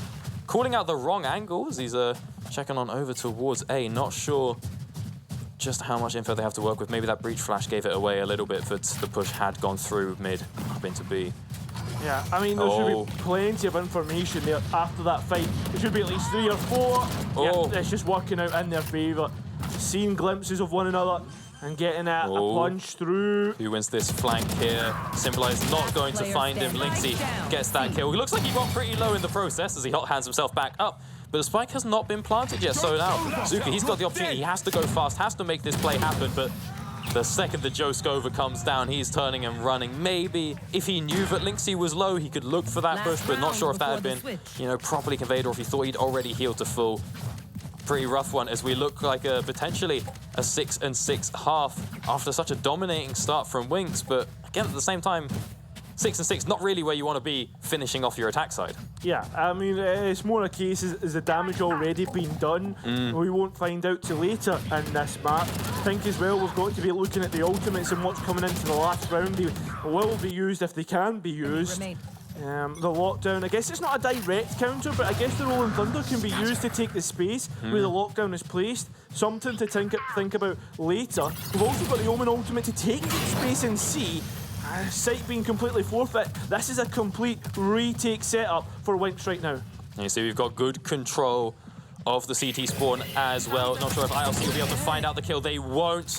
Giving that ground on over to Flexen, who's going to rejoin the rest of the team over on B. So whilst the spike has come down now, not sure what the control is looking like. We've got decent setup over here on Link, but the kills just being traded back and forth, and I don't know, I'm not looking too good for Goingham here. We do have not only the Rolling Thunder is available, but the lockdown as well. There it is, it's going to come down and give up so much space. They were just waiting for that Rolling Thunder to be dropped. Symbolize trying to see if he can get a diffuse off, and anyone who comes to stop him will have to do it during the lockdown.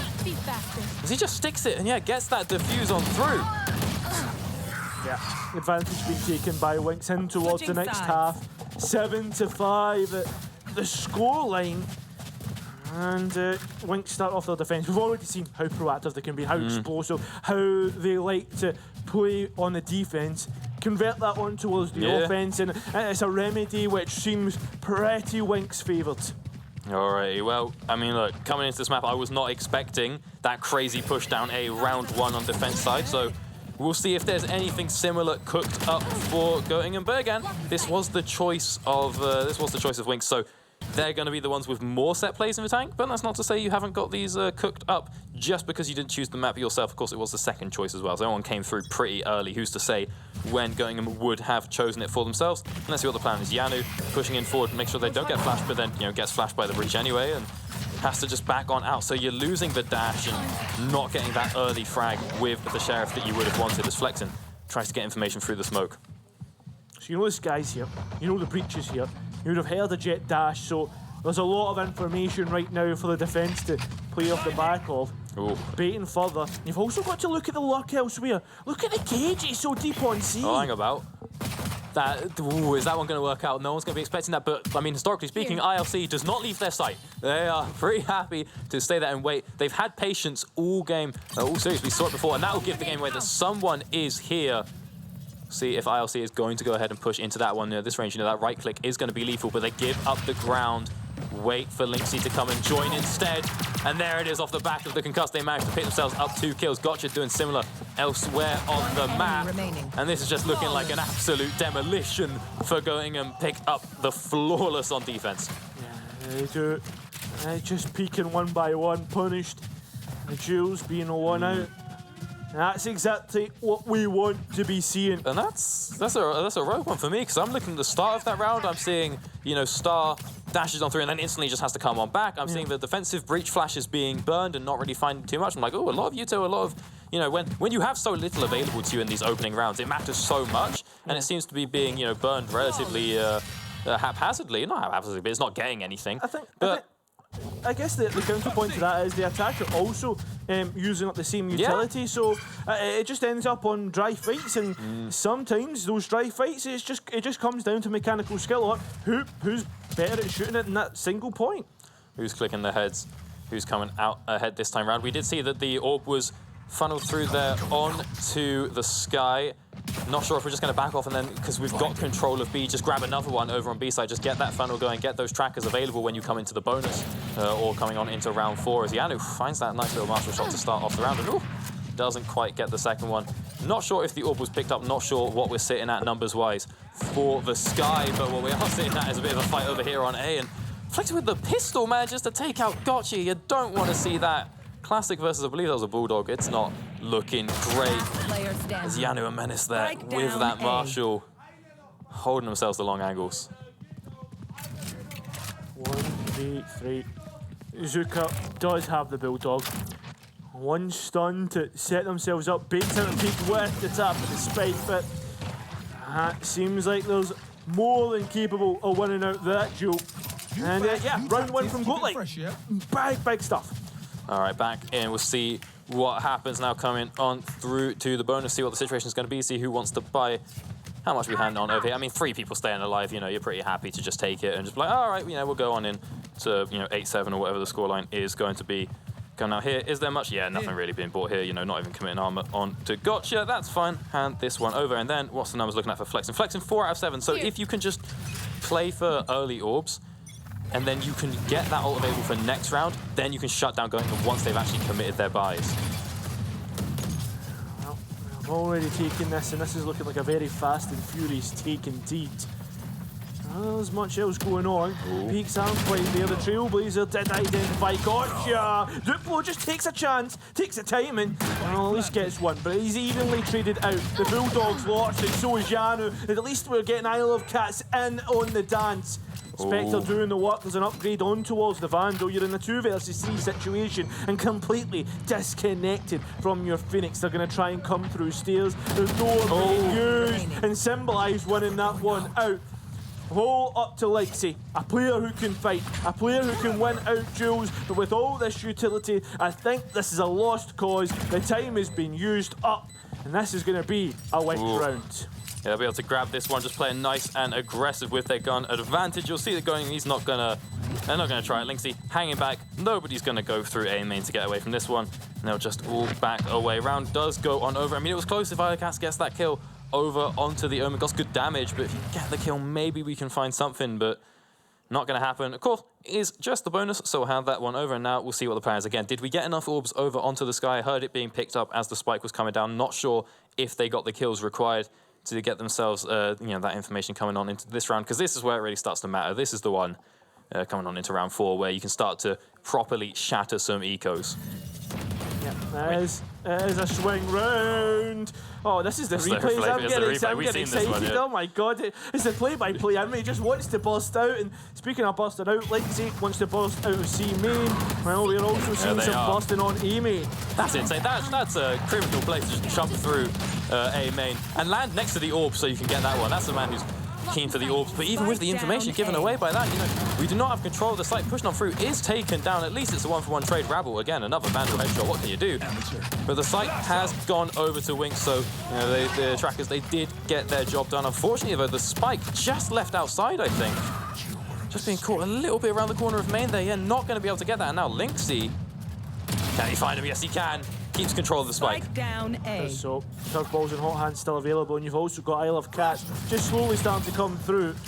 Just baiting, not allowing this spike to be picked up. Lynxy controlling this perfectly. And now you've got Isle of Cats to trade off of. And it's going to look good. Big damage onto Rabble. Now it's all up to Symbolize to hold things down. At least gets one traded out.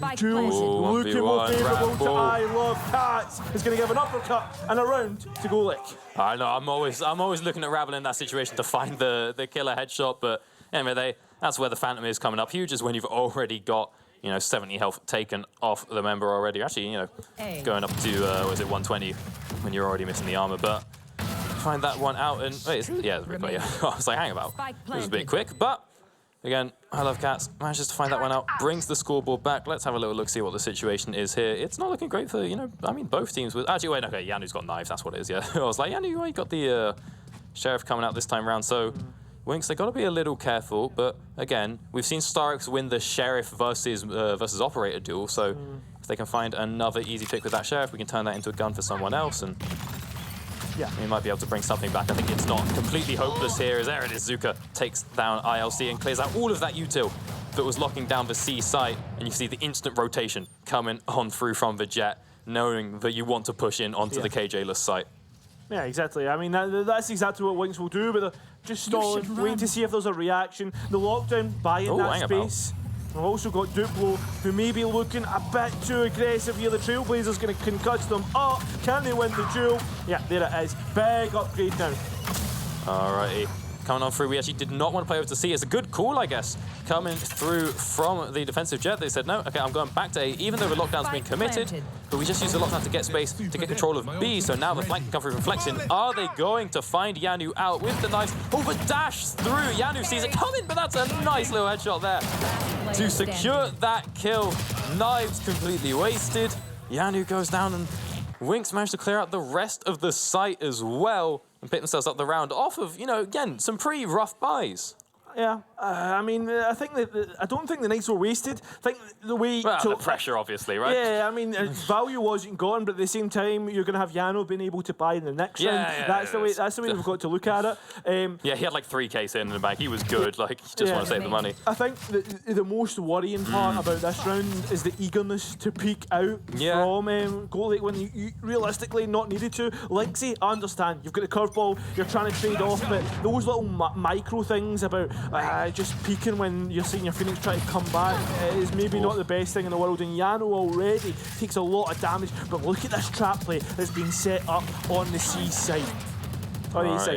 What's the plan going to be? Is that look getting committed by Cats? It's not really what they're known for, but we're not going to commit through too many smokes being deployed over on A. We'll just make our way over onto B, get that plant down. Ooh, Duplo with the classic is able to catch one out just on the off angle behind that smoke, which is now converted into a gun. Picks up it was either a rifle or a Specs, I'm not sure which one it was, but you get away with it. The spike has come down, and B, we just completely retreat. We give up control of the site and see what kills can we find. Take out ILC, and now have to sort of play for a bit of a retake of our own site, but B's too open to just sit on it. We have to fall back, and there it is. Zuka just jumping on through the smoke is instantly taken out. So to Rebel now. A tough task. A 2v1. Especially with the smokes down. No, still manages to get the defuse. And clutches is out. Creates a little bit of a gap between the two teams. And Winx Club just able to puff their chest out just a little bit. Just a touch. I mean, I was looking to be back-to-back eco wins, but not if Rabble has anything to say about it. Again, spraying Duplo through a smoke. But that one, let's be honest, we could see the X-ray. They can't, they don't know, but we see the X-ray. That shot wasn't particularly well lined up. It was the last shot as the steps back come out. But sometimes that's what Valorant's all about. Sometimes you do manage to get yourself the kill. Look at that, it's just right as we move. Actually, no, the crosshair was going right a little bit to give him some credit, but Rabble does manage to pick that one up and regain the lead and shut down that possible eco comeback. But still, the point of the eco is to get the guns. As Lynxy is just sort of hoping that because he hasn't died yet, they'll stop shooting. Doesn't really work out in his favor. Yeah, completely gambles it. And now we're going to have to see the rest of the players try and fight back, try and gain something, clutching at straws, and all that flash isn't going to help Duplo known about as they bust out. They get the best timing possible! But it leaves I Love Cats and a 1 versus 4. Just as things glimpse, it really does look like it. I said it before.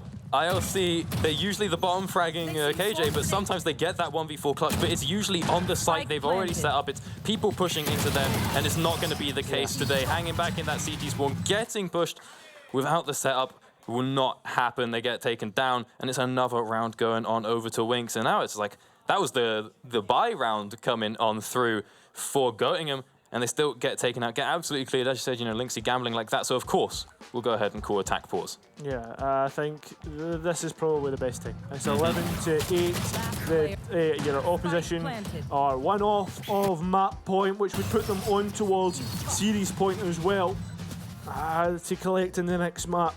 And it's not as if they haven't kept up with their opponents, especially when it comes to the gun duels. I just think perhaps macro-wise, just not quite at the same level. Wink's just that bit better. And Maybe. When it's definitely been the way that they've been playing it. And on top of that, just the way that they've been attacking the sites. They just have everything, the crossfires, etc.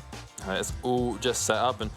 But at the same time, there are a couple of cracks, right? You know, you see things like Flexin just getting the classic kill, just sort of swinging around a little bit behind the smoke, not quite being covered. There are holes in the armor here that we can go ahead and pick up, but now it might be a bit too late. As you know, as you said, it's 11-8.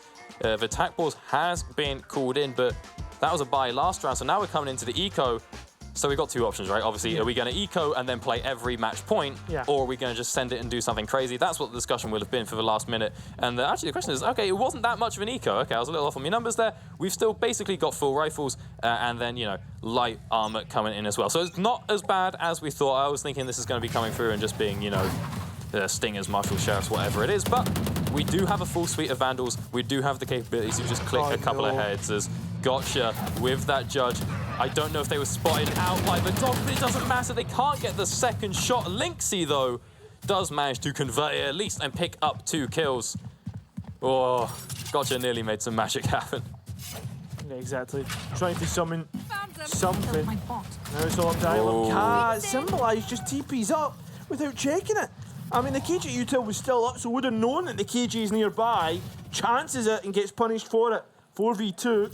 Players still looking to come up on towards the site, and they're getting damage from left, right, and centre. Paranoia to get back in. Yano's there to support, so there's at least a way to trade. And look at this. The smoke going to be used against them, spamming through, not quite finding much, and it's just a dance with the devil between the two players on site.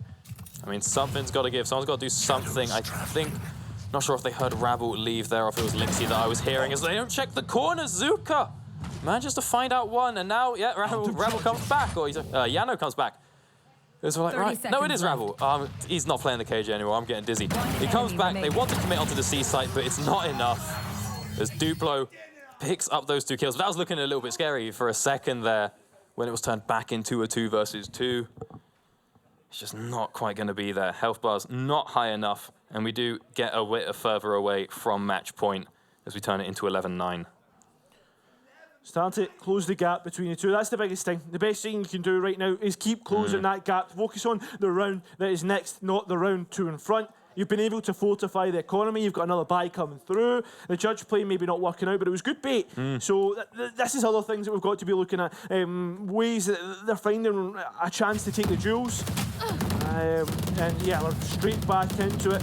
Star, we're trying to lead off the front. The Trailblazer being used quite early right now by Winks to take that space. Gets the space, and then we get the trackers out as well. Not sure if that's off the back of an orb or not, but they're going to find out something. They're going to let us know at least that there is someone coming in behind on doors. Yanu does manage to find one before getting pushed on through, and now we'll clear out that B site. ILC just wants to commit that lockdown, wants to just buy time for the team to reconvene to come back from A if they need to. But I'm not sure if it's going to be enough. Oh, using the ultimate as bait, they managed to at least take one down and keep the numbers advantage in favor for their team. It might just not be enough as Winks coming on through here. Get control of this C site, get the KJ lockdown, or the KJ util set up. Lockdown is available if they want it. Going to have to push on into this one, but they do have the Rolling Thunder and the run it back. There's really nothing better on their team than you would want to retake a site with. Exactly. We're already seeing the Rolling Thunder being prepped, and it's to actually take this main spot. We're seeing all the ultimates invested. Rabble shut it down, and now it's all up to like say, can you find it? And it's not going to even work out. 12-9. The duels, the most important part, and Winks win them out. They're not able to convert anything. Everyone just falls back off the site. They just give it the space that's near there. Go, hey, he's not going to be throwing this one for nothing. We'll all just come back. They managed to pick up the breach as well, and then Lynxy is like, oh, now I'm stuck in a 1v3. I didn't get my big flashy entrance. Lost half my health bar to a molly that was above me, and it's all gone downhill. I mean, even without that, you know, he just would have been tapped anyway, most likely in that 1v3. So you do put yourself in a bit of a sticky situation. We are now on match point.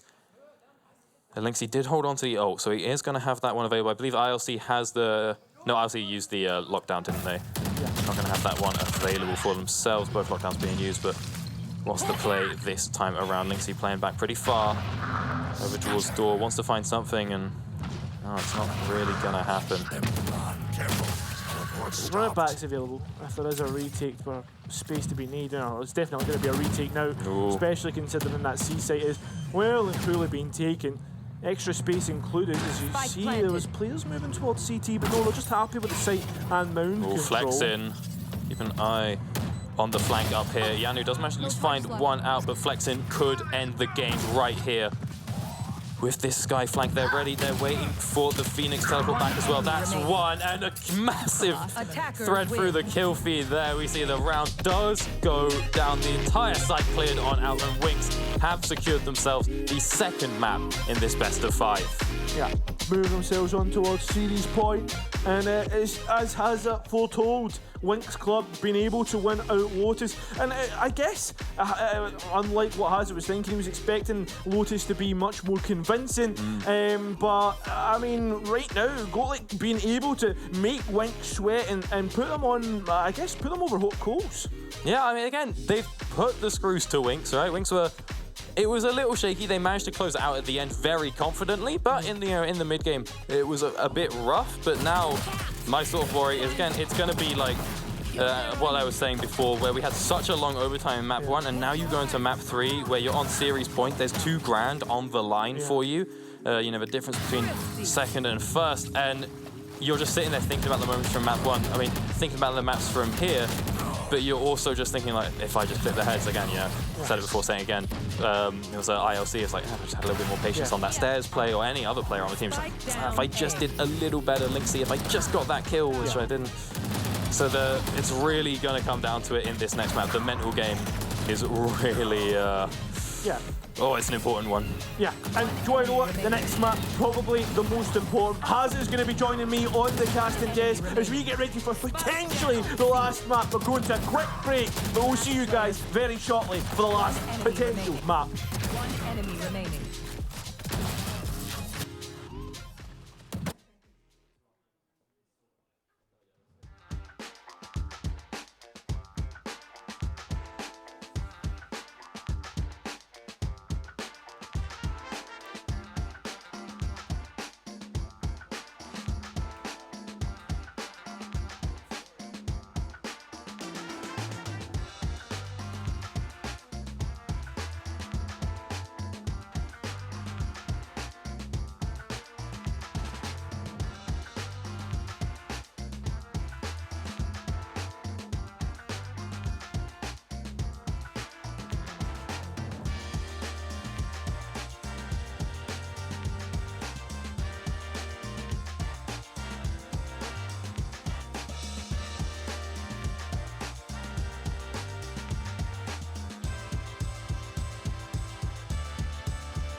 We are back again, and before bringing you into Game 3 of this Valorant Grand Final, I'm delighted to be joined by Joe Duckhouse. He's the CEO at Confetti Media Group. We even almost managed to get your name here on the screen.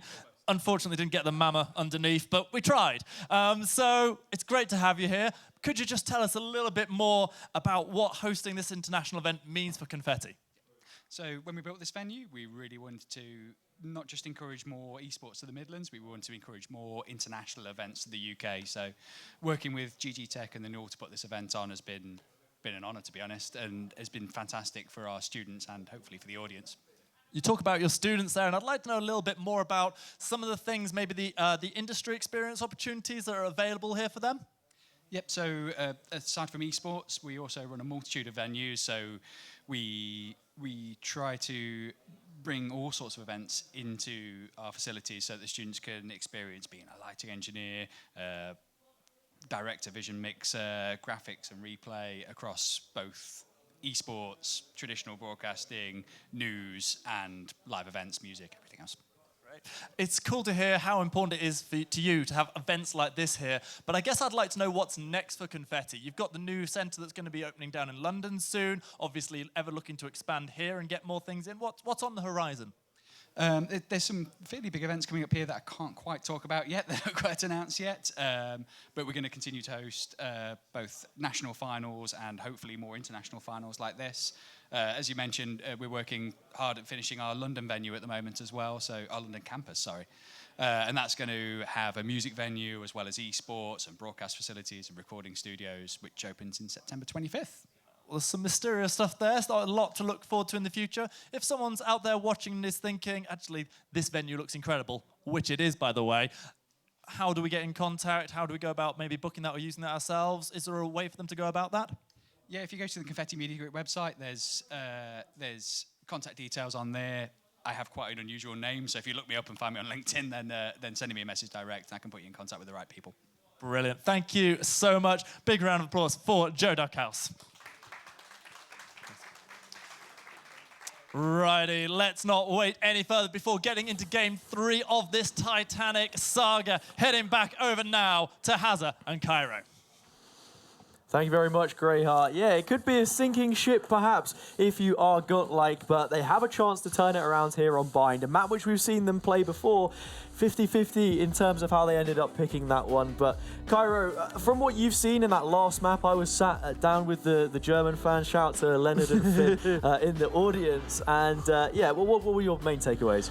My main takeaways, a lot of these gunfights can be pretty dry at times, and it's coming down to a coin flip for rounds. I'm super excited to get into this third map because it's Bind. There's close quarters. I feel as if like lesser buys can be amplified so much just because of how close quarters gunfights can be. Your Stingers, your Spectres, the damage that they can do amplified because of that close range. Yeah, this is one where compositionally we don't see the same kind of deviations that maybe we had on Lotus, and you think about that Phoenix pick again as well, and like what kind of value we can get from it there. I don't know if this is where we then start to see that flex towards the Reyna. I think the Phoenix is probably better suited for this map specifically, and on the Godlike side, I don't really know. Like they played Gecko before. Is now the time to bring it out, or Winx, I should say? Yeah, I mean the Gecko I think Bind does suit Gecko's playstyle, the way that you can do it. But at the same time, there's so many other initiators that I would rather have.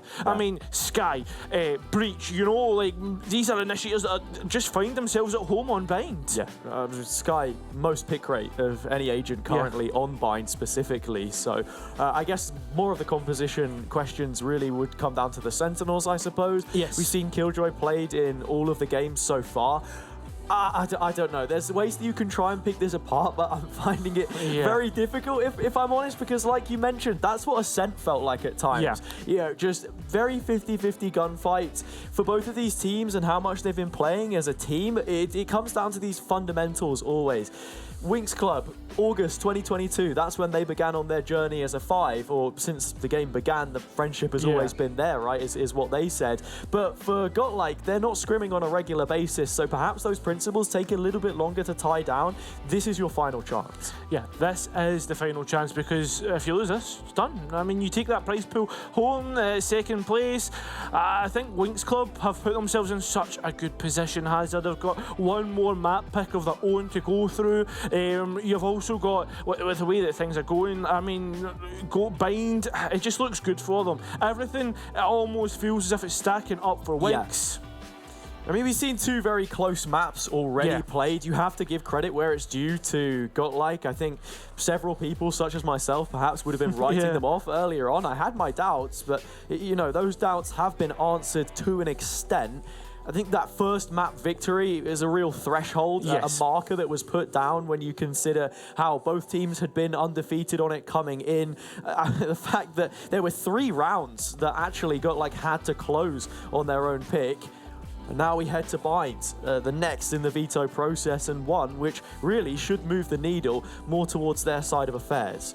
Yeah, it should, but I mean, shoulda, woulda, coulda, that's something that perhaps will be said at the end of the map. Ascent, 50-50, will have allowed Winx Club to get into this position. Bind, another one that has the needle slightly starts to go back towards the 50-50 rather than that defensive bias that we were so used to. Yeah. What's sat in the middle of that sandwich? A nice filling of Lotus, and that would heavily favour the attackers in many ways. But like we said before, I feel like at a university level at times we're forced to just throw the book out the window. Things don't go quite as they're expected, which is probably pretty ironic considering that these guys are supposed to be spending a lot of time in the library reading word for word, page for page. I was going to say, if you throw a book out that window, you're going to end up hitting one of the German fans. We don't want that, you know. But yeah, definitely, I think that the book definitely does need to get thrown out, and especially when it comes to the agent select. A higher percentage of hitting a German fan than a Turkish fan. Very well supported, may I say. They still seem to be in high spirits, leaving the arena, heading up to the atrium in between maps, just getting themselves some fresh air. While Winx might not see a lot of their fans, I can tell you they are certainly within the chat. If you are a Turkish fan in the chat, make sure that everybody knows about you, because they have been spamming, I tell you, I've seen the it. chat. Get those hilals flowing. Yeah. Fill up the chat with as many hilals as you possibly can. It's almost like it's quite a funny contrast. At times people will say, oh, the Turkish team are always sort of the onliners, and that's where the fan base is, and then it's in the offline environment that Göttingen in many ways have made the step up. But look, I digress. Let's have a go at this agent select. And for Göttingen, they've gone for double initiator, double controller, rounded out the sentinel-less comp with a raise on Yanu. I'm going to be honest, this is probably the most meta we've seen. Yeah, and I mean, you look at all of the players here as well, I'd say pretty much every single one of them except for Gotcha is actually off-roll. Lynxy has moved away from the duelist. You're not running a double setup anymore. It feels as if maybe the penny might have dropped for them and it's time to actually crack on and get this reverse sweep underway. Yeah, exactly. I would love that, Hazard, to get our teeth truly sunk in towards this one. Winx, on the other hand, they're going for something a little bit similar, but there's a variation there. I mean, if we do go to a 5th map, you said how excited you would be. I don't know if the bags under your eyes would be agreeing with the sentiment by the time we get there, but look, we'll just have to wait and see. Listen, my bags are Dolce & Gabbana, don't you worry. I'll be looking forward to this one. But yeah, I mean, the players, what are they thinking going in towards this? I think for Winx Club, they've got a different issue now. Fair enough, you played against your opponents, but Lynxy's been on the Phoenix, the players have been playing. They're now going to a much more traditional look from Valorant, especially on Bind. Yeah. Different issue.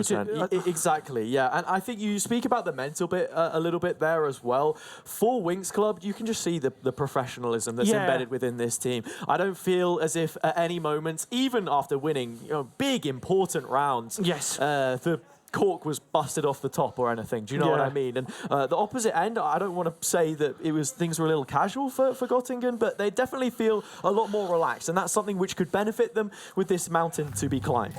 Yeah, already we're seeing things start to look a bit better on the defense. You've got the Viper set up. Yeah. Supported by a Sky, and already they're dropping off. I'm loving this. Like, they just want to play together. I think might have seen some early control towards Showers. Cause for rotation, telegraph now, the execute as the players begin to converge. Winx always know pretty heavily for the fast Executes Flexin, managing to catch out Duplo, but there is an instant response, a wave of kills both ways. We're in a 2v2. Yeah. Looks like the Raise Util, certainly king in this. Or queen, perhaps. So many steps given away. Yane walks out in the open, could potentially get punished from the player still behind them in sight. Symbolize is going to have all the CT control as well. They're going to try and take the retake from the opposite side. Just remind me which team it is that's on the attack and defense again, would you, Cairo?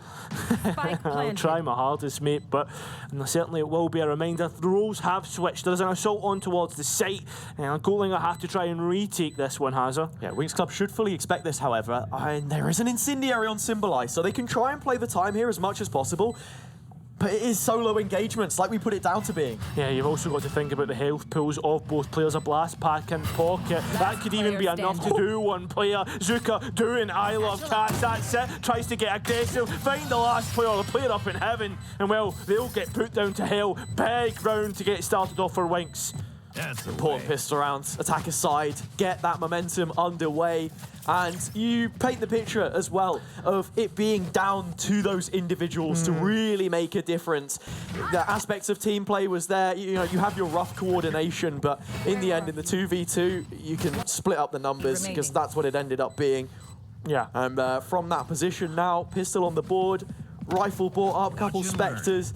Nowhere near as reserved as it had been on Ascent when they went for that all-ghost buy. Yeah, things have certainly been reserved. I think as well, pressure now begins to mount and mount, and this gap begins to open more and more. Again, you're seeing that prioritisation early on to having some form of extremity control and calling in this rotate. As soon as Wings Club hit the site, Göttingen will be there to meet them. Yeah, exactly. The rotations, the defensive read, but maybe that's going to be something to think about later. The pistol's doing a little bit of damage. Whether it's going to be enough is another question entirely. It's certainly not. The Spectres and the Ghost, everything in tow has done what is needed to be done. Duplo left. Can you get anything from here? No. 4 players getting through. That's a lot of those buys. Yeah, it was just one pistol in the mix, actually, amongst the Spectres and the Phantoms, so nothing lost at all, actually, in terms of weaponry that was upfront invested. As well, I mean, you can see the ideas already of how Göttingen want to try and play this defense, catch a timing while Wings Club are refilling their boots after they sort of just managed to get the kills on the entry to the site. But it's still worrying. You know, tactically, this has been played fairly well by both teams, and I anticipate this next round to be chaotic as ever. Yeah, I mean, the proactivity on defense doesn't necessarily need to be taking space, but certainly being quick on your rotates, and I think that's something that Wings Club will be able to play with. Yeah, again, it's the same default, very heavy on that fountain control, looking to merge out from both Hookah and Long. You have all the raise utility to get yourself in position. The toxic screen will stay up, but not for long. Judge Bunny hopping in, flexing, looking for something, but Lynxie denies it. Oh, look at it, gunfights. It's beautiful. Valorant has a zipline. It's fighting back. Hello, 1 versus 2. Puts themselves in a great spot. The hell looking good as well. You've got an incendiary to play with. You're one off your ult, and you've got a spike to bake out peaks. Just about dodges the Prowler, takes the first fight, big headshot. HP off on Yanu. Wants to try and isolate the jewels, but just gets pinched in the end. Yeah. An unfortunate scenario, and just like that, they're in the game. They certainly are. And do you know something, Hazza? A very convincing round. The way the gunfights were being taken, Symbolize, you can look at them and you can say, look, yeah, you're able to get 3. Lining, right? Yeah, exactly. But it's all individual, Hazza. It's not team play, and that's what we have to look towards. How many times are we going to say that during this game? I don't know. Really, it is hard to see it going any other way. These guys just love a fight. Yeah, honestly, I worry for what happens when they're not sat in those desks, man. Honestly, look, that's why we've got the admins in. Yeah, exactly. I mean, you know what? It makes for exciting Valorant. That's the one thing that has to be said. It's very, very true. Yanu going back to the tried and tested waters of Shower. No water in there, in fact. Dry. No cause for concern. A misplaced foot and a slip. Yeah, I was going to say, there's a little bit of ambience, a couple of drips and drabs. Yeah. Just like your casting, mate. Thanks very much. Drips and drabs, is that all I'm good for? A bit of ambience. Love the hushed tones of the Scottish man. Anyway, here we go. Starting things off with a bang. Orbital strike in, but ILC, a double spray through the smoke. Big early advantage, even makes it a third. Looking for more, not done yet. Could be in for a 4, but Ramble my God! with a song of their own. This is incredible. Oh my God, Rabble! Fourth on the round in a lockdown as well, has it? You've got the turret to help. I don't know if the turret's actually going to spot out Duplo. Sound Judge was playing for the close angle on Hookah. Rabble's close for comfort. Doesn't even know it. Picks up the Vandal, all too aware. Both snake bites out. And the head put through. Rabble finds 5. It's an audacious ace. Winx Club dig themselves out of the trench. And they build their advantage. The coach quite can't believe it. I haven't seen the hands in the air. Rabble, Rabble, Rabble, my man. What a way to put yourself through. And do you know something? That's someone that the Turkish fans were supporting so much with the Rabble heart. Oh, we see it there on the replay as well. Shout out to our observers production team for catching that one. It was a double reveal with the Haunt, so really nice utility usage to set up ILC in that situation. Now Flexen looks to get a bit aggressive here. Duplo is on, I think that's the frenzy. Look at the T-Beam! Yeah, 4 players have just sent straight through it, and then 4 players go the opposite way with the spike. I'm loving this response though, has it straight away. They've heard the numbers go, and you know what? They're like, right, let's go and take ace out. Let's be proactive. Let's be quick on these rotates, and that's exactly the case. But things are going to be a crunch. Immediate proactivity. Some space trying to be taken by Göttingen towards Spawn, but this is an effective crunch. Players coming in from both ends, and there's an orbital strike to sweeten the deal. Oh, but it's not going to get used. Lexi's getting taken out. A trade from Duplo. 1 versus 4. This is going to be hard for Rabble to repeat successes of before. Oh, it's going to be a chance to happen. I can't believe it. It's deja vu. Get this replay up, because it's going to be a replay of last round. Tries to play on this fake, but at least Duplo is there to shut things down.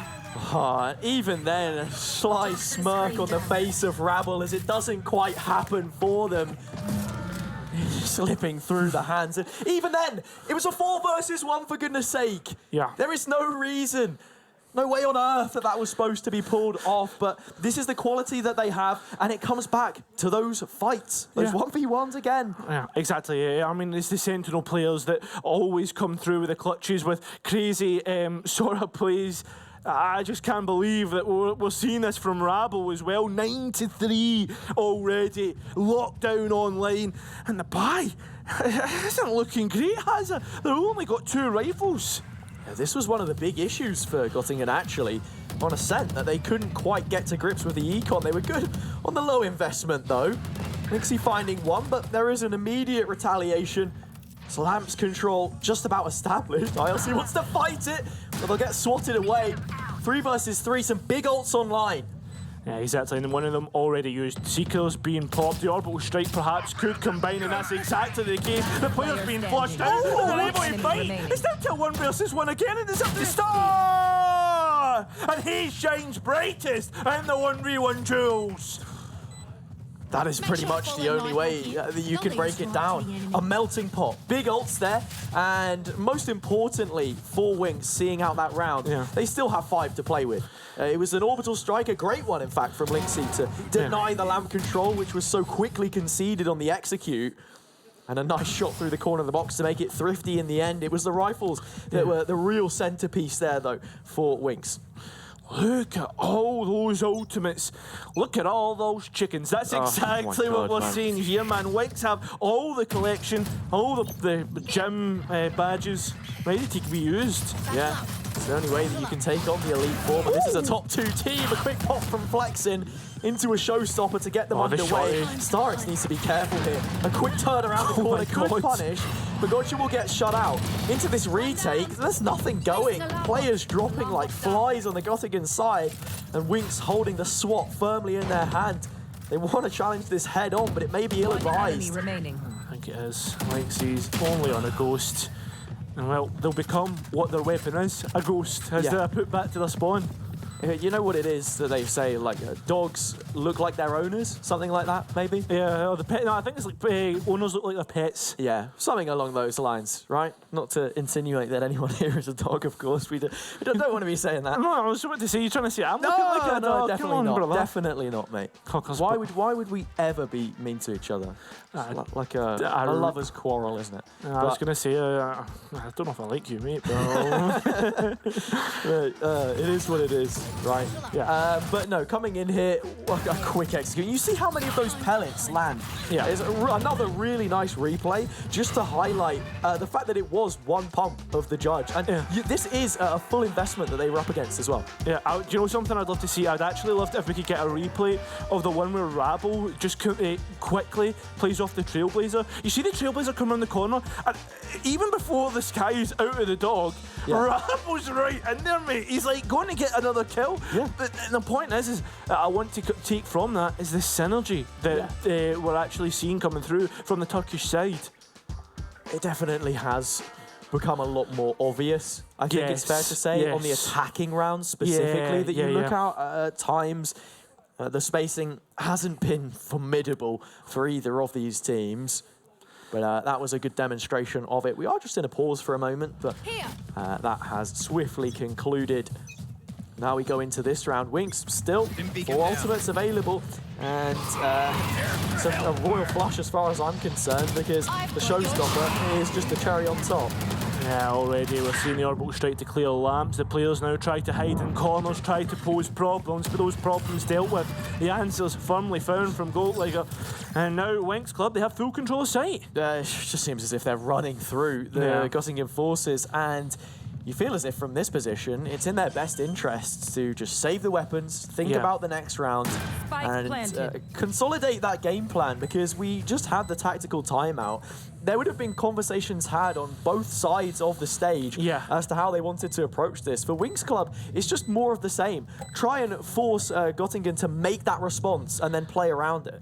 I think something else that we really need to be talking about, Hazard, is the fact that when we look at this, right, we're like you could say like, oh, Bind is usually defender side or whatever bias you want to have a look at and spin it. The one thing that I want to talk about is just the fact that realistically, Goldlinger, they've only been able to win 2 rounds out of what has been 8 so far. You have 4 rounds to try and muster something. Winx Club, I mean, you're going to have the advantage from the next round.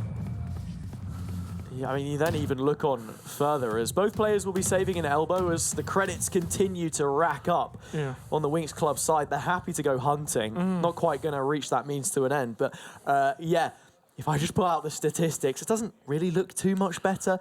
This has been played twice by Godlike previously, and as of the average of those 2 games, they've won 33% of their attacking rounds. So when we go to the side swap, it could be more of the same.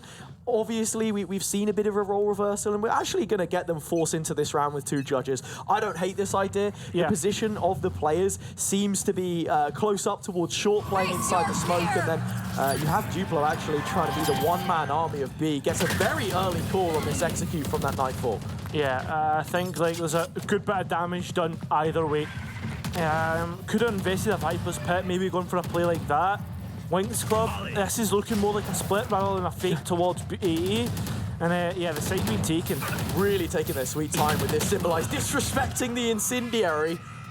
Maybe for good reason. Duplo actually shuts them down. That's an early advantage into the retake. I Love Cats up close with the judge would be the better gun. Quick flow, quick show of the classic, I should say. And they're going to take it. Lockdown can stall, but not for long. That showstopper has Zuka dead to rights. Yeah, that's big stuff. The 2 players have split up and tried to look for clues. But what that clue is, I do not know. There's been 1 player detained, there's been 1 player picked up, but it's Rabble. Now it's low up to Star. Wish upon a star, and your wish will be granted. Another clutch from a huge player. Oh, I can't believe it, man. Every single time. You can't count them out. Look at the HP as well.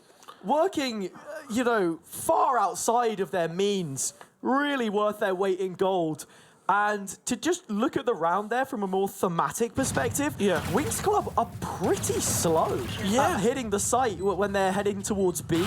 In stark comparison to these really swift A hits, there are plenty of indicators for Godlike to get in position here. And 12 points of L will take the round for them.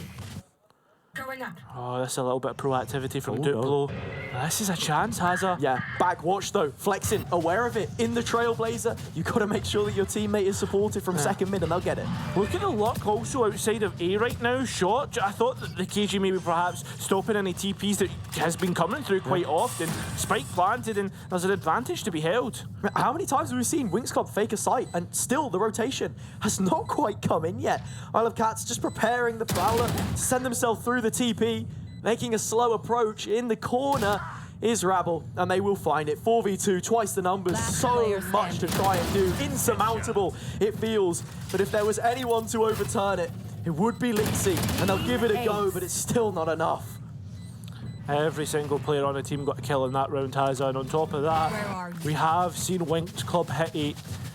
2 rounds are left, and if Winx Club win it, I hate to see it, but I feel as if this map could be done.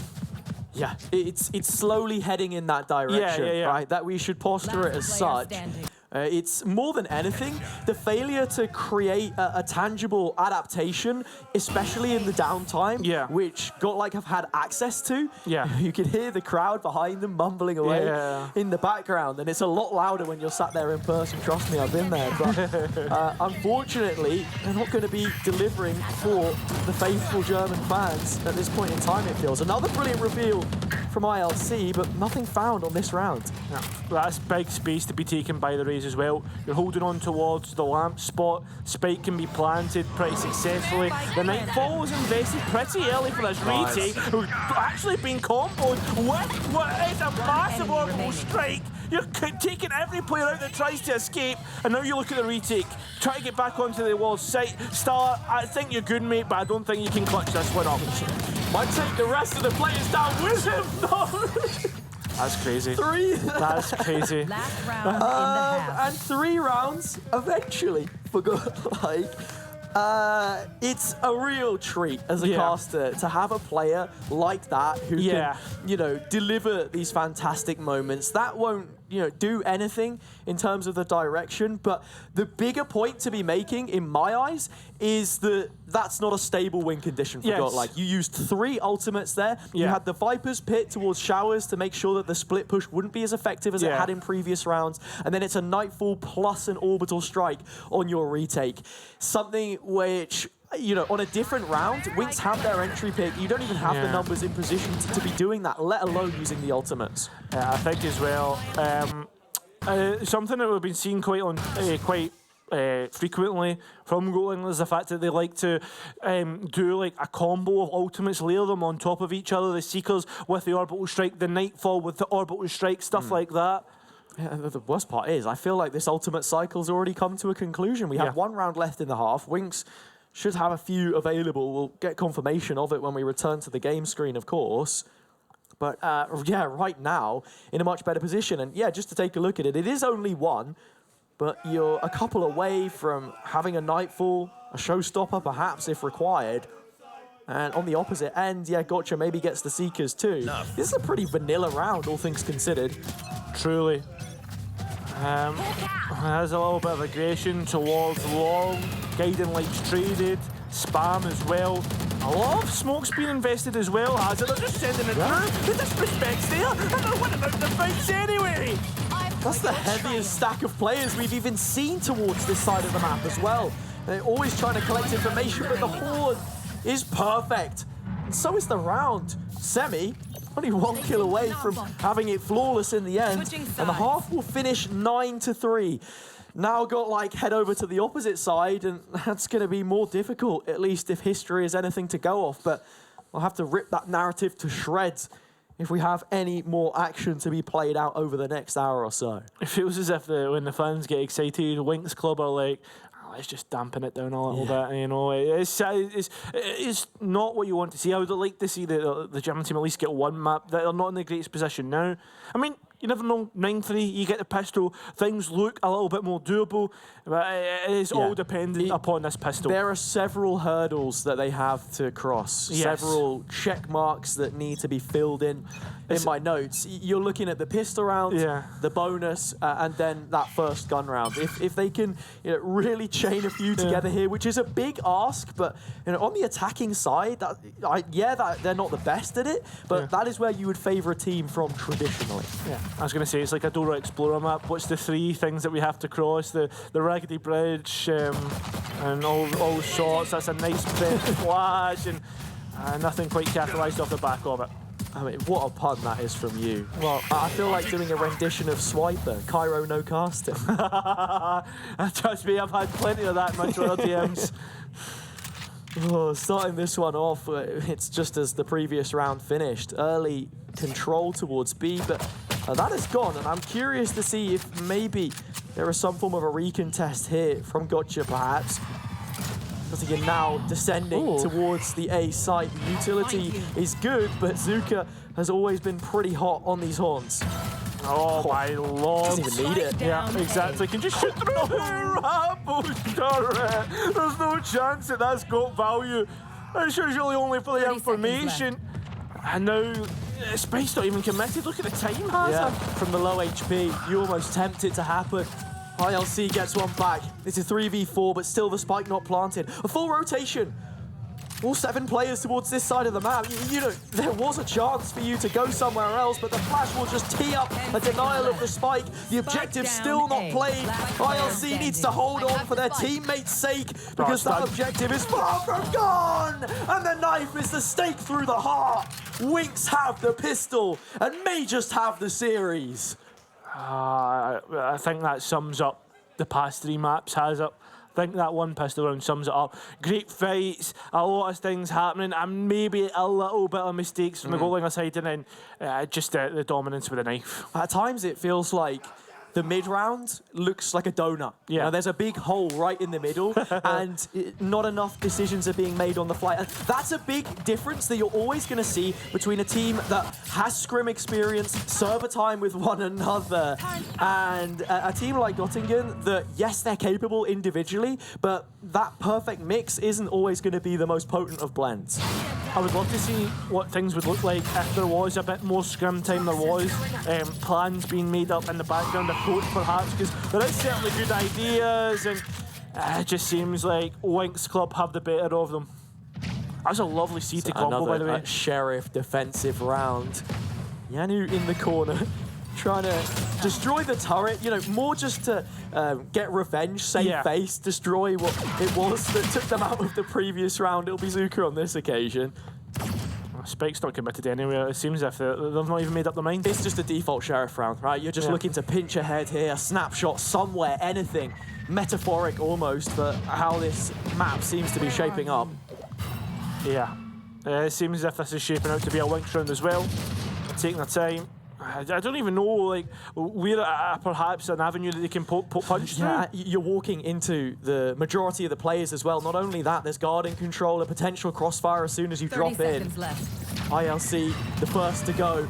The smoke's coming out, and so is the stim. They walk into the crosshairs, and it is food for StarX. Eating good as the round finishes flawless.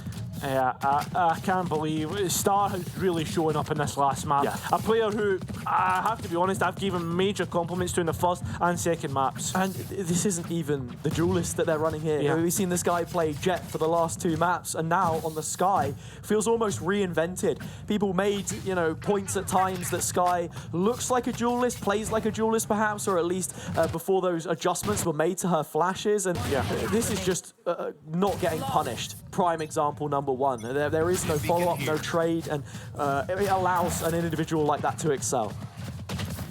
Let's see. Certainly making things, they're certainly running at it. I don't think that after that Sheriff round they're having to go on towards lesser weaponry again.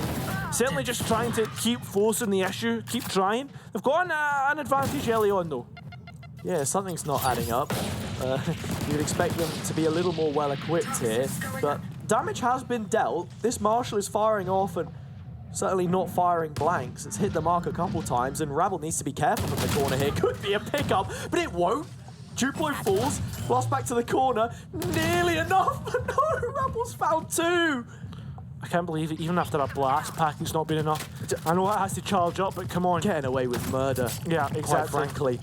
Now, it seems as if there's certainly murder on the cards. Linksy deep in towards Spawn and punished for it. Do not disrespect, because you will find yourself in a tough spot. ILC, below the window, what can they do? Not much. It is going to be 12. It is going to be match, map, and series point Hazard. The championship awaits. The first of their kind, Winx Club, sat on the threshold. And once they cross it, their name's written in University legend. It's the first time that we'll have seen any kind of international, interregional competition, whatever you want to call it. And, I mean, they would be deserved victors walking out here in a 3-0 fashion. You have to give credit to Goatlik, and you also have to remember, this one's not done yet, but it's things like this, fights like this, that Rabble is winning out, which, from an optic perspective, you can almost feel out that Göttingen are just crumbling under the occasion. The occasion certainly has been played rather than the match or the rounds that are at hand. And look at this. Look at the lineup. Look at the players with all the utility ready to go. And they've walked in towards a stack, a goal in a stack, and they've completely won it out. You hear the roars of the fans in the crowd, but the round isn't done yet. Still waiting. It's anything to go by what we've seen before. There are 2 very capable players queuing up to have their impact. Tuka's found a couple. Rabble with another. A 1v2 and a lockdown in hand. It's going to take more than just one Vandal bullet to off them. The problem is their position is very well known. I don't think they want to invest it just because of the HP that they're on. They know it's going to be tough. To fight this. That's tough. Linksy wins it out. That's a 4th on the board. Goatlik not done in the series just yet. They came damn near close, and even then, Winx Club not going down without a fight. Yeah, there's lots of fights to be had. It's the start of perhaps a resurface. Do you want to go so far? I do not. Winx Club, again, they have, 8 chances of winning out this this series, this championship. That's a crazy amount. And just, stick a pencil in the tape, give it a spin and go back. Map number 1, it was 3 opportunities that Göttingen had to close the opener on Ascent. What a different place we could be in right now if that was the case. And, well, they're trying to run it back at least in the kill feed. Early picks, another 4v2, and it's the same players from this position on the Winx Club half. I'm liking this though, the adaptation that's come through from the German side. They're deciding to take things slower, wait for Winx Club to make the mistakes, and that's exactly the case. Yeah, and it looks at some of the quotables that we saw from these teams coming into this as well.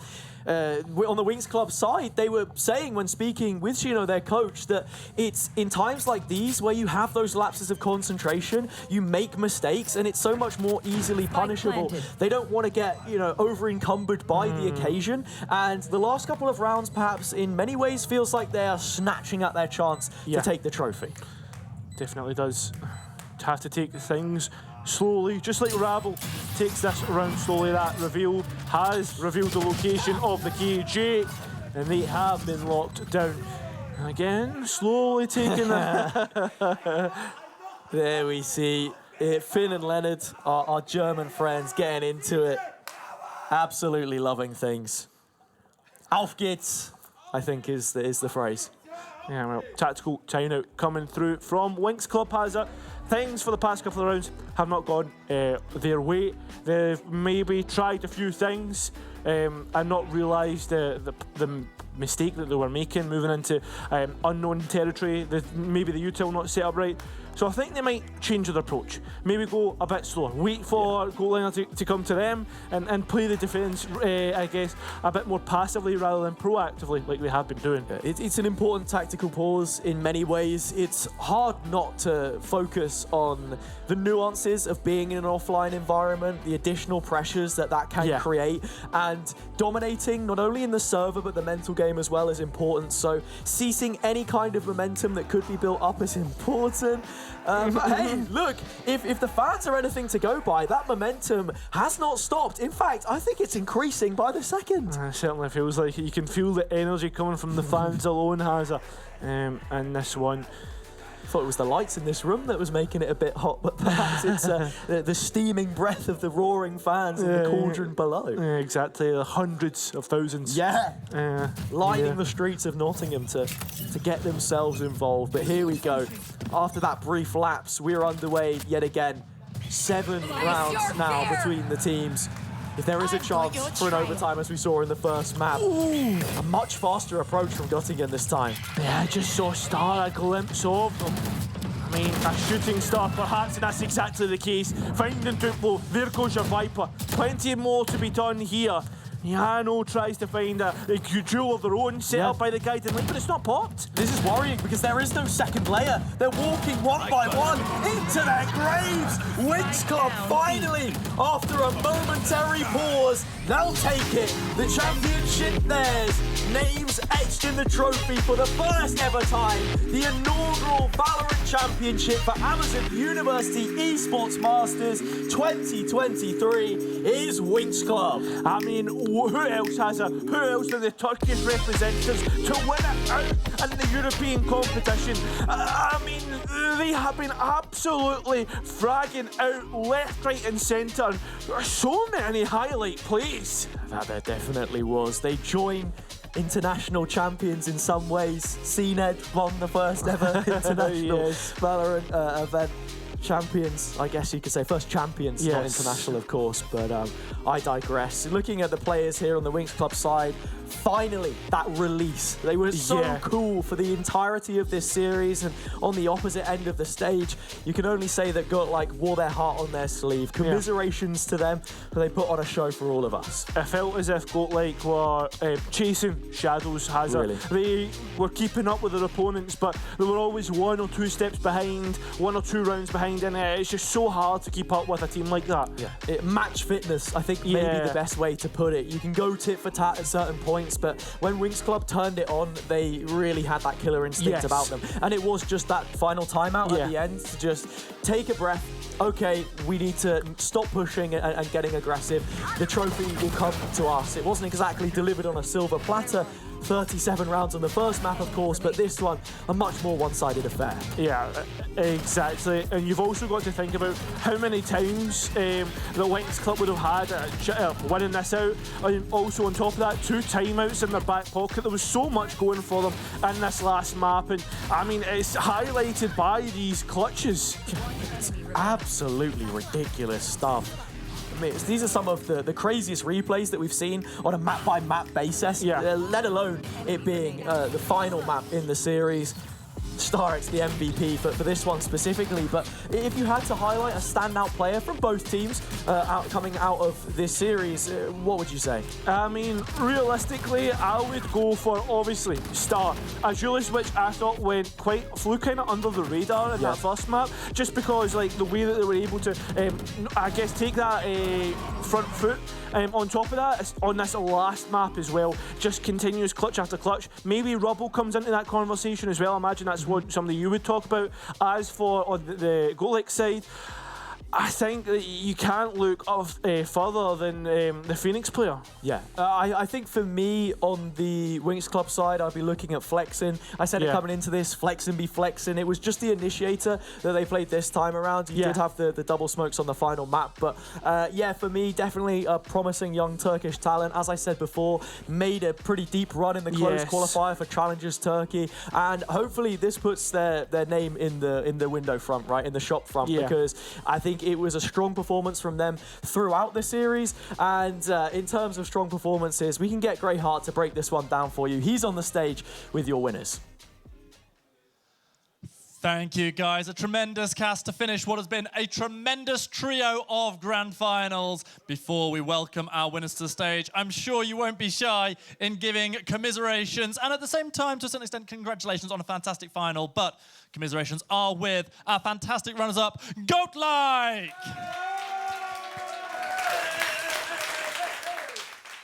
However, at the end of the day, it was not to be a German hat trick of final wins. Instead, they were denied by our new Valorant 2023 champions, Winx Club!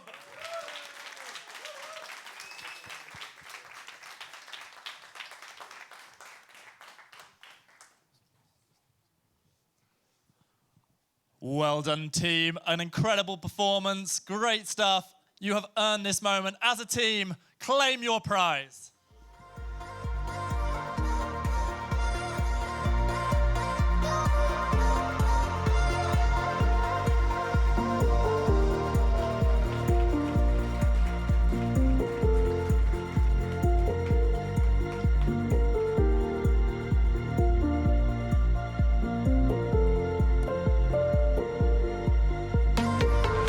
Congratulations, a really great performance, joined again by the fantastic coach who's helped lead the team.